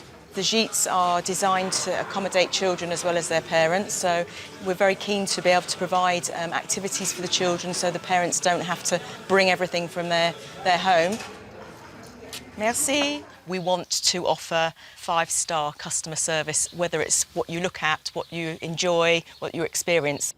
Who's going to pick up the bag then? Not me. A selection of toys, pictures, and a couple of new carpets have cost just over €50. You'll have to sit with that on your lap, honey. And Carol, at least, is confident they're finally on their way up. We've received deposits in now and people are beginning to pay their first instalment of their payment, so money is beginning to come in gently. So it'll help us survive this summer and through the winter. And money's dripping in and flooding out. It's a fortnight later. Despite long days of decorating, furnishing and planning, Richard and Carol are running late. We've been running around getting ready for our guests' arrival. First guests are due any time now. These guests are old acquaintances of Carol, and she's hoping they'll spread the word back home. They are a family that are known to me because the children used to attend my nursery. So very excited about seeing the children. Great marketing for us, and we're hoping that they're really going to enjoy it and take back some good news to all of the people back at home. Spread the word. And spread the word, yes. I feel really excited about seeing a family come and enjoy what we've dreamed about all these years.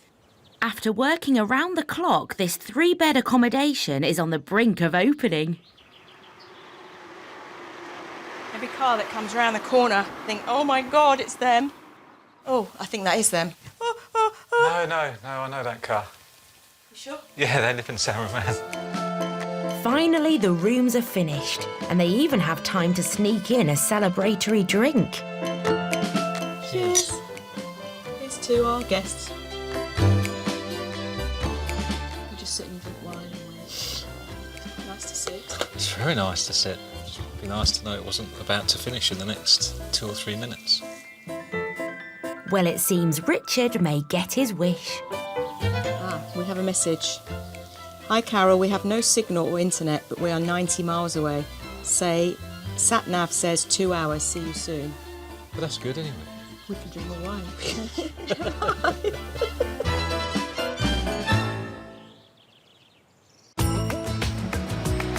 In Andalusia, Steve and Alison Hyatt are doing everything they can to ensure their new restaurant stands out in a very crowded marketplace. Trying to get out there, I mean, there's thousands of restaurants here, and it's trying to get your name out there. Today, they have the chance to spread the word about the Blue Marlin. They've been invited to appear on a local TV chat show to talk about their new restaurant. I'm just going to wear this wee shift dress because it's nice and cool and colourful. I usually wear a pair of white shorts underneath it, just in case you bend down the wrong way. And Steve's had a haircut, especially for the occasion. It doesn't look wild, and he didn't go for the number 3, which makes him look like a hooligan. It's because it's short at the back and short at the side, and you've still got your bouffon at the front. Bouffon. With his Arctic blonde hair. Because it's never grey. The TV channel is specifically for the expat community on the Costa del Sol. Now, foodies and wine lovers will especially like our guests today, Alison and Steve Hyatt. They're from the Blue Marlin Seafood and Wine Bar. Steve and Alison want to promote their adventurous menu to the audience in the hope of building a regular client base to see them through the winter. We've got lovely bang bang shrimp, that goes well. It's prawns and you coat it in corn flour and deep fried. This one looks interesting as well. Yeah, it's a bit of a twist, I suppose, on the fish and chips, isn't it? Yeah, it is. Yeah. It's grey sole fillets and it's dipped in panko breadcrumbs, the Japanese breadcrumbs. And on the side there is some seaweed. Everybody that comes in through the door has got a different expectation of you and your product. People are on holiday, so they tend to be happier and they're looking for some entertainment to be talked to. And something a bit different. And you've got to interact with your customers. Another reason we moved to this area. Incidentally, how did you both meet? Working, like a lot of people do. We didn't like each other much at first. She was really bolshy, still is actually. Yeah, but you know, I know my place now. Yeah, you know, she knows she's bolshy with care. Well, thank you very much, both of you, and all the best. And I'm sure we'll be speaking with you again. Thank you. Thank you very much indeed. It went extremely well. Yeah, we thought it went well. Hopefully a few people will see it and down the come and it's worked for other people, so hopefully it works for us. So now all Steve and Alison can do is wait and see if this publicity drive will make a difference to their fledgling business. Lot-et-Garonne in France, famed for producing some of the world's best and richest foods. And in the village of Laudet, Catherine and Kim are preparing their own gastronomic feast. An English tea party to test their skills as B&B hosts. That's the savoury end, this is the sweet end. Okay, I've got sweet here. But it's an hour after their start time and no one has turned up. I think nobody's coming. When I went to the party at the neighbours and I arrived what I thought was fashionably late, they were all there assembled. A few minutes later though, Kim spots some locals. Oh, there's someone coming, Catherine. I can't cope with somebody coming. I've got my head round. Nobody's turning up. Yeah, me too, but there's someone walking up the drive. Today is really going to put Catherine and Kim to the test because all the guests are French. You're going to make them ring the doorbell. Well, it looks a bit keen if I rush to the door and open it before they get there. Doesn't it? Oh, look. No. No. Eh bonjour. On est les premiers? Oui, oui. Ah. Patricia, Jean-Michel. Bon, voilà, c'est Kim. Bonjour. Bonjour. Un peu de français et elle apprend français. It's not long before more guests arrive. La confiture, de la crème de pruneau, ce sont toutes des petites productions locales du Lot-et-Garonne à découvrir. Ah, voilà. Super. French fare, c'est fantastique. However, it seems the idea of traditional English tea is a little lost in translation. Et à la mode anglaise, c'est-à-dire du thé. C'est du thé à quoi? C'est du thé à PG Tips. Though Katrin can speak French, Kim can't and is feeling it. We've got horses down the valley. I just feel totally inadequate. Just to be able to converse in it the slightest way would be good. But you know, I've got some very, very basics, and I've got quite a lot of words in there. I just can't string them all together. I'm just following you around because I can't talk French. Ding, ding, ding. She's panicking, I can tell. Overwhelmed. Totally and utterly out of my depth. But Kim is forced to face her fears. Bonjour. Bonjour. Hello. C'est Kim? Oui, bonjour. Oui. Patrick. Patrick, bonjour. J'ai déjà vu Catherine il y a quelque temps. Ah, Catherine, dans Bonjour. la Bonjour. veranda? D'accord. Yeah? Oui. Look. Kim is finding this a bit stressful. But if she just relax and listen, you don't have to be able to understand it, you don't have to talk. Pour célébrer Wimbledon ce week-end, j'ai fait les scones avec fraises et crème. The sweet stuff's going down a treat. But Katrin's unusual sausage rolls appear to be a matter of taste. I'm going to go round with a plate and encourage people to eat the sausage rolls.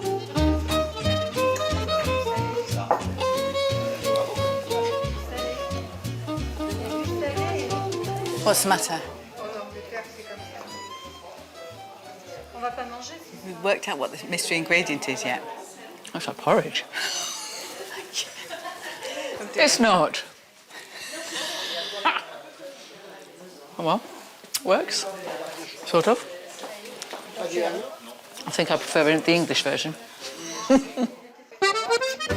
It seems that Kim and Katrin have made a success of their first hosting experience.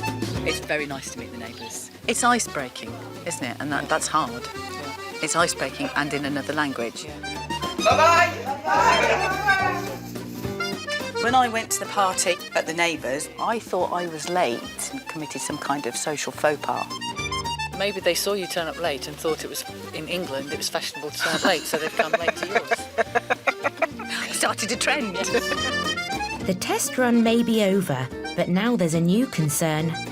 It's already July and they still don't have any B&B bookings. We haven't won the lottery or anything, so we can't, you know, just holiday. So we need guests. They keep...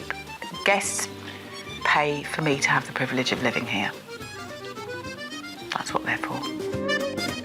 Can they drum up some interest, or will this summer season pass them by? In Charente, southwest France, Richard and Carol's first guests have finally arrived for a 5-day stay. Hello. How are you doing? What a good journey. Really good, thank you. Oh, yeah. They were customers at the nursery Carol used to run, and she can't wait to see the children. Hello, you. Oh, hello, my darling. Oh. Hello. This is your bedroom. Look at this. What can you see on your bed? Bubbles. Bubbles. Ashley, what do you think? Good. You like it? I love my bubbles. You love your bubbles. Shall we show Mummy and Daddy their room? This big enough. Lovely. Did you give Mummy something? I've given Mummy roses. Do you know what, though? I didn't give Daddy anything. Daddy's got to look in the fridge for his present. What do you think it might be? I think you're right. Yeah, look at that. Here is a welcome pack for you. Thank you very much. So hopefully it will make your first night a little bit easier. I don't know whether you're going out for dinner, but there's a few goodies in there. And it's not just the hospitality that's getting a good reaction. Should we just live here? This is lovely. It's really nice, isn't it, to see It's that lovely. reaction. And to see it so instantly, to see that instant reaction. What a lovely reward for all the hard work we've put in, and yeah, it feels great. Here we go, look. What's that? Look at that. It's for you. That's amazing. We will not need to go anywhere. Well, I want to get in there as soon as you want. And you've got the space as well. Yeah. This place has certainly got the kids' seal of approval. Is it nice and warm? It's kind of in the middle. It's like not too cold, but it's not too hot. It's And like, the sun will keep you warm. yeah, definitely. This house must have cost a fortune. Well, actually, Harrison, do you know what? In France, property isn't as expensive, so Mummy and Daddy's house probably costs more than this. Really? Yeah. So Mummy and Daddy We could can move sell out. here. Yeah. That's it. Amazing. It's gorgeous. It's got the rustic beauty of France, the architecture with the local stonework. It's just peaceful. It's lovely. It's just stunning. Absolutely stunning. Just perfect, peaceful, ideal for the kids. Just what we wanted. They've seen the beautiful countryside, they've seen the architecture. And very interestingly, Richard straight away said, it's just peaceful, which is what we loved about France and particularly this area. So it's very interesting that they felt that immediately. The initial reaction they've given is absolutely wonderful because it was the impression we got when we visited the house. It was how we felt about the house and the area. Holiday cottages like this live and die on the feedback they receive. Now Richard and Carol are counting on a good review to bring even more guests through their doors. We're going to ask them for feedback. They say there's no bad feedback. You can use it, good or bad, but hopefully, obviously, good's better than... As long as it's constructive. Yeah.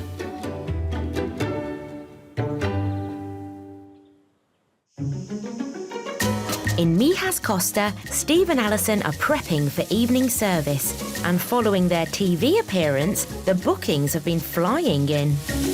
You've got to make sure that you're prepped up before the customer walks through the door. You know, you don't want to be doing these sort of tasks during service, because that means you're not out there giving them service. So we make sure we've got our butters made up, our bread is cut, do the lemons, make sure we've got ice, make sure all the tables are set with all the cutlery, etc. that they need. Steve and Alison need to build a regular client base of Brits and Spaniards to give them the best chance of surviving the leaner winter months. So Steve's continuing to experiment with his menu. He's already added a dessert of chocolate ravioli. Tonight, he's trying out deep-fried ice cream. Centre there. Fold him up there. Put this in here. It's nice and solid. Then we're going to cook it off.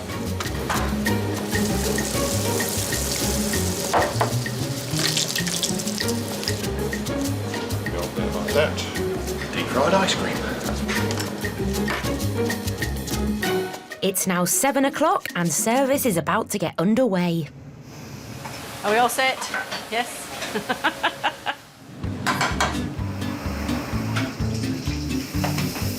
This is chopped ginger and lemongrass. Stir fry. Stir that up. A table of 2 and they're having tapas, but they want bread and butter as well. And your lobster. There we are. Hola. I love it when we get the Spanish in. British restaurant never get Spanish people. We do. They're loving it out there. All our customers are happy. That's what counts. Good evening. How was everything? Yeah, very nice indeed, thank you. How did you order pasta? Yeah, very nice. Really, really nice. I'm a taxi driver. We all dress like this.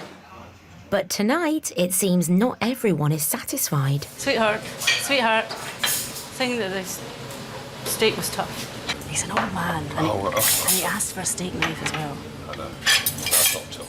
No, I don't think it was. It's a bit tough. Every other steak's come off the same rib. They all enjoyed it. So. Despite one complaint, it seems the rest of the customers have enjoyed their meals. Couple that are at table 7 absolutely loved it. And they sent compliments to you because the food was fabulous. And to top it all, Alison and Steve are celebrating after reaching number 2 on TripAdvisor for the area of Mijas Costa. I'm amazed at how good our reviews are. Yeah, the Costa has a new jewel. Every legend starts somewhere. Yeah. We're going to be viewing the Blue Marlin. It's amazing this. For the next 20 years. That's lovely, isn't it? Yeah. The best dish I've ever had. I thought the food was very fresh and very tasty. And we have a very good eat. It was excellent.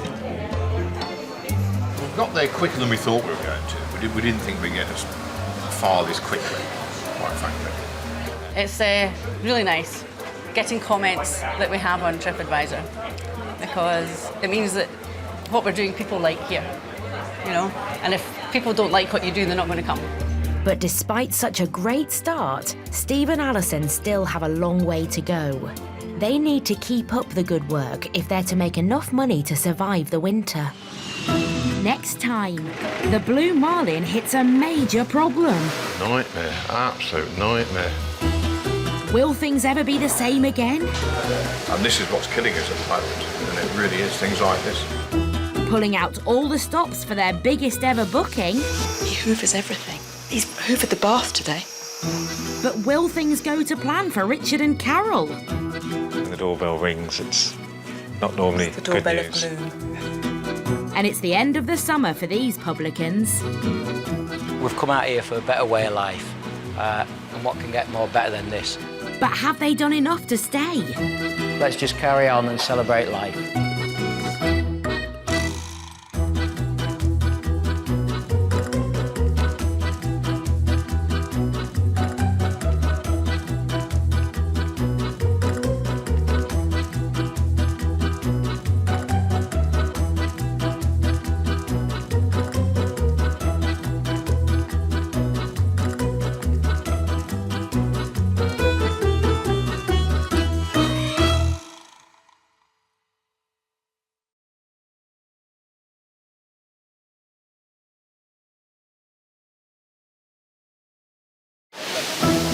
It's a dream chased by thousands of Brits each year. Number one's the weather.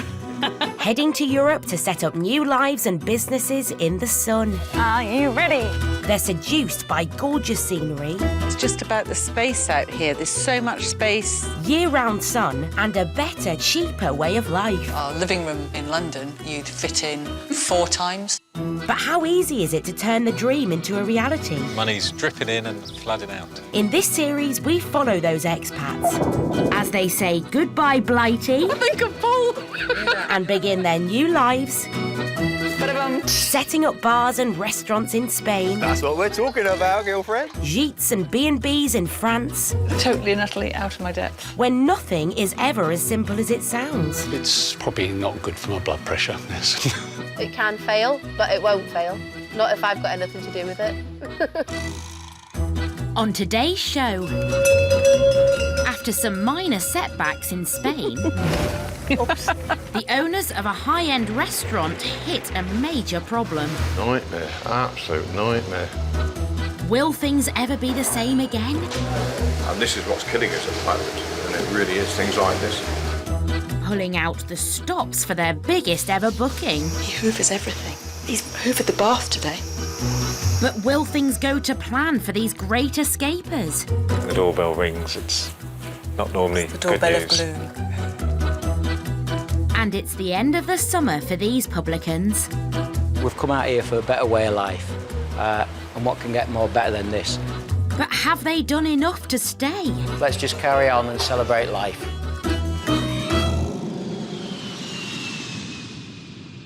With its sparkling seas and endless summer sunshine, Spain is now the most popular destination for British expats in the whole of Europe. Living costs are around a third of those in the UK, which means that those brave enough to take the plunge can reap rich rewards.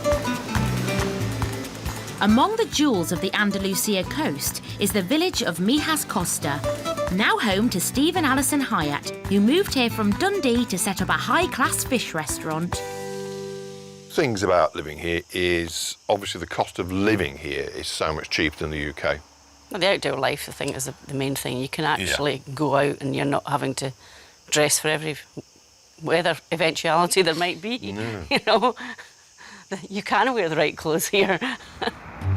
Earlier in the spring, the Hyatts took over and transformed a rundown restaurant. And your lobster. There we are. 3 months on, it's the height of the summer and the Blue Marlin is now one of the most popular spots in town. The fish was so fresh and the flavours were just absolutely amazing. With over 6,000 restaurants on the Costa del Sol, Steve and Alison need to stand out from the crowds. They want to become known for offering an exclusive food and wine experience. So need to become experts in Spanish vino. And today is the first step. They're off to a vineyard in Ronda, up in the Andalusian mountains with wine suppliers Alicia and Paolo. I love that it's so green up here. Reminds me very much of Scotland and the hills in the north. The journey is a chance for Alison to check on the restaurant's review rankings.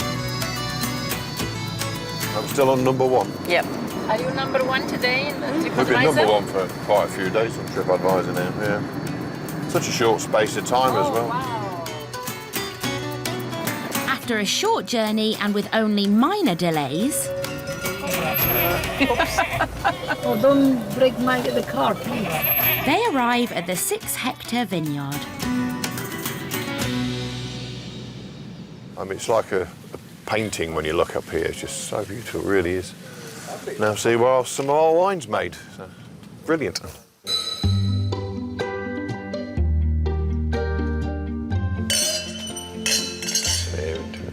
I smell that. Salud.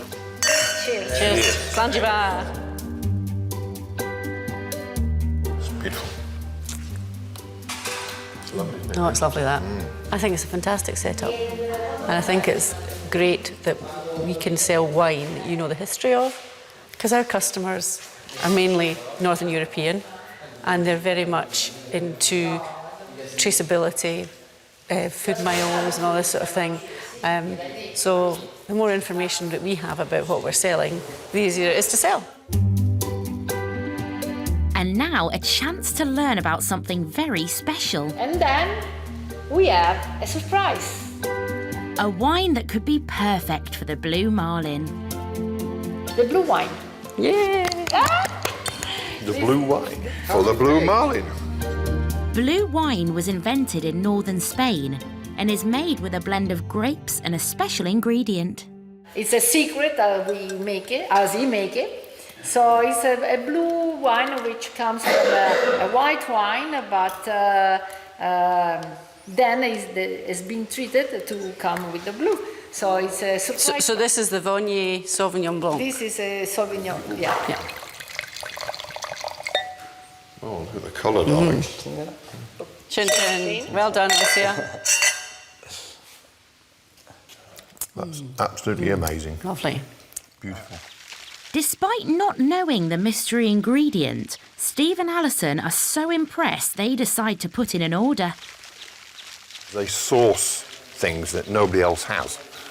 Right? It's unique. It's unique. And not only that, I mean, they give us the opportunity to see where it's made. Come and meet the people that make it. It's wonderful here.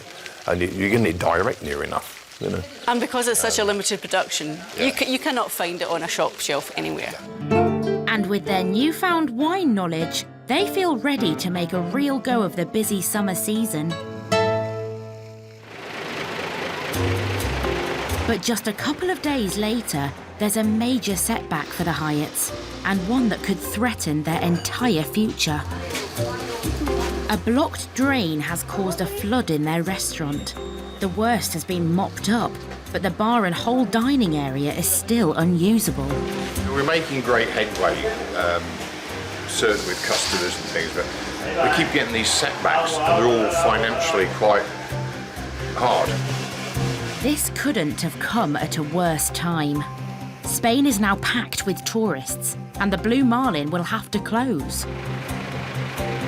The Hyatts have no idea how long the repairs will take, but from today, their dreams of success are on hold.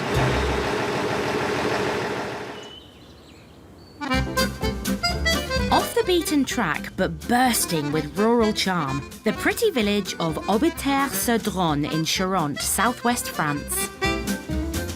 Officially one of the country's most beautiful villages, it's the perfect place to take your foot off the pedal and immerse yourself in the laid-back French way of life.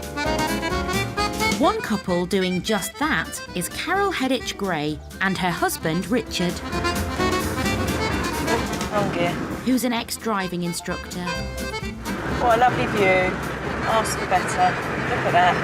Hay bales, sweet corn, sunflowers, and empty roads. Traffic-free roads are one of the greatest draws for expats. I think I've adapted really well to driving on the right-hand side. I think it's actually very much more natural. Look, you can drive in the middle of the road, no one comes the other way. Yeah, I know you can. Doesn't mean you're supposed to.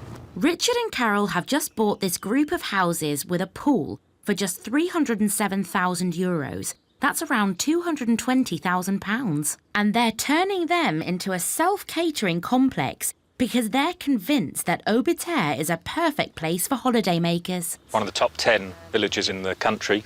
And it's got a very famous subterranean monolithic church. It's on a pilgrimage. It's a beautiful, beautiful place. It's now July. Hiya! Richard and Carol's very first set of guests are halfway into their stay and things are going well. It's good hearing them laughing and playing in the garden and seeing the enjoyment of what we've done. Pool's a bonus, definitely. And having it to themselves, we won't worry, we'll just let the kids have fun, and that's what it's all about, really. And us relaxing away from work. There's space for them to have fun. Kids will be kids, they're going to make a bit of noise, I guess, but whereas we'd normally worry about that, they can let their hair down and enjoy themselves here. Time has always been against Richard and Carol. They moved into the property at the end of May, and it's taken 6 weeks to complete the lower schoolhouse ready for these guests. With the summer season already underway and more guests due soon, they need to get the upstairs sorted too. Oh my God, it's more daunting than I remember. We're ready for it. Yes, dear, it will be fine.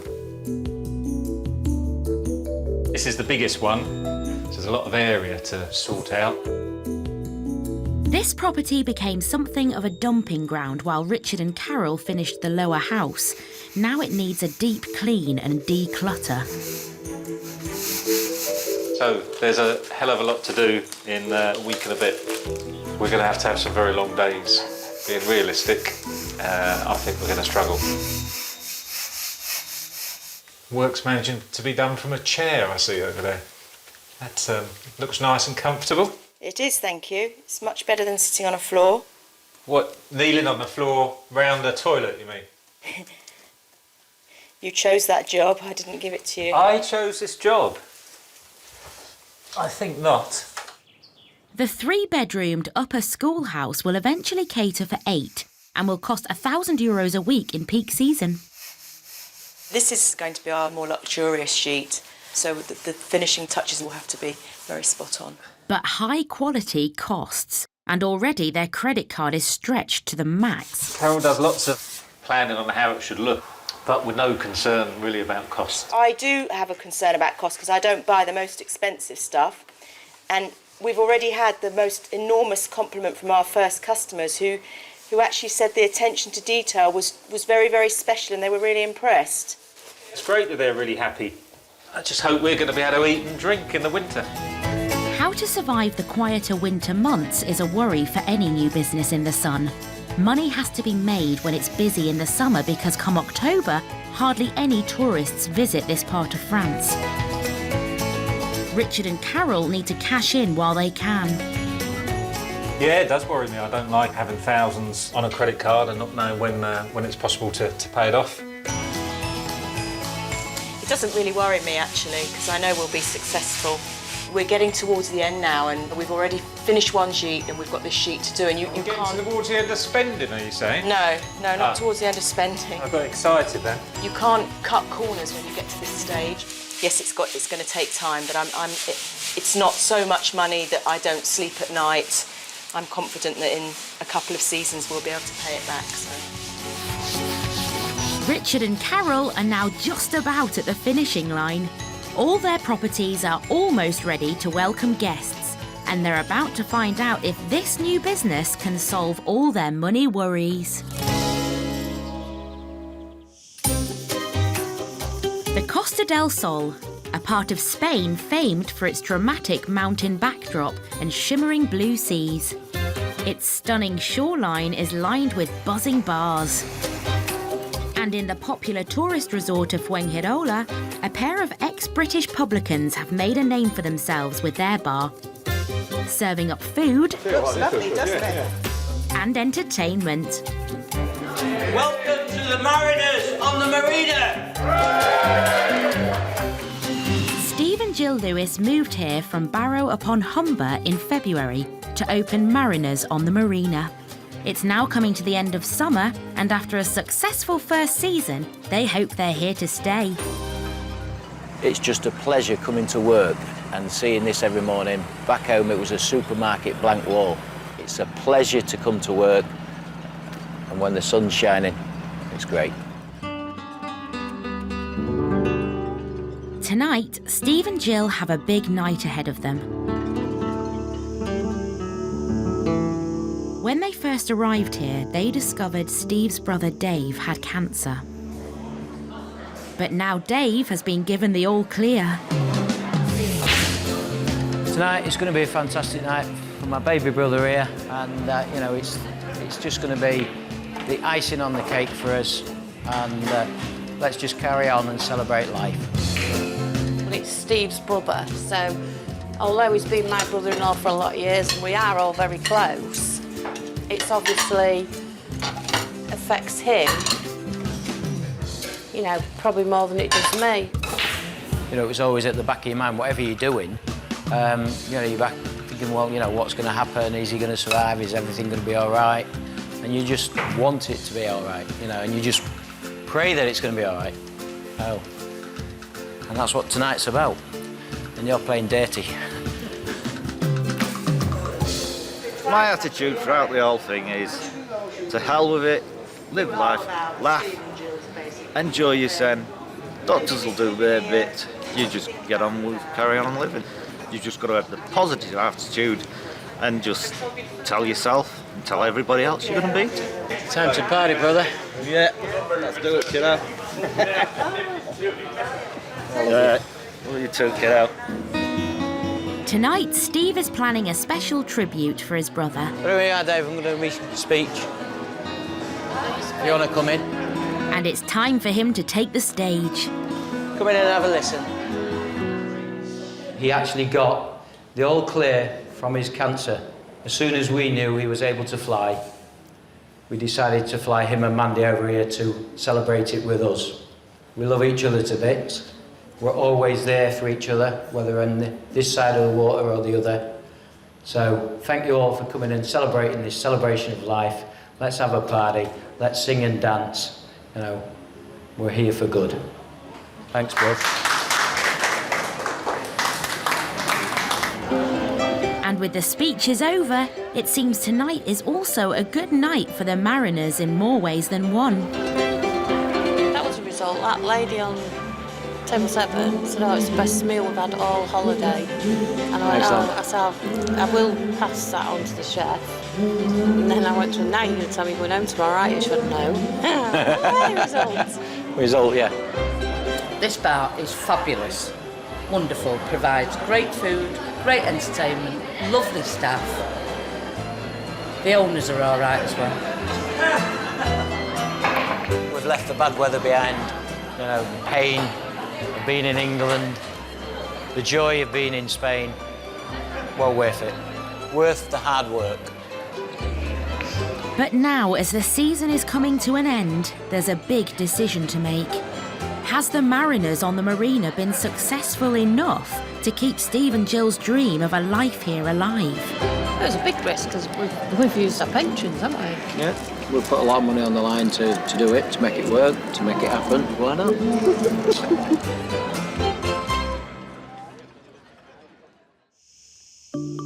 At the Blue Marlin in Mijas Costa, disaster has struck. A blocked drain has caused water to flood across the restaurant.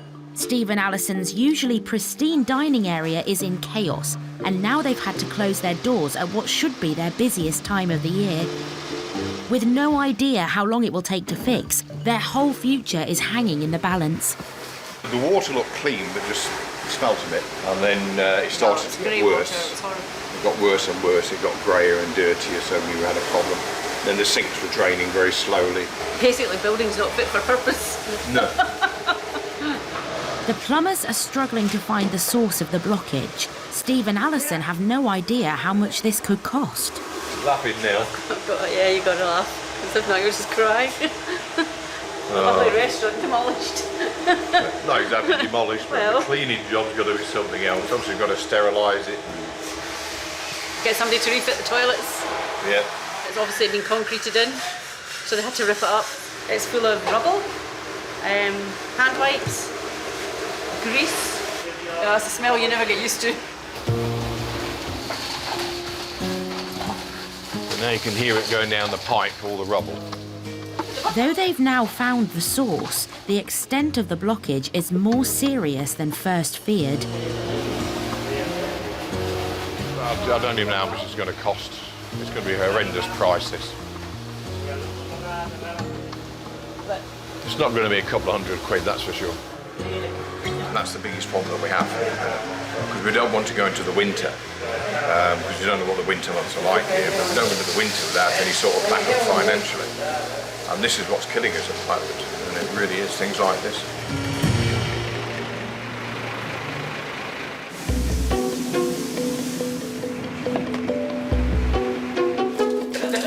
It's okay, it's just water, sorry. It takes 5 men 3 hours to clear the blockage, and all the time they are losing precious trade. Oh, now the water's running away, Alison. Oh. But that's not the end of their problems. Oh, another one gone. More money again. They'll now have to pay for someone to seal the manhole cover and refit the toilet. Hi there, it's Steve here from the Blue Marlin Seafood Restaurant. And that won't happen for at least another 24 hours. I've explained to him we need the manhole for the tile put in back, all right, manhole cover, because it's the tiled over the manhole. Do you remember you're not listening? No. No, you told him that we needed one. You didn't seem to bring one. He doesn't know what size it is, does he? He's not going to just bring any old manhole cover, is he? Well, we could give him the measurements. You come and see it tomorrow. It'll be fine. He can't fix it tomorrow. He needs to fix it tomorrow. We need the bloody fridge in there. Steve and Alison have a massive clean-up operation on their hands. No area has gone untouched. We've got to sanitise everywhere, clean everything down and re-sanitise everything tomorrow. Canopy, kitchen, the lot. But before they even get started... Now my air conditioning's gone off and the fan's still open, look. Air conditioning's gone off, Alison. There's now a problem with the electricity. No, it's tripping out all the while, so we've got a fault somewhere. It's not staying on. Need an electrician now. Nightmare, absolute nightmare. So every time we make a bit of headway, we keep getting knocked back. You know, that's the worst thing about it. Oh, we didn't come out here to get rich or anything. We just come here to earn a living, and the way it's going, we're not even earning a living at the minute, you know. But it's all we keep doing is paying out at the moment. All the time the Blue Marlin is closed, Steve and Alison are missing out on vital trade. After such a great start, has their dream come crashing down?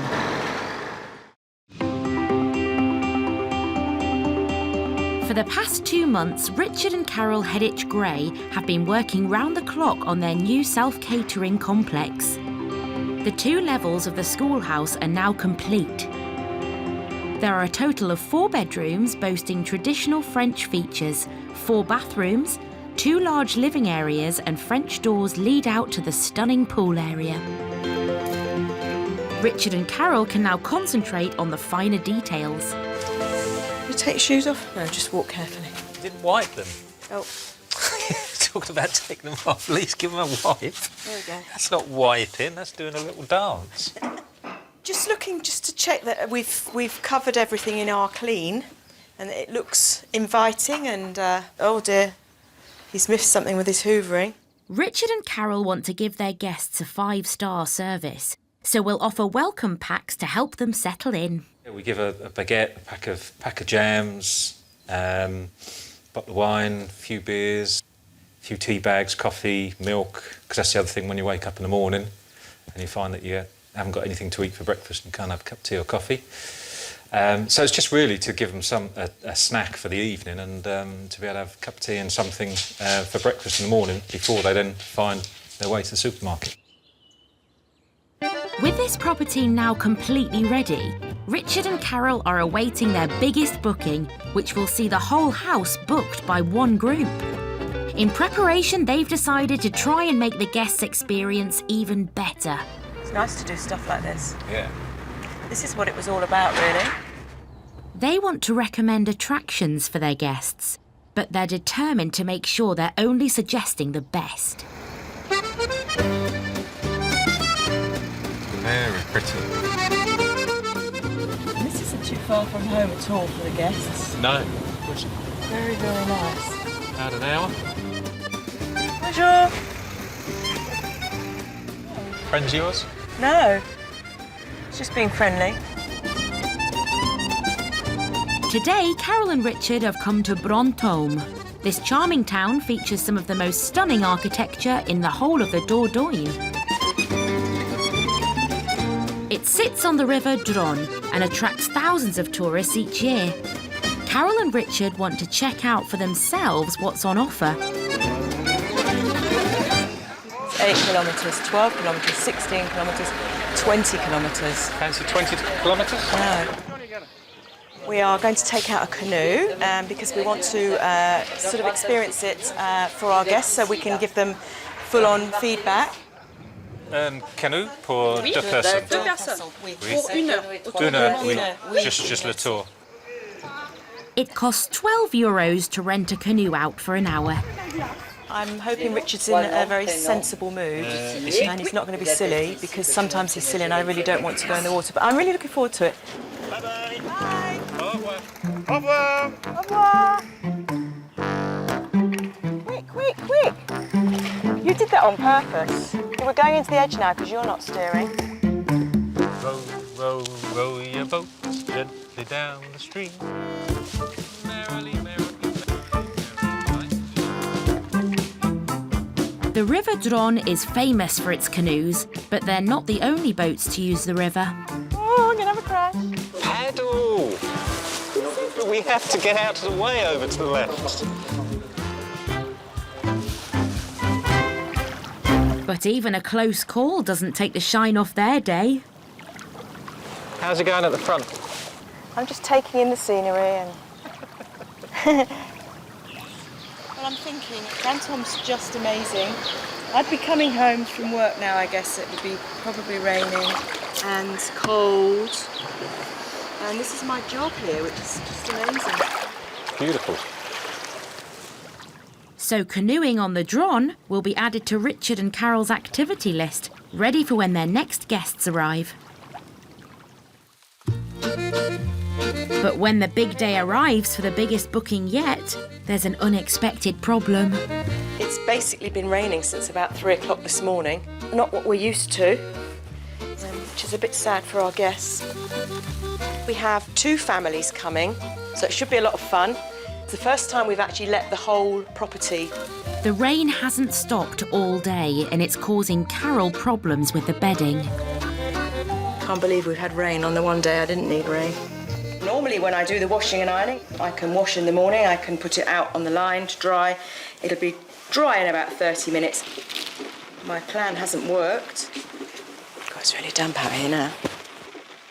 It's probably not making these any better. We really pride ourselves on the first impression. I want them to arrive and see it in its glory and then to be able to enjoy it. It's a mistake, so I'm hopeful I can remedy it before they get here and then they won't know. It's all the fault of the weather.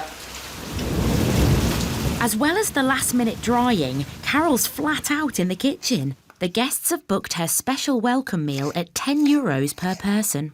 I really love cooking, so I suppose I do get the easy job here because it is something I enjoy. Preparing chicken in white wine sauce with rice. It'll be hot for them. They can just sort of sit down to dinner whenever they've settled and unpacked. I cook it so it's nearly ready, and then I'll put it in a slow cooker and put it in their gîte.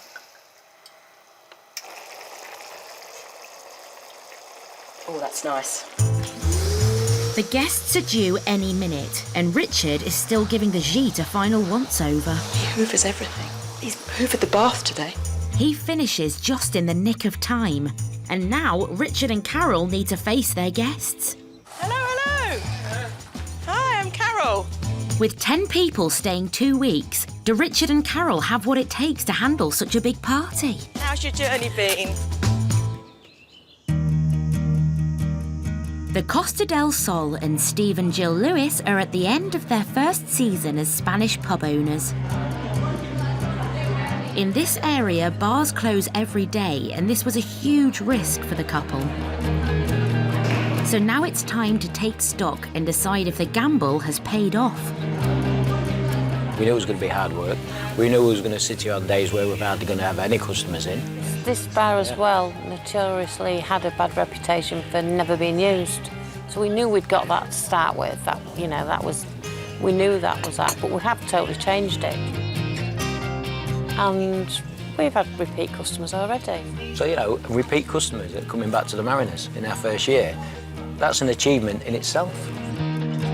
Over the course of the summer, Steve and Jill reckon they've served hundreds of dinners, hosted 70 live music acts, Welcome to the Mariners! and taken around €10,000. We wanted to bring some of the effects of basically most of our pubs that we've had.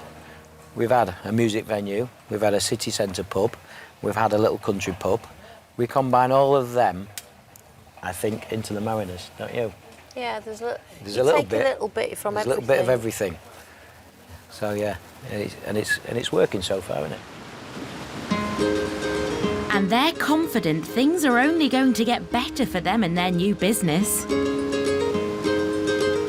So they've made a big decision to extend the lease on their Spanish home. We've come out here for a better way of life, and what can get more better than this? It's like back home, you live on the premises, so you're never away from the pub. You know, it's 24/7. Whereas at least here, you can lock the bar up and come away and have a bit of home life. We're literally less than 500 metres to the port, so it takes us 7 minutes, 34 seconds to get to work. So I can get to work within, say, 3 if I'm late, but no. So touch wood from the tree of knowledge, I haven't been late yet. Their 2-bed apartment, just a stone's throw from the marina, comes with its own roof terrace where they can eat al fresco well into the autumn, a far cry from life back home on Humberside. Probably be the winter before we actually christen this, which is a barbecue area.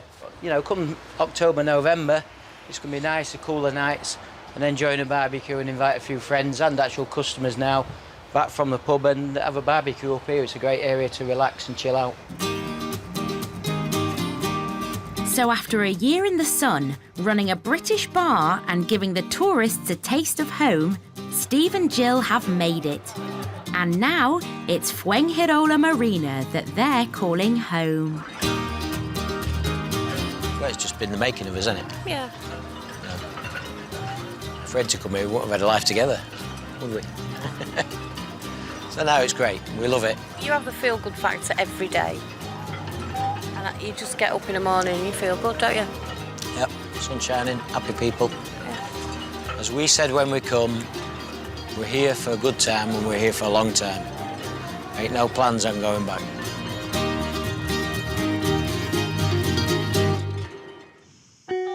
In Mijas Costa, Steve and Alison Hyatt are about to start cleaning up after a leak that has closed their restaurant at the busiest time of year. Unbelievable. Except there's another problem. The electricity's gone off at their restaurant. That means my fridges are off in the kitchen as well, Alison. Yeah, all the fridges are off in here. Oh, God. Non-stop, innit?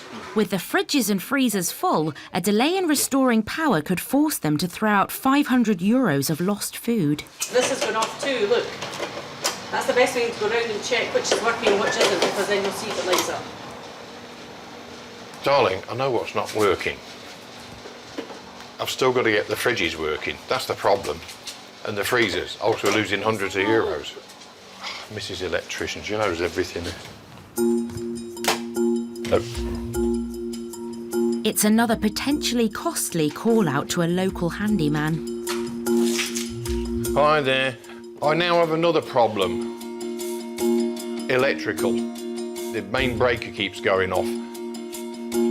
OK, right, I'll try that then. The handyman suggests unplugging everything to isolate any faulty piece of machinery. That's literally everything unplugged. But it doesn't fix the problem. Hi there.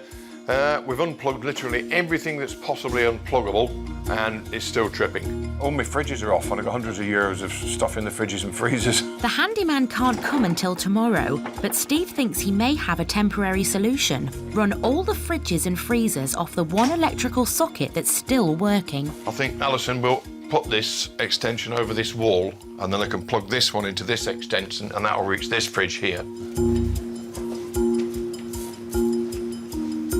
Right, so that's all these done on one socket. I just hope it takes it, because if they all run at the same time. This should be Steve and Alison's busiest time, and they need to be earning the money now to support them through the quiet winter season, but they'll have to turn customers away until the problem is solved. Oh, I just wanted to cry. Oh, she did cry, didn't you, baby? I really did. I was like, what is going on here? Smelling terribly. Tomorrow morning, 9:30, the maintenance guy's going to come along and have a look at all the jobs that are needing done and hopefully get them finished tomorrow.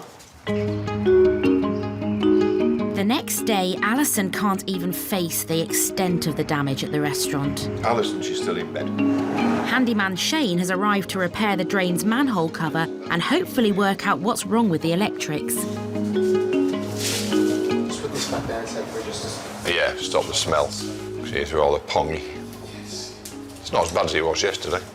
And luckily for Steve, it doesn't take Shane long to work out the source of the problem. The coffee machine is tripping the electrics. Might be a loose cable. Yeah. This is the socket you use, isn't it? Yeah.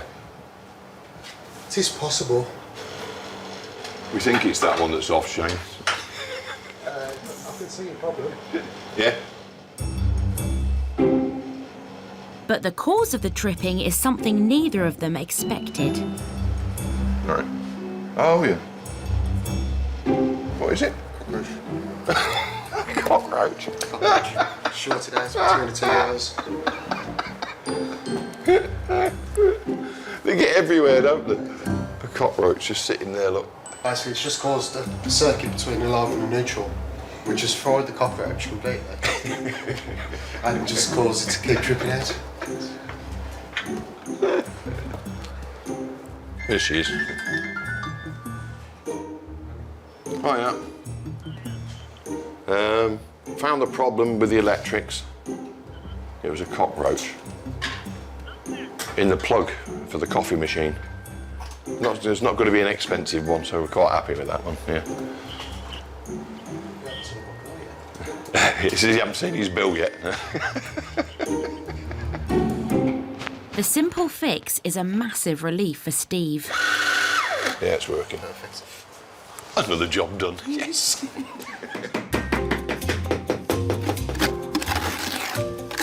After fitting a permanent manhole cover Looking good now. and replumbing the toilet, Got the toilet back, yeah. hopefully the Blue Marlin will open for business tomorrow.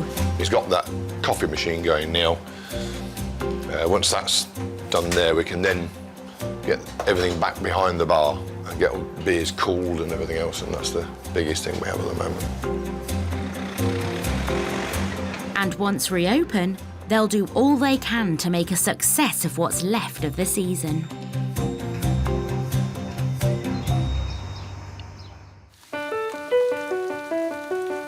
In in southwest France, Richard and Carol Hedditch Gray are welcoming their biggest booking yet. Good to meet you. Yeah. Long journey. Hi, Ellie. Two families have taken over the entire schoolhouse for a fortnight holiday in the sun. Well, that's what they hoped anyway. We're pleased to hear we haven't seen rain like this for 3 months. It won't last. It's not a great start for any holiday. Carol's hoping to win them over with their accommodation. In the sunshine. This is the upper schoolhouse. Obviously, you must decide who's going to sleep where, so it's entirely up to you. Nice big lounge, and that's the double sofa bed. Okay, so this is the attic bedroom. We use the words quirky and character a lot. There's some stone walls like at the bottom of the stairs, and the beams, and it doesn't. We can hoover all day, and tomorrow there'll be they are what they are, and the dust comes off the walls. If you touch the walls, the dust will just fall. It's just. So, how long have you been working in this place? We moved here on the 18th of May this year. This year? So it's like, you're not here since 1789? No. I look well, don't I? This is lovely. Yes, that's the original sink. Oh, really? Yeah, it's lovely, isn't it? We've worked very hard on it, Really lovely. I like looking at their faces because they all look quite excited, and I think they like the character, and it's good. Richard and Carol have thought of everything. That building you're looking at with the vines on, that's the local shop. That's the supermarket. That's the back. It's quite a hike. It is a long way. You might have to take the car. The croissants are paid for the morning. You just got to collect them and say that you're here with Carol and Richard. Okay. Very good. And Madame Dupree will give you a croissant. Good. I think it's really lovely. Yeah, no, we're delighted with it. Yeah, it's lovely. Have a nice welcome and not just sort of be given a set of keys and said, where you go. And finally, after a long journey here, what better welcome than a home-cooked meal? Your rice and your apple tart and cream and bits are all in here. And your chicken and white wine sauce is just in the slow cooker there. It's lovely to have a meal ready for us when we arrive. Yeah, that's great. That's it, thank goodness. Some people brought more stuff than others. Very good, yeah, super. Plenty of room, plenty of space for us. And when the sun shines, it'll be perfect. Right. We'll leave you to your first evening. Enjoy. All right, thank you. See you later. Bye. With the guests settled in, Richard and Carol can finally put their feet up. It's good. It's all good. Cheers. That's going to be fun 2 weeks.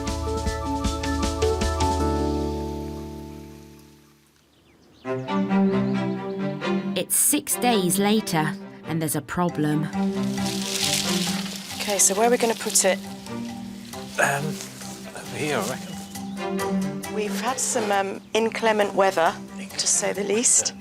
This was a really bad storm, and this mattress was up in our attic bedroom, and our guests have informed us that there was water obviously come under one of the roof tiles and has basically come down onto this mattress, and they're going to be needing this for a child that's arriving for their second week. So we now have a bit of an urgent matter of drying it out along with all the bedding that was on it to return it to them in time.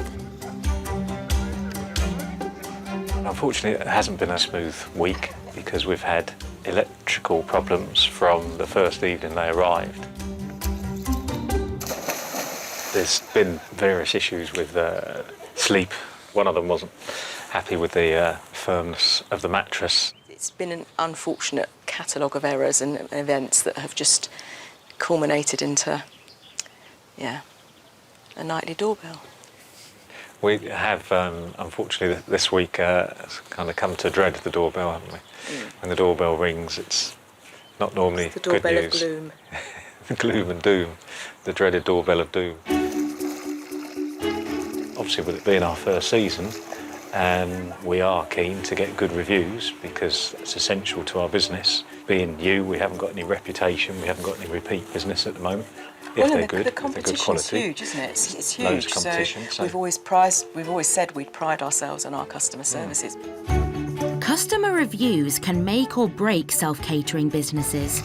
Now, Carol and Richard need to work hard to find a way to turn things around and ensure these guests enjoy the rest of their holiday. Next time, Richard and Carol's hard work pays off. We've had various issues and problems, and they've been so accommodating and sorting those out. Whenever we ask them, it's not a problem. As their season draws to a close, Check on a la carte, please. 1 cod cake, 1 salmon. have Steve and Alison done enough to secure their dream home? What would you want that it doesn't have? A lower rent. And after a quiet summer, What's at stake is having to go back to the thing that I escaped from. will a final flurry of guests mean this B&B ends on a high? The reality has then dawned. Somebody physical has turned up and I've had to sort of get going, and I wasn't ready.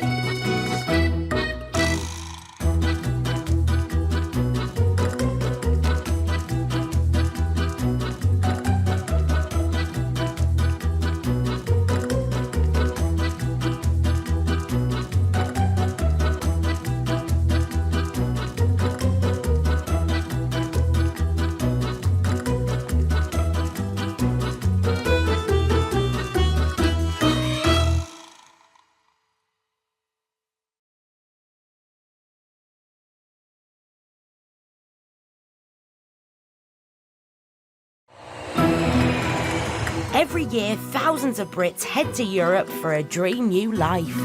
To a dad, that is just pure pleasure. This is heaven on earth. But sunshine and scenery and a great lifestyle need to be paid for. My bank is empty. We've got nothing left. So to fund their fairy tale, Get your little fishy when the boat comes in. brave Brits are taking the plunge and going into business.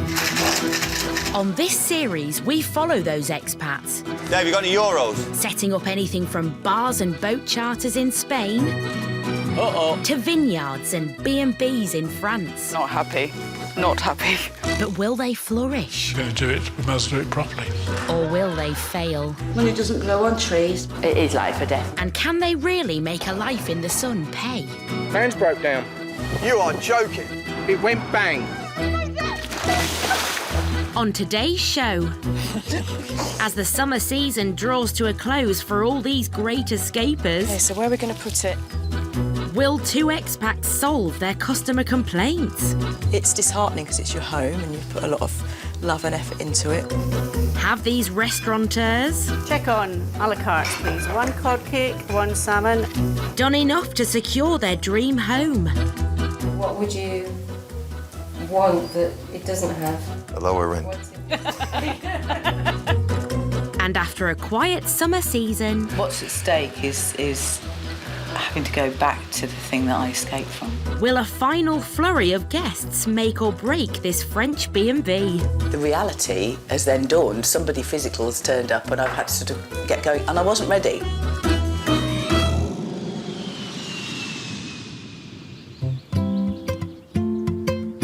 Charente in southwest France.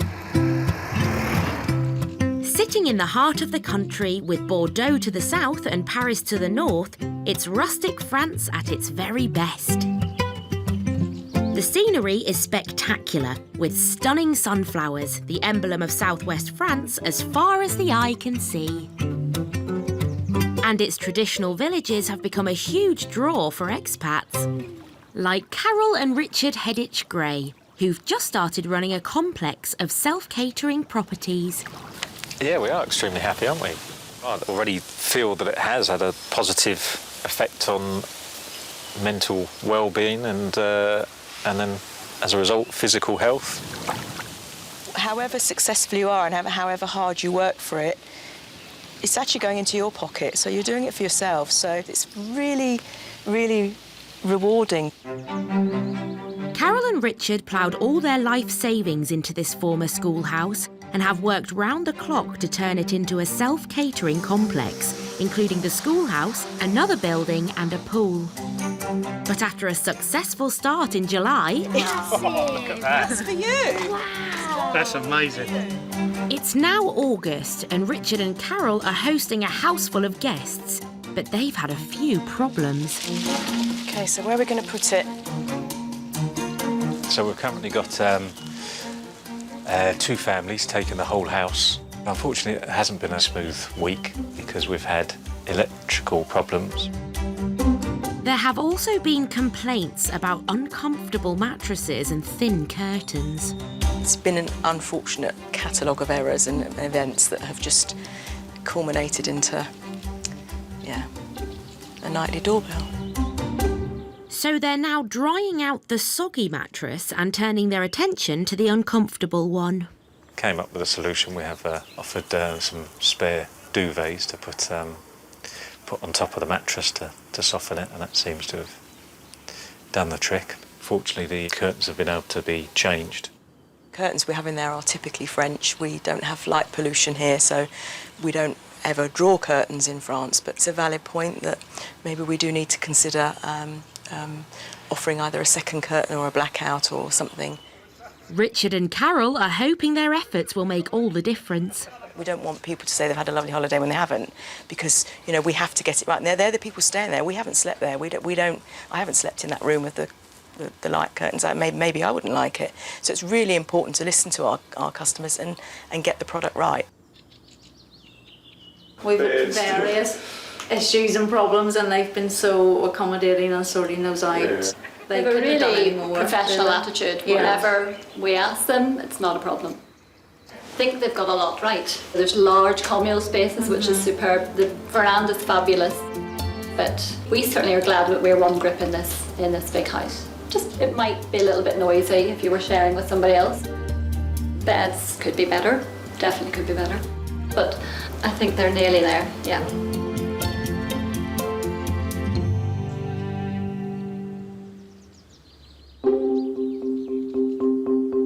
It's the morning of checkout and the guests are getting ready to leave. I feel a little lucky that I'm not packing up and going home this morning because I get to stay. And that sounds a bit mean, but whilst I feel for them, I am really grateful it's not me.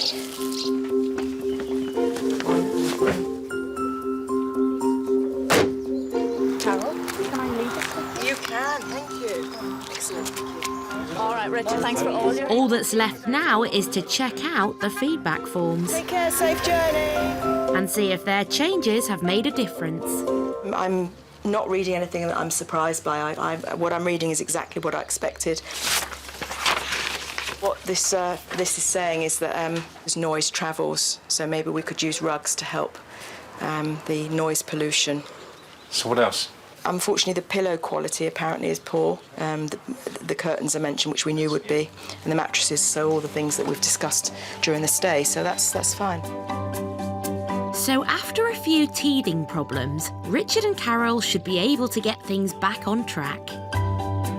With it being our first year, it is a big learning curve. We knew we weren't going to be perfect this season because we only had, 8 weeks to get ready, and we were against the clock and there was a lot to do. So we knew there were parts that we weren't able to perfect, and it was sort of winging it a bit this season. I guess you get to the end of the season and you just think, OK, let's work on the ones we can work on and put the other ones down to experience. Hopefully the rest of the summer will bring a string of satisfied customers so Richard and Carol can carry on living their dream.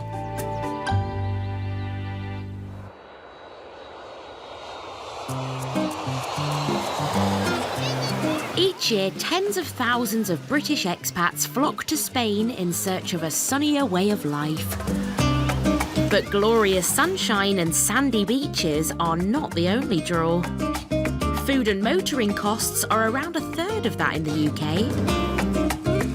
Something Dundee chef Steve Hyatt and his wife Alison, who've been living here for 8 months, are taking full advantage of. It's about a third cheaper, which is quite significant. And some of it even more. When we can stop and have a coffee somewhere, Chunguita, for a couple of euros or something, it's like 3 or 4 quid a cup of coffee in the UK. Your weekly shop is so much less. It's just incredible how much cheaper it is. For 6 months, Steve and Alison have been running a seafood restaurant in Mijas Costa. Costa has a new jewel. But then a blocked drain at the height of summer forced them to close at what should have been their busiest time. Nightmare, absolute nightmare. But after a deep clean and an expensive repair bill, Steve and Alison were able to reopen and make up lost ground. It's the only time I cried. It's like, I just thought, what else can go wrong? What else? You know? Touch wood, nothing else since. Check on a la carte, please. 1 cod cake, 1 salmon, 2 tuna. The bookings and satisfied customers kept coming throughout the summer. We've done better than we expected. Yeah, and we've obviously added expenses, which have tore a little bit out of it. But yeah, we'll be fine. We'll be fine. So now, feeling they're back on track, Steve and Alison are considering putting down firmer roots. They're looking for a luxurious apartment they can finally call home. We're able to afford now to pay a little bit more because the Blue Barley's done quite well this year, so we're very, very pleased with the way it's gone. Long may it continue. Renting a property in Mijas can be great value for money. Prices start from as little as €500 or £370 a month for a 3-bedroom apartment. Today, Steve and Alison are hooking up with an expat estate agent in search of a property near to their restaurant.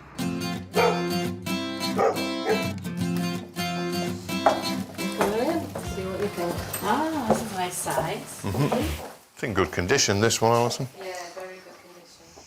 This large, fully furnished 3-bed semi is in a quiet residential area away from tourists. And it's just an 8-minute drive from the restaurant. It has a secluded garden. Oh, this is nice. Good size, not too big.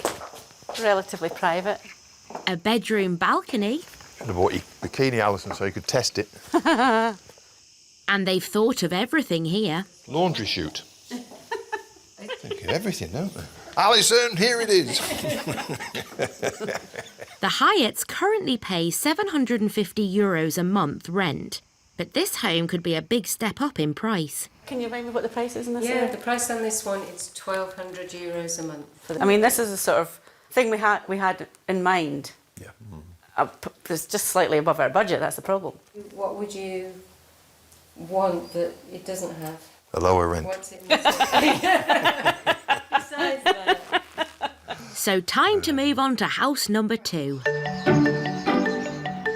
Less than a mile away, Steve and Alison have come to look at another 3-bedroom property with great views of the Med. Hi, Diego. How are you today? Alison. Nice to see you. Nice to see you. It's a lot smaller, but it does have a user-friendly garden. Oh, this is nice because it gets the sun. I don't have to cut the grass because it's artificial. Yeah, artificial grass. That saves you a job, dear. It also has a communal pool, and it's ticking plenty of boxes. I like the fact it's got a secure parking for a decent size area. I like the fact it's got a solarium. Because driveway, air conditioning and heating are major things. Yeah, and this is all 3. And this is all 3. Which has got a fantastic view. Yep. You're not being overlooked either by anybody. Not really, no. This property is €200 a month cheaper than the last one, and even though Alison has a few issues... The lounge downstairs is much smaller. Yeah. And the bedrooms are smaller. And there's no laundry chute. The Hyatts feel this could be just the place for their next step in their Spanish life. What do you think, Alison? Yes, I like it. Yeah, I like it. And if we can get all the sort of things sorted out that we're talking about, might be able to get some movement on the rent. We'll see. It's not done right to the landlord, but this lovely orange will disappear and we will try to paint it in the colour you love. It's no problem. It'd be hard pushed to find a semi-detached house with 3 bedrooms, private parking, Swimming pool. access to swimming pool, security for that sort of money, you know. They're asking €1,000. We've offered $950. So we'll see what that comes back as. And I think that's probably about £675 back in the UK. we're happy with that. Test the grass. Did you feel it? Yeah, vacuum cleaner on this, I think. I must have painted it up and cleaned it. I think it'd be quite nice. And it's a cute wee house. But before they sign on the dotted line, Steve and Alison need to be convinced their new restaurant can continue to fund this lifestyle. Would you like red, white or rosé? Red? 2 red? Okay. So they've set themselves a challenge. Whereas most places close here for the winter, they're going to keep their doors open. Quietly nestling in the vineyards of southwest France is the sleepy hamlet of Lourdes in Lot-et-Garonne. The weather is warm and there are beautiful views around every corner. And that's exactly what drew Londoners Catherine Morgan and her partner Kim Butler away from the rat race to a new, more relaxed pace of life. This is very unspoilt, this is very rural. It's still very French, isn't it? Yeah. The traffic that goes past the end of the road, that's usually tractors. Yeah. And there's usually not many of them. I think as an indication as to how much I love living here is that when I came back after having to go back to the UK and I picked up my car from the airport and I drove, and the first time I saw the sign to the local town, I started grinning and it felt as though I was coming home. And I realised I'd been homesick. I'd been homesick for this place because I feel like I belong here. 4 months ago, Catherine and Kim took over this stunning 4-bed farmhouse with enough space to run a 2-bed B&B. As of 10:15 yesterday, this was my house. But it hasn't sunk in yet. The property includes a separate barn, which they're turning into a holiday cottage. It's now September and work is progressing well. We are 3 months into the build and the original estimate was 6 months, so we ought to be about halfway through. But what the builders did say is that the first piece of work seems to go really, really quickly and you see lots and lots of things happen, like walls being built, so it starts to take shape. And then the last 3 weeks, it seems like really slow progress. We're about on schedule, and where we expect it to be. Well, Yeah. Sometimes with these sort of jobs, you hit really nasty, unexpected problems, and so far, we haven't hit any. Touch wood. We haven't hit anything like that, so that's always good. So there'll be a door and a little space here for coats and things to go back, and then there'll be units here on the floor and the wall. And then here will be the sink. Upstairs, there will eventually be 2 bedrooms and 1 bathroom. The floors are now down and the walls are up. And then open another door here, and here is the second room. second bedroom. 2 singles in it, yeah? 2 singles. Which we can... Yeah, and I think the singles should come out from this wall. I'm just looking forward to that staircase going in there. Yeah. I'm just trying to visualise it with that oak staircase coming up, and then it's got a handrail in oak. While she's been overseeing the build, Catherine has also been trying to get the B&B off the ground. But despite marketing the property with the tourist office, she's struggled to get bookings. What's at stake is having to go back to the thing that I escaped from.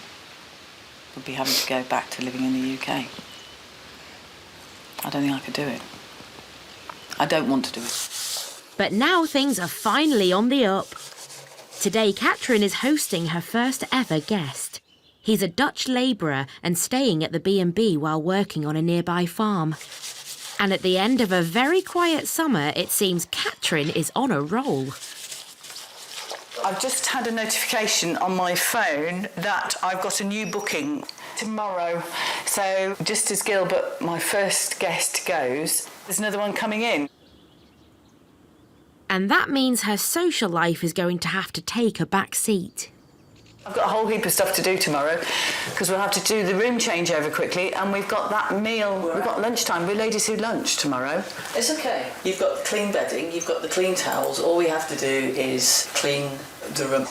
Potentially you're going to have to cancel social things that you might have planned. I suppose it does get in the way of being able to have a social life. It's early morning. Catherine is preparing breakfast for her first guest. Since coming here, so for 3 months, I've been very much at my own, under my own steam, having to work out what needs to be done. The reality has then dawned. Somebody physical has turned up and I've had to sort of get going, and I wasn't ready. So he's got a plate for his cereals. I've got some homemade jam, I'll bring some of that out. So he needs coffee, I need to bring the cereals out and warm the pastries up. And there's some added excitement for Catherine. Give him a bill. Get paid for the first time. Good morning. One coffee. Give it about 5 minutes before it's done. Gilbert has paid €50 a night for his stay. So does Catherine's first guest think he's had value for money? Well, is it goodbye? You want to pay me? It was lovely. I like it here. It's very quiet. You can see the mountains and the weather is very good. Thank you very much. And thank you for being my best guest. Yeah, I hope I came back. No, it's all new for them, I know that. But it's good. I do not expect any more. Gilbert was ideal for the first guest. And I did say to him, you've been my best guest. And I don't think he twigged that, best guest was, well, he's been my only guest. Right. And he said something about, I hope to be back next year and see lots more people here, which was a nice thing to say. Catherine can finally call herself a proper B&B host. It wasn't like having a formal guest. It's not like being in a hotel. It feels like you're welcoming somebody to your home because you want to know about them, because you're interested in what they're doing, and then when they're done, they go. But there's no time to rest. It's all hands on deck. Just check he hasn't left anything behind in the wardrobe. Or nickel coat hangers. Because in just a few hours' time, the next guests will arrive.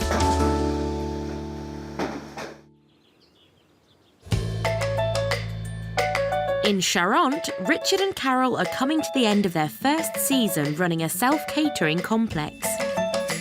After overcoming some early hitches, they managed to get everything back on track, hosting another couple of families. And now they can look back and take stock. We've had an incredible season, absolutely amazing. Just been such an amazing success, and we're just really, really proud of the way it's gone. Our last guests left yesterday. Bit of a slowdown now, which is excellent, and I sort of look forward to the winter and getting things done in the gîtes, and then for next summer. Bookings are already coming in, so it's looking good. It's looking good. Today, Richard and Carol are going through their end-of-season figures with their tax accountant to work out their financial position. We have a credit card bill that's rather large to pay off. First is keeping on top of that, really. The spend is done on there now, so it's back to living on what we're earning. Spending and running out of finance wasn't a concern for you at all, was it? No. But I don't worry. It didn't worry me at all. It worried you a lot. Carol's just gone along with the Marigold Hotel belief of it'll be all right in the end. If it's not all right, it's not the end. Richard and Carol have had a good start and love their life here, but the move has come at a cost. It is a sacrifice, leaving behind. I really struggle to talk about it, actually. The benefits are here. The sunshine. I can't actually do it. Saying goodbye to my family really hard, and it's been It's been tough. It's worth the sacrifice. I wouldn't change it. Between them, Carol and Richard have 4 children, and they've been back in the UK all summer. Anybody who is a parent, a loving parent, would understand that leaving your child or your child leaving you, doesn't matter how old they are, it's heart-wrenching, it's very painful. So Richard has a top secret plan in store for Carol. Today's a very big day, surprise happening for Carol. Now we've got our first week off without guests. We have surprise of one of her daughters is arriving. Is it all right if I can check with the guys and give you a call when they're ready? Got no idea at all.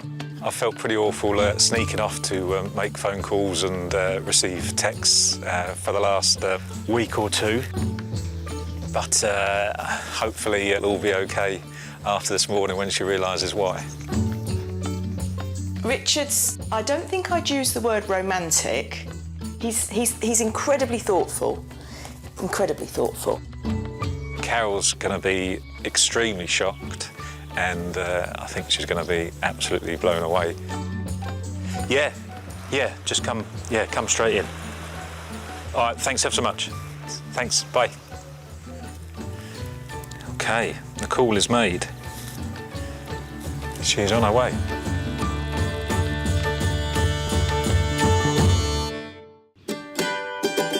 Back in Charente, and after a successful first season running a self-catering complex, there's a surprise in store for Carol Hedditch-Gray. Her daughter, who she hasn't seen since moving here, is now just minutes away. Hi, honey. Have a nice walk. Where did you go? Just around the village one. Oh, OK. Did you see anyone you know? Chats? No, none of the regulars. Oh. Since leaving the UK, Carol has found it hard being away from her youngest daughter, Erin. Hello. That's the dog barking. Somebody must be here. Richard has been keeping this secret for almost a month now. Honey, there's a visitor. It's my baby! Hello. What are you doing here? After a successful first season, this is the icing on the cake. Oh my God. Oh God. What are you doing here?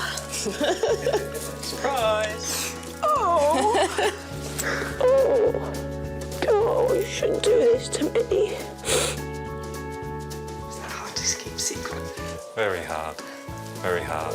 Did you genuinely not know? Oh, no. Come on, you. Naughty girl. You're not meant to do this to me.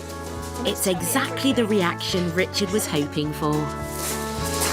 Well, that couldn't have gone much better, could it? I don't think she had any idea at all, which I'm amazed at, the amount of sneaky phone calls and texts I've had to do. Would you like a glass of wine? Oh, yes. Oui, merci. You are a very naughty man. I didn't enjoy it. Oh, bless you. Was it horrible? I made lots of phone calls. And I know you did. You look so relieved. I am relieved. You really, I can see it in your eyes. I am relieved. You naughty people. Bienvenue. Cheers. Chez nous.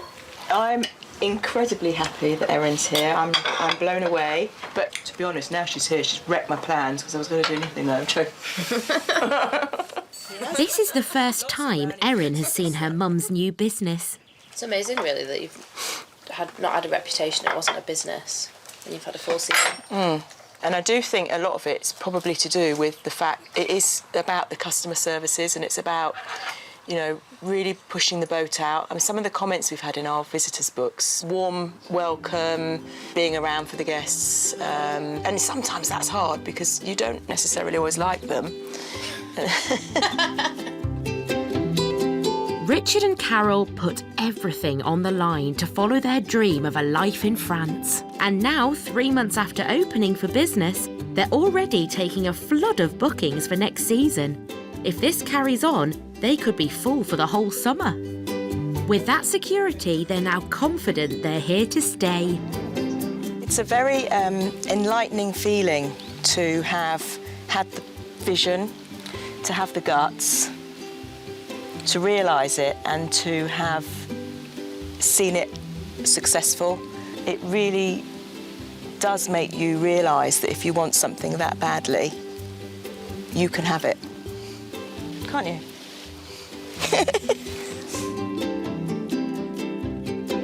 Would I do it all again? I don't even have to think about that answer. The answer is absolutely yes. Wouldn't change a thing.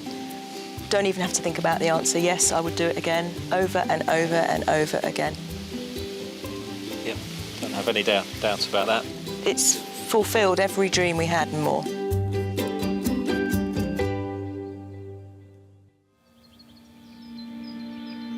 In Lourdes, Lot-et-Garonne, Catherine Morgan is eagerly awaiting a big booking at her new B&B. So this evening actually represents quite a significant milestone because I've got both rooms booked and they're fully occupied, which on the face of it sort of feels really quite successful. This is the part of the job I hate. This is so boring and so mind-numbing, and I can't see how anybody can find domestic work fulfilling. Despite hating chores, Catherine's determined to make her B&B guests feel at home. So I provide water in the glasses and a little bowl of shampoo, shower gel, body lotion, conditioner and soap. OK, we're done. The room looks perfect. But as time ticks by, could all of Catherine's efforts go to waste? The other thing that makes me slightly concerned about this particular booking is that I contacted them and I've heard nothing back. So that makes me slightly concerned that, you know, it's a booking that was made that may not get honoured. With a slow start to bookings, this is not good news for Catherine. There's the lost time, there's the effort of getting the room ready, there's the purchases of breakfast, and there's that awful waiting, you know, that sort of sitting around and waiting, expecting somebody to come. I'm ready, and all I can do now is twiddle my thumbs. But then, thankfully, just as Catherine's losing hope, the French guests arrive. Alors, vous êtes bienvenue chez moi. Allons-y. L'autre chambre est un peu plus petite.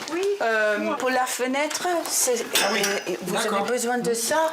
C'est un peu dur, mais oui, on le ferme comme ça. Et le salle de bain est ici. Oui, c'est sympa. Et si vous voulez faire du thé ou du café, il y a une machine là, mais je peux vous faire quelque chose à boire maintenant, si vous voulez. Non, merci. They were worried that they would come here and not understand an English person who was running the place, but they understand me, and most of what they talked about I understood. So far, so good. Her guests seem impressed. But in the morning, Catherine has to prepare breakfast for a house full. She's about to find out whether she's cut out to be a B&B host.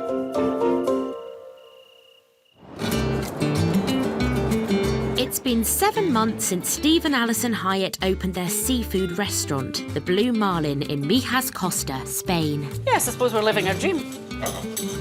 So you can't really ask for much more than that, can you? It took me years to get her to move. And then she says to me the other day, we should have done this years ago.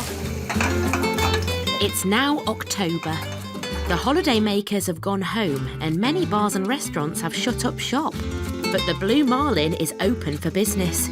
Steve and Alison want to see if they can pull in the punters at this quiet time of year. We don't know what the winter's going to be like here. You know, I mean, summer, you know, you can sell rubbish here and you're going to be busy. You know. Yeah, but you've got another sort of 8 months to cover because the summer's only 4 months long. Yeah. But that way we can pay our bills until next year, and also we can get ourselves out a second car and we run around. It's 5 o'clock and the first customer of the day is a bit of a culinary expert. What we have now is the chef from next door and the restaurant owner. Doesn't speak any English, Raphael, but a really, really super guy. Steve is cooking up his special fish stew, hoping this local will be impressed with his cooking. Going to taste it to see if it's good. Is it Catalonia? Very good. Catalan seafood stew. Catalonia. See.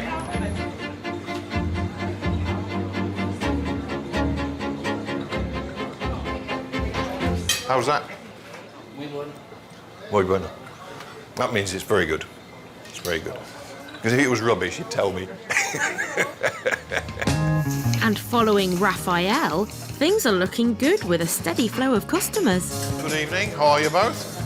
Nice to see you. How are you? I'm very well, thank you. Good evening, pal. How are you? Keeping Steve busy in the kitchen. Check on early bird. Only one starter, a parfait, and then a ribeye steak medium rare and a salmon, please. But he wouldn't have it any other way. My quality of life's far, far superior. I don't work so many hours. And that's a bonus. Even though I love what I do, I don't want to be doing it again for 18 hours a day, 17 hours a day. I loved every minute of doing that, you know, but I don't want it anymore. You know, we want more time for ourselves. That's what we're after. There you are, Alicia. Here's some more. Excuse me, Robin. Here we are. Just lift your side plate for me. Thank you. After just one season, the Blue Marlin is attracting plenty of Spaniards as well as expat Brits. Fresh food. The atmosphere is fantastic. The chef is fantastic. Alison, very, very attentive. And Steve's cooking is superb. So, yeah, great restaurant. You never find another restaurant similar to this. It's unique in the area. I think in all Andalusia, maybe all Spain. Huh?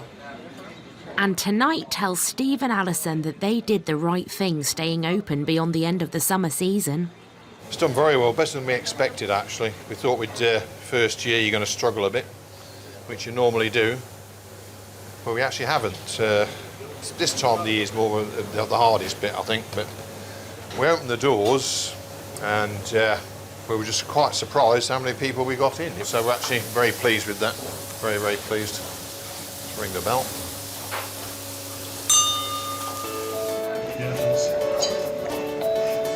We've now got repeat business, which is very, very good. We're already full for Christmas Day. Onwards and upwards, we hope.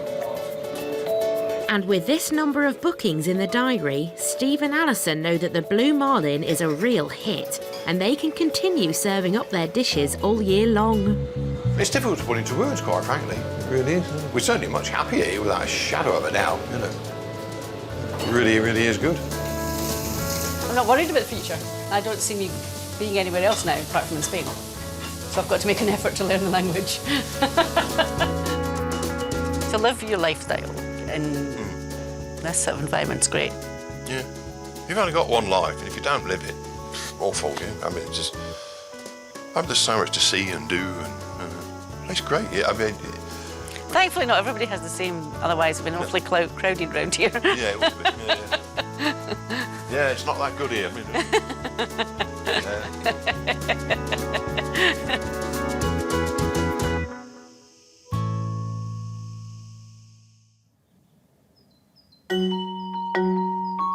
In Lourdes in southwest France, Catherine Morgan is hosting a houseful. She has 4 people staying in her 2 B&B rooms, and now she has another challenge, making breakfast for them all. Bonjour Catherine, comment ça va? Ça va? Hello?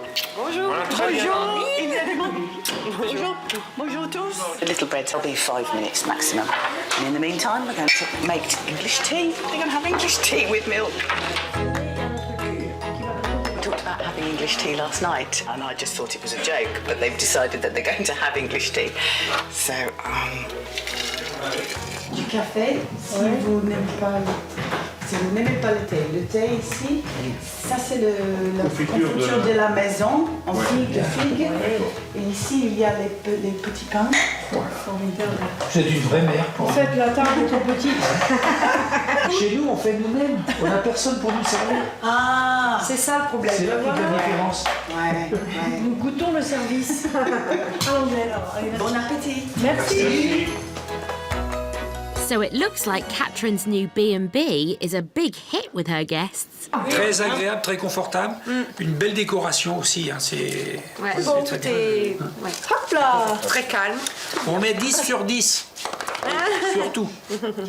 After a very slow start, this final feedback has made Catherine realise that she's in the right business after all. This isn't the end. This is... I'm still really at the beginning. I've only had people coming for a month. Being here is definitely my dream come true. And as well as success with her B&B, Catherine's second income source, the gîte, is also coming along well. I think what's really exciting about here is the kitchen. The lighting's in, the hob's in. This room is virtually there. Oh, I haven't seen them before. Yeah, very nice. And upstairs is also taking shape. I've gone for very clean and simple lines. I've had to work with what was here. So these beams, we could have hidden them, but I thought they were so beautiful. I said to Kerry, can we have a go at cleaning these up? So this is the original oak beam. This gîte will be ready to take guests next season, and Catherine is hoping it will seal her future in France. You can see how each room is going to be and how the place would work with visitors. So this is almost, this must be what it's like, you know, running a marathon or something, and you can see the finish line and you go, you know, that actually, yeah, that really important thing that I'm trying to go for, I'm nearly there, it's within my grasp. And this is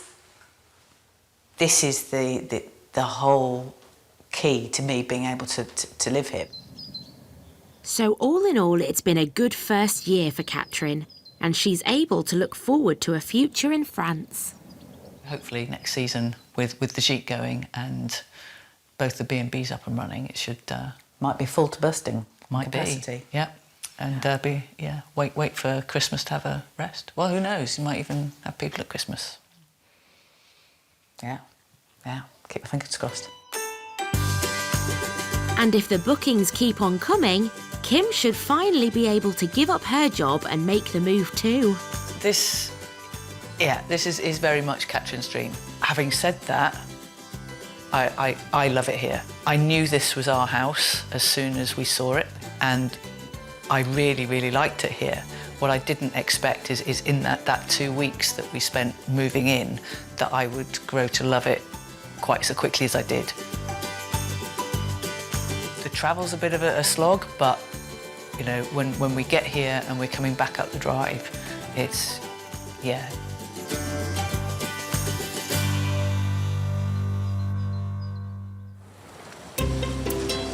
Business is still booming at the Blue Marlin. Steve and Alison have plenty of regular customers and are constantly improving the food and wine menus.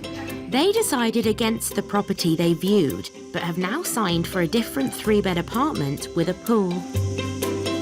Catherine and Kim are completing the finishing touches to their gîte and planning to build their own pool ready to welcome guests.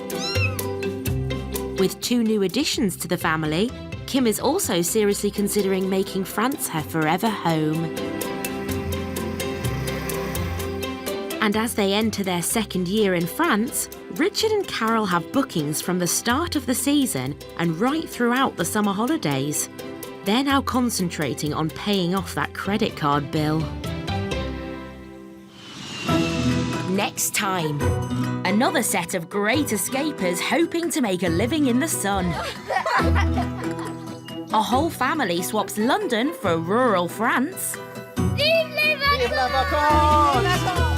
But will their business open on time? The doctor told me not to do any building work at all for 4 weeks. I just think I might have misheard him. You're organised for a change. Absolutely, Karen. 2 best friends take on Spain's busiest seafront. Everything that I've got, it's gone into this bar. We've got to make this work. Can they beat the competition? Come on, come in, have us. You want to try? Nice cold drink? Yes, come on. and Spain's latest hoteliers open for business. In these 3 houses, we sleep 22, and that's £2,500 a week. Will they adapt to a change of career? Did you polish the taps in the bathroom? No, I thought I'd leave them.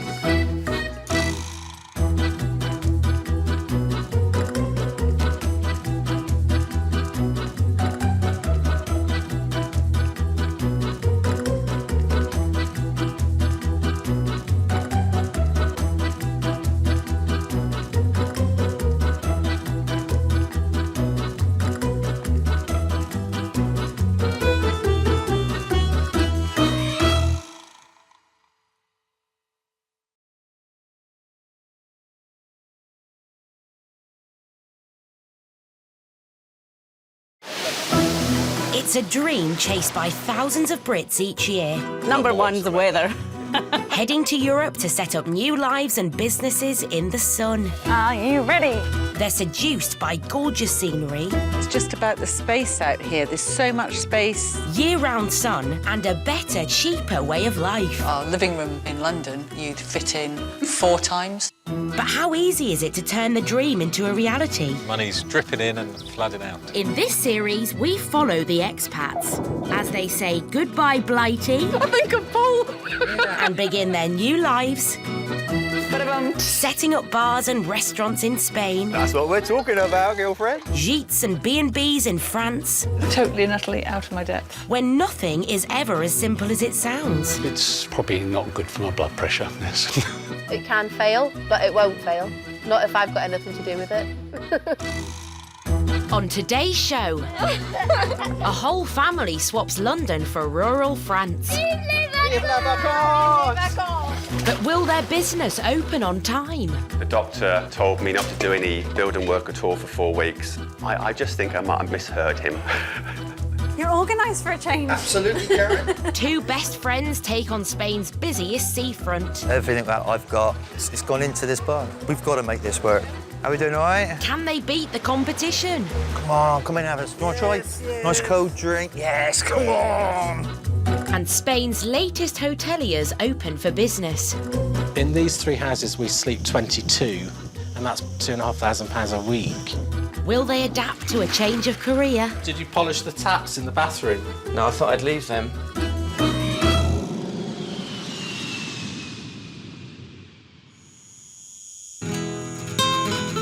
Almeria, southern Spain. Its sensational landscapes make it a sought-after area for expats. And with a population of just 79 people per square kilometre compared to an average 255 in the UK, there's plenty of room for newcomers.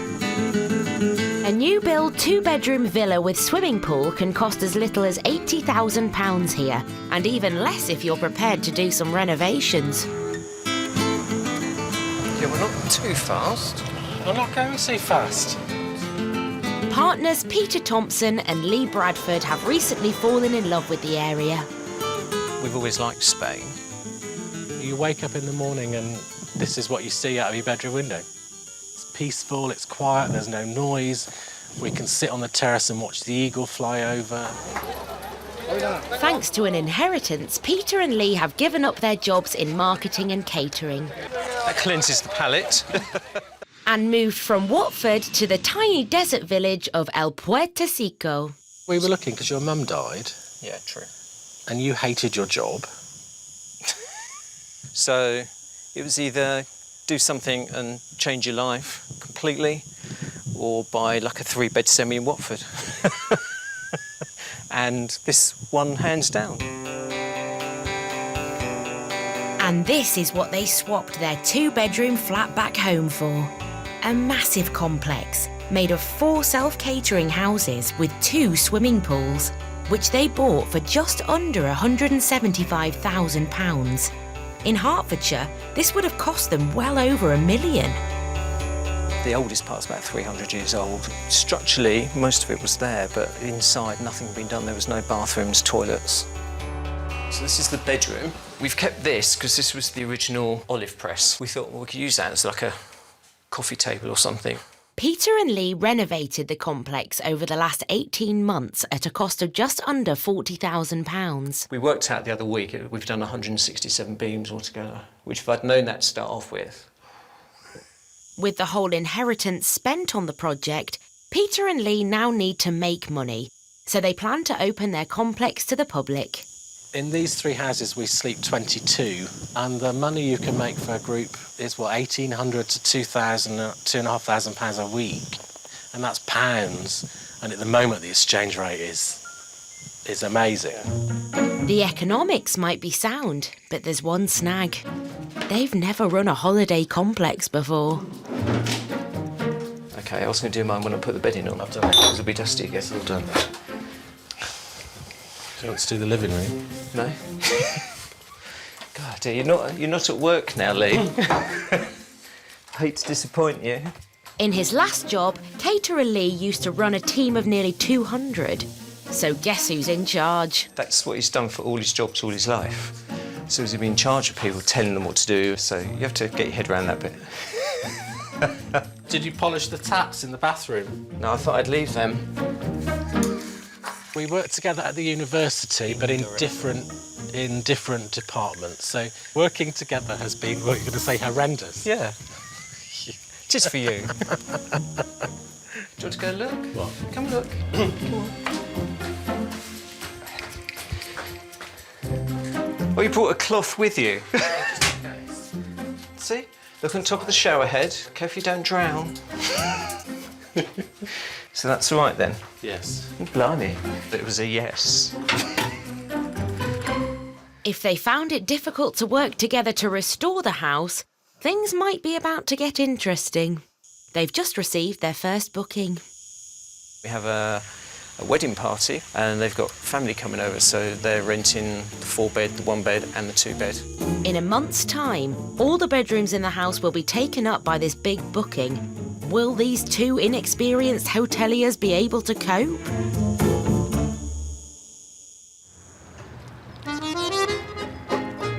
The Dordogne, southwest France. A place where sun, tranquility and amazing food are all available in abundance. Just 3 hours away from France's capital, Paris, 60 minutes from Bordeaux, and an hour-and-a-half flight from London, this region has long been a favourite with British expats. Here, a 3-bedroom cottage costs half as much as in Kent. Surrounded by the rolling hills of the central Dordogne, Rouffignac-Saint-Sernin-de-Reillac is a small town with a big name, which Mark and Sylvie Young fell for when pursuing their dream of living in France. Along with their 2 children, 8-year-old Dylan and 9-year-old April, the family have moved here with the dream of opening their own gîte business. When I was in England running my own business, I was working sometimes till sort of like 8 o'clock at night. Work, money, wasn't it? My turn.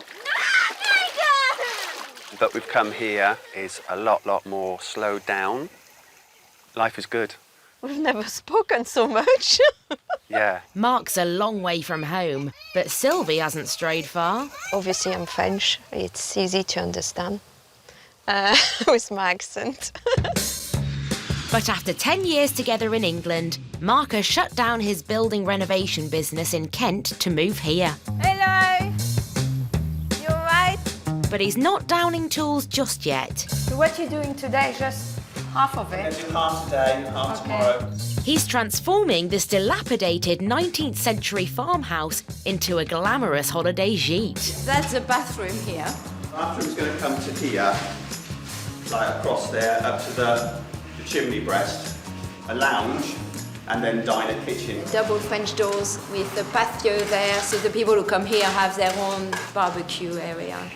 And the stairs would come up the side, go upstairs into 2 bedrooms, a large bedroom and a smaller bedroom. Big window there for the bedroom, so you got the view on the valley. We drove into the front in complete silence. We got out of the car, we didn't say a word. Sylvie went one way, I went the other way, and we just walked around in complete silence. And I looked at Sylvie, and said, this is too big. We don't have enough money for this. And Sylvie sort of looked at me and went, And I looked at her and I said, but I love it. So we said, yeah, let's buy it. And that was that. With limited funds, Mark and Sylvie have no alternative but to do all the work themselves. I'm not a heavy tradesman. I'm more sort of like a kitchen fitter, bathroom fitter, that sort of thing, you know. When I met you, you were not that. I was not what? You were not in the building trade, were you? No, I was a London black cab driver. Yes. Yes. I get bored quickly, don't I? I'm one of the people that just has to go over the hill to see what's on the other side. And once I've gone, I can't come back because there's another hill. What's over that one? Mark and Sylvie have given themselves a year to complete the gîte. Together, ready? 1, 2. And there's no room for manoeuvre. That's it, together. If they don't open next year, they will run out of money. So former bar manager Sylvie is being roped into the renovations. That's it, just keep on going. It's a lot easier with 2. When I'm doing a building project, I ask Sylvie to do it, and she can't do it how I expect it to be done. I get frustrated because I think, well, why can't you do that? But I'm experienced in that, and Sylvie's doing it for the first time. I sometimes forget that. Yes, you forget it. Yes. Hang on, stop. Mark and Sylvie are going to need their combined skills to make this business work. They paid €150,000 for the site, funded by the sale of their cottage in England. It's a lot easier to pull. Huh? It's a lot easier to pull. Spin it round. That's it. Their goal over the next 5 years is to create 3 holiday homes alongside their 4-bedroom house. The first gîte should be ready within the year. No, the first gîte will be ready within the year. Well, if it all goes to plan. But it's a bold statement for a couple doing all the work themselves. You've got to take risk in life. The renovations have only just started. Will Mark and Sylvie's big gamble on this project pay off?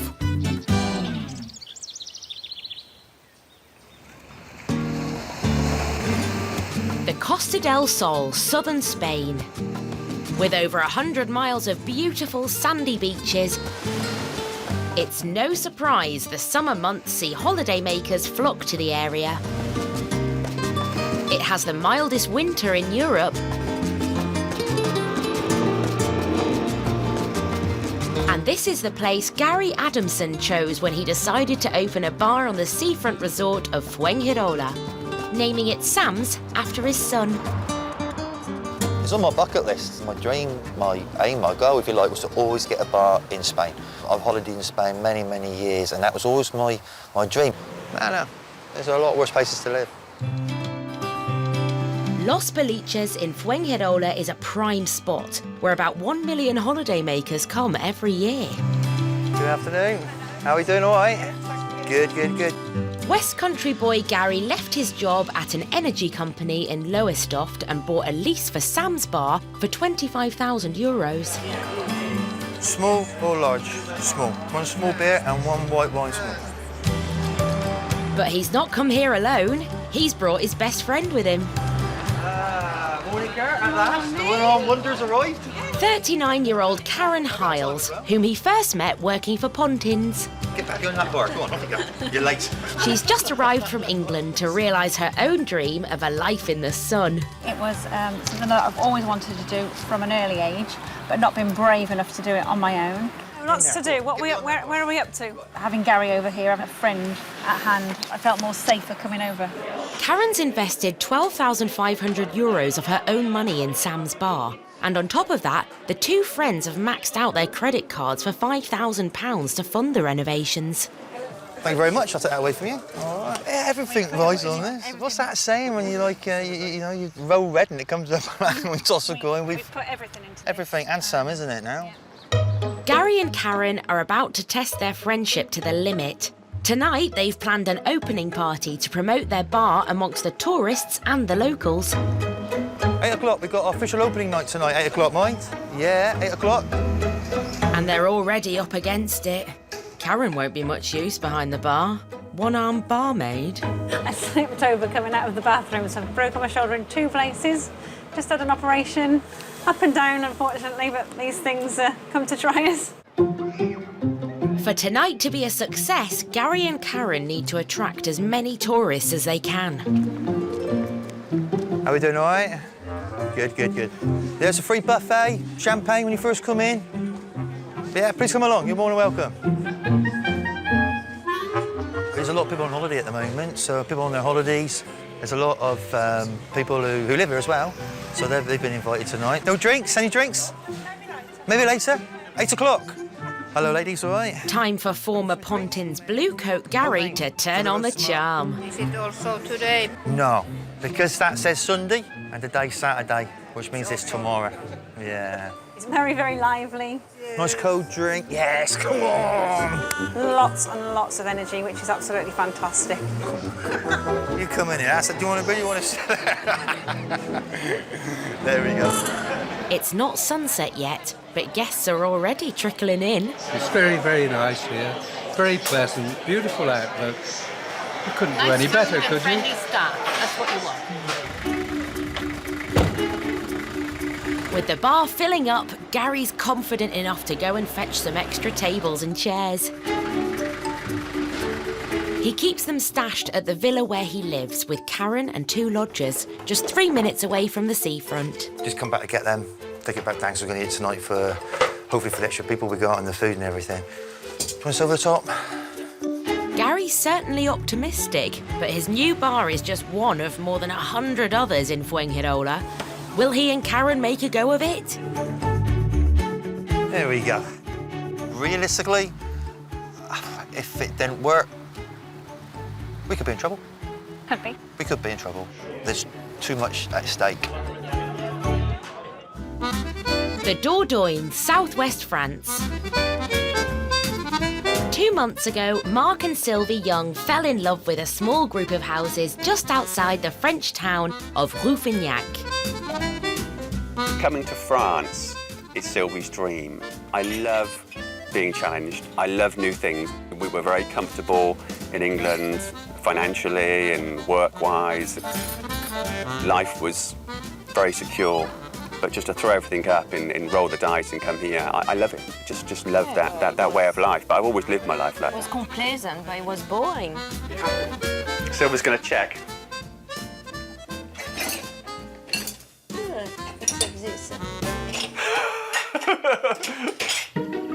Mark and Sylvie snapped up 3 properties for just £150,000. Their business plan is to turn these derelict farmhouses into a complex of holiday gîtes. But to make it work, they're doing everything themselves. Small little morsel. Voilà. But there's been a hitch. C'est bon. Très bon. Well, we've had some bad news. I've been diagnosed with a hernia, which when we first realised I was diagnosed with a hernia, it was a bit of a shock. Basically, I can't do any heavy work for about 2 to 3 months, so the doctor says, but we'll see about that. With a budget and schedule to work to, Mark refuses to admit defeat. What do you reckon? Do you reckon you can carry one? They're quite heavy, these ones. What I love about concrete blocks in France is they're made with these 2 little holes in. So you can put your thumbs directly in there and they're really easy to carry. Fantastic invention. So simple. The French design might make it easier, but at 13 kilos a block, Mark is hardly following doctor's orders to avoid physical work. Well, since I've been diagnosed with a hernia, we put in the second half of the concrete floor, which was more hurtful to my back than my hernia, to be honest. We've done the foundations for the internal walls to go up, and we brought these blocks in. But all this work could soon be put on hold. Mark's just found out he needs an operation. How are you feeling? I feel fine. I think the most important thing is just getting the date down for the operation. Then we can start planning around that. Yeah, we'll be all right. We're not people who don't do anything. You don't take that kind of project if you're someone who just like take everything to the letter and think like Mark's being diagnosed with a hernia so that I can't do anything. Maybe some people will react that way. If I felt it was going too much for me, I would stop. I'm very handy with a bit of masking tape. I can soon strap myself up and away we go again. Today, he and Sylvie are off to a doctor's appointment in the capital of the Dordogne, the city of Périgueux. It is famous for its many stunning sights, but they haven't had time to see any of them. Here we are. What is it, Dr. Dr. Cohen. Wish me luck. Good luck, Annie. After his operation, Mark faces a 2-month ban on physical work. Will this kill their dream of opening next year?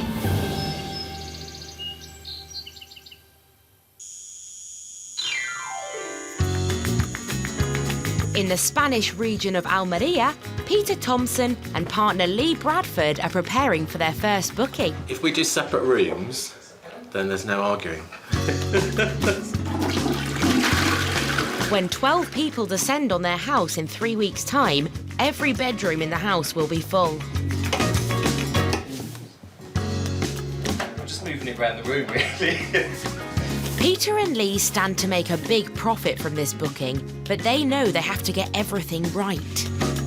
These people turn up and they'll need single beds and whatever, whereas Lee will just go, fine, we'll do it on the day, but I'm more... Let's analyse it to death. Let's panic. Let's shut up. Nothing phases me. No. Not at all. Not at all. It's quite scary. Right, that's me done. Fortunately, Peter and Lee are about to get a chance to have a dry run at managing guests.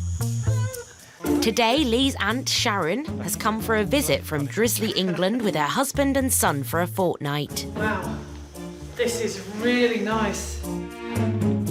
As Lee told you, we're ready for another heat wave. It's 43 today. Last week down in Herculaveria it was 48. When we left, raining, and well, we had t-shirts on, but I think, you know, mid-afternoon you needed to put something else on. Sharon and husband Christopher are staying in Peter and Lee's biggest self-catering house, which has 4 bedrooms and a pool. I'm not moving for a fortnight, I'm not going anywhere or doing anything. Just staying here. Casey's upstairs, I'm going to pick my bedroom. With 4 bedrooms and only 3 people, there are plenty of choices to make for Peter and Lee's guests. You definitely sleeping down? Yeah. Yeah? You could have your own room. Would you like your own room? Please have your own room. And you can break your neck when you come out in the morning. Got insurance. For the next 15 days, Peter and Lee will practice the art of running a holiday let in preparation for their first booking. Those sheets, them white seats look like they come out of disabled toilet. It's important that they like it and they feel comfortable, and it's good that we get feedback from them. And she's from Yorkshire, so she's not scared to... she's not scared to hold back, let's put it like that. Oh, the old people should sleep downstairs, I think. Oh, should have a bit of glass, have a glass. It tastes better at the bottom. So I'm going to go and unpack. Okay. Get the kettle on there.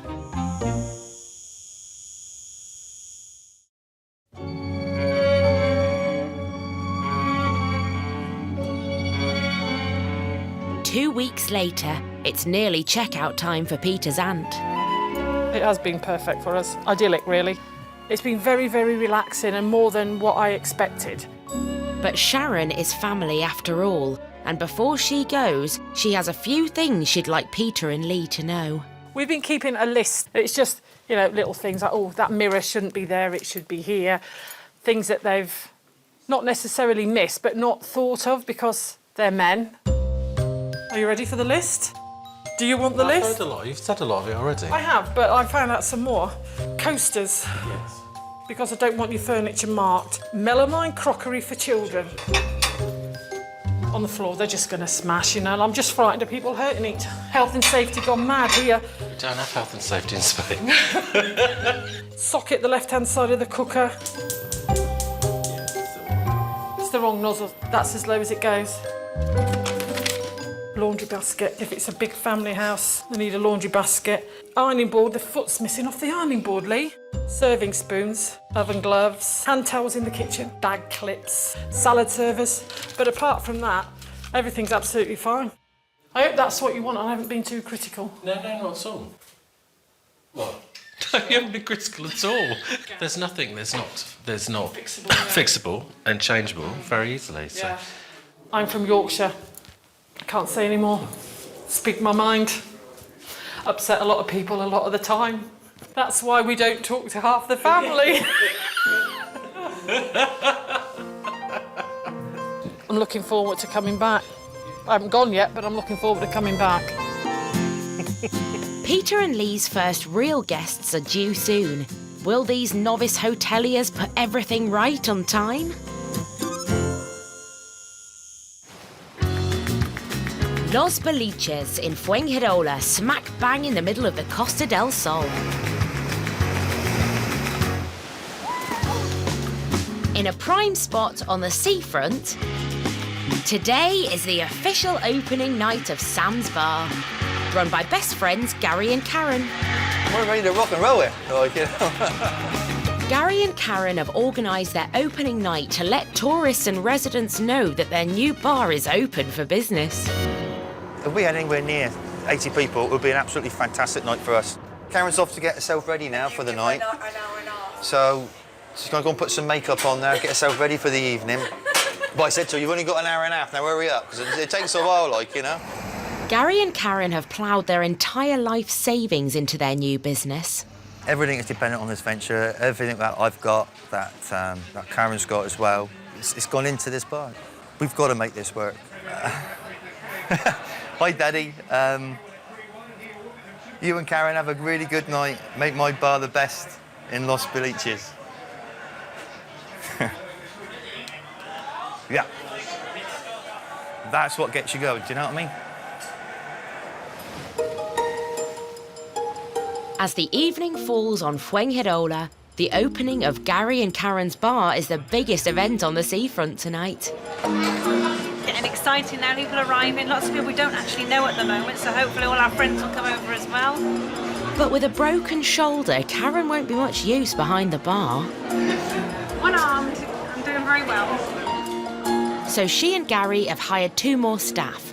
It's a big expense, and one more reason why tonight has to be a success. We're running out of room. We've got friends of ours who are turning up, friends who are on holiday here, and we're getting people in the doors already, you know, so it's looking good. It's looking good. At this stage, we're quietly confident. Is that the same? Is that the same? It looks like Gary's touting has worked. It's 8 o'clock and the bar's filling up. Sangria, made fresh. The best sangria in Los Boliches, apparently. Is it nice, yeah? Very nice. Enjoy your drinks anyway, OK? We came in lunchtime, just on the off chance, and we thought, what a nice place. So we were going to book to come back this evening, because it was an open night, so here we are. It's absolutely wonderful. Halfway through the evening, even one-armed Karen is roped in for service, as more than 100 people turn up for their free glass of champagne. A good coffee? Yes. We do the best. You do the best? We do the best in the Costa del Sol. Have you not heard? It's true.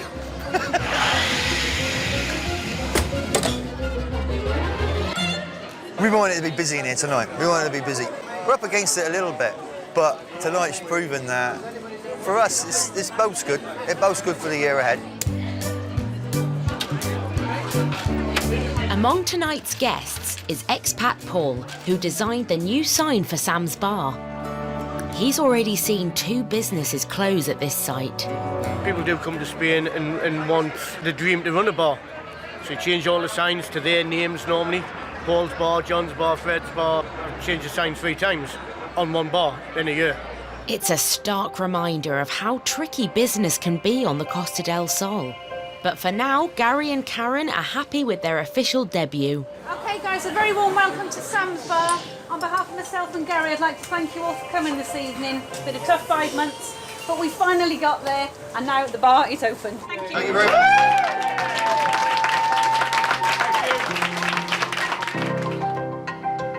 What do you reckon then? What a success. Do you think so? Very overwhelming. Nice to see new, old. It's fantastic, isn't it? Really good, yeah. It's good just to get just a couple of seconds for ourselves, like, do you know what I mean? And rock and roll, eh? Rock Fuengirola. Sam's Bar, come on. Come on, let's get back in. Tonight has been a success, but it's easy being full when free food and drink are on offer. Can Gary and Karen keep it up until the season starts?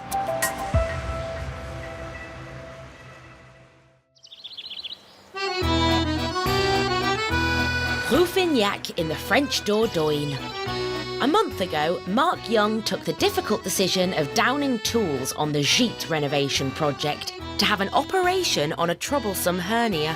A wise move in the eyes of his wife, Sylvie. The hernia was a good thing because it slowed you down in your way of working. Not slow you down in your work, in your way of taking a task on. You're more aware of what can happen. Yes, because when I pick something up, it hurts. As he starts his recovery, at least Mark can enjoy some family downtime. Swimming pool, hey! This area of France has one of the mildest climates in the country.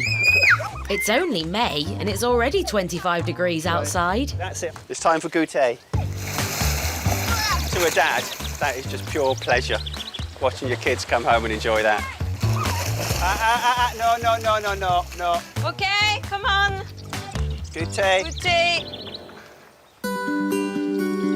We came here Yeah, we're here. to have more time with the family, and it's working out well. You know, we have the time and we have the weather to be outside and enjoy time with the family. I love it here. I love it. This is a life which we wanted. I wouldn't say that. With Mark's operation meaning no heavy lifting for 2 months and a timetable to stick to, it means somebody else has to do the hard work. It's heavy. Do you want a hand? During the recovery period, Mark is allowed on the building site only to direct the operations, with a complete ban on physical work. It's just been over 4 weeks since the operation. But the last couple of weeks especially, I've sort of moved into first gear sort of thing, doing a few gardening jobs. I did put this floor in here. Sylvie mixed it all up. But this last week, I feel that I'm moving into second gear. I bet the doctors will be really happy, as second gear for Mark means moving some pretty hefty timbers for the new Gîte staircase. The doctor told me not to do any building work at all for 4 weeks and no real heavy work for 3 months. I just think I might have misheard him. I do listen to the doctor's advice, and I also take my own advice. Yes. We're going to start with the 4-metre one. If it goes well, we will bring in the next ones, the longer ones. We'll see how it goes. Okay, let's do it. Oh, this is not too bad. No, that's not bad. This is not too bad. I can do this. Well, there goes the doctor's orders then. You okay? Yeah. Each of these timbers weighs in at a whopping 100 kilos, but that's not putting Mark off. Sometimes I just get focused on something and nothing else matters in the world. Yeah. Okay. I will complete this or I will die. Ready? Oh, I don't know, honey. I don't know if I can. Just don't drop it. Just don't drop it, because it'll hurt me if you drop it. You do sometimes forget that I'm only half size as you. Mark wants to keep the renovations on schedule, but by disobeying doctor's orders, he is risking a reappearance of his hernia. If I'm honest, that doesn't feel great. Funny that. I'm wise enough to know when my body says that's enough. I don't know. Well, last one. I'm still walking, so that's a good sign. Let's do it. Heavy. If you want to drop it, just let me know and we'll put it down. Just don't drop it. You wear with a hernia support, a back support, and what else? One day you're going to be on a wheelchair. Mark's recovery period has only just started. That'll do. But he's already working flat out again. Mission accomplished. As summer is about to start, will his body be able to cope? I'm going to do that every day. Los Boliches in Fuengirola, one of the most popular areas of the Costa del Sol, and new home to best friends Gary and Karen. Niks in Ula on Madubluses Tutusu Katin Adoluthia. They've just opened Sam's Bar, right on the seafront, and are basking in the success of their opening night. See that little flag there, Karen? It's a Finnish flag. You thought it was an English paper. It said Fuengirola. No matter what country you come from, the place is still called Fuengirola. I know, it ain't rocket science. It's a quiet start to the day. Señor, dos uvas, pero cerveza. No pasa nada. No pasa nada. Oh. Dos, sí. Gracias. No pasa nada. He was sat there minding his own merry business and had a little pint and got up with his dogs and decided to go. And forgot the important thing for me, which is paying his money. So, I'm sure it wasn't on purpose. It's a Spanish sun, maybe, eh? Right then. Come on, my little ladder holder. But today, the problems keep on coming for Gary and Karen. Their awning has been declared illegal. OK, that's just ridiculous, isn't it? Spanish bureaucracy says the beige and black colour scheme is not allowed. You know, thinking about it, we can actually use this to the customers to wrap pudding. We can save ourselves some money on blankets. It doesn't want to come down, does it? They never believe us. It didn't want to come down. So that is what we're going to be left with. No joys, going right through. The wind is literally just going to be whipping into here now. Basically, the black in the tolo for now has to come out, which is going to open up my tolo to the elements, which means the whole terrace, if you like, is open to the wind. So it means no one's going to come in here. There's a meeting going on, apparently, towards the back end of this week in the town hall, and they're going to decide whether it's legal or not. They've already decided it's illegal, but I think it just gives someone to have a little chance to have some more tapas and a café con leche again. They have been ordered to take down the black trim. And down. OK. But they are appealing against the order to remove the beige one as well. We're all organised and ready to go, and then now we have to take it down and kind of start again, so it's a bit frustrating, really. Look at that, it's rotten, doesn't it? And you can see our speakers now, that's going to our terrace. Yeah, what was an improvement to the terrace and to the area, now it's looking like a mess again, you know? If they lose the appeal, it will cost them €3,500 to put a new one in. It's not that bad. Come on, man up. We didn't like black anyway, do we? Not a particularly fan of beige either, to be honest with you. With the council's decision on Gary and Karen's appeal due in a week, will they realise their dream of making Sam's the best bar in the Costa? It is a risk. It's a massive risk, isn't it? Massive. And it's going to push us. I believe we can do it. It's. We will do it. We will do it.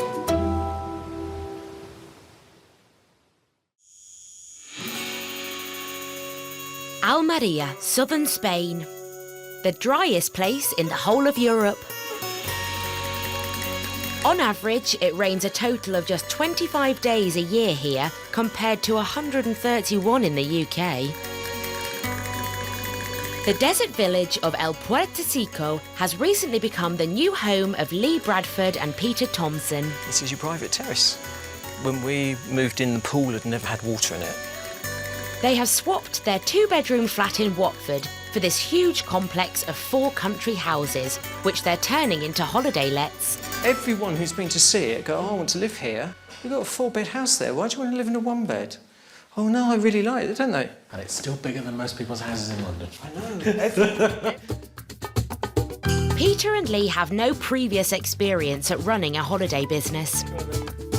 So they've decided to take a busman's holiday and check out the local competition in the town of Bedar for their first break since they came to Spain. Bayonet. Take care approaching alongside the village of Los Coladas as the police are very hot. There is a 60-kilometre limit. Lee Bradford. Please slow down. Please, can you slow down? I'm slowing down. Yeah, well, you're not. That's the point, as usual. Oops, looks like they do need a holiday.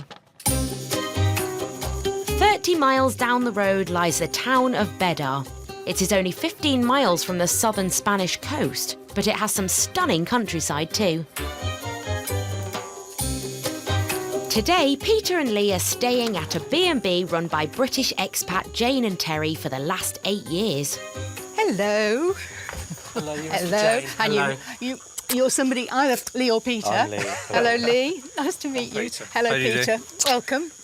Welcome, and you must be Rufus, and this is Spooks. Right, so here's your outside area, which has its little sort of summer kitchen area with lots of different appliances to make food with and a barbecue. Rufus, come on.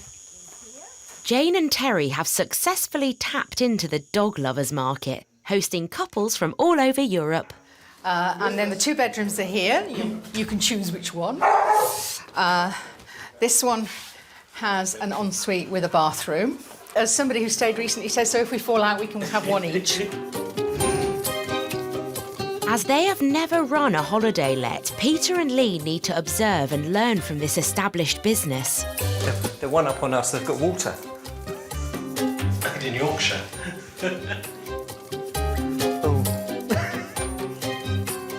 See, now the problem I have is I'm only just on 6 foot, so it's not as though I'm 6'3" or anything. Which bed did you want? I'll go on this one. OK, we could have this one because you put your little legs on it. Hello. Oh, no. No, I don't want special licks, thank you. Jane and Terry attract German and French visitors, as well as English. Oh, that's interesting. They got it in Spanish and French. A market which Peter and Lee could also exploit. Or maybe they don't have a lot of English guests. Maybe it's all Spanish and... Your welcome pack is in French and Spanish as well? Yes, most of our guests are French or Spanish. Oh, really? The vast majority. Jane and Terry have learnt how important it is to advise customers about the attractions in the local area. We've got plenty of places that people can go to eat. They just have to drive 5 minutes into the village. Is there a restaurant or a bar in your village? See, that's the issue for you, isn't it? It's hard to do, I think. After spending the night at Jane and Terry's, have Peter and Lee learned any lessons about how to run a successful B&B?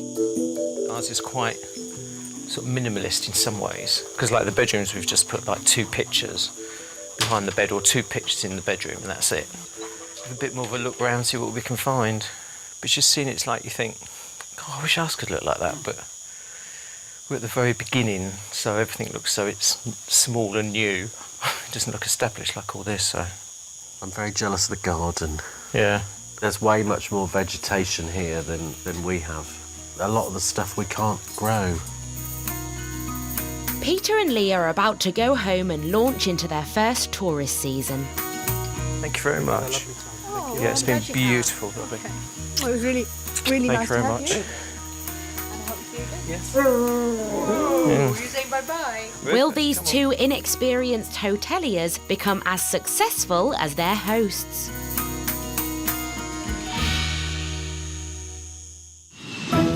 Next time,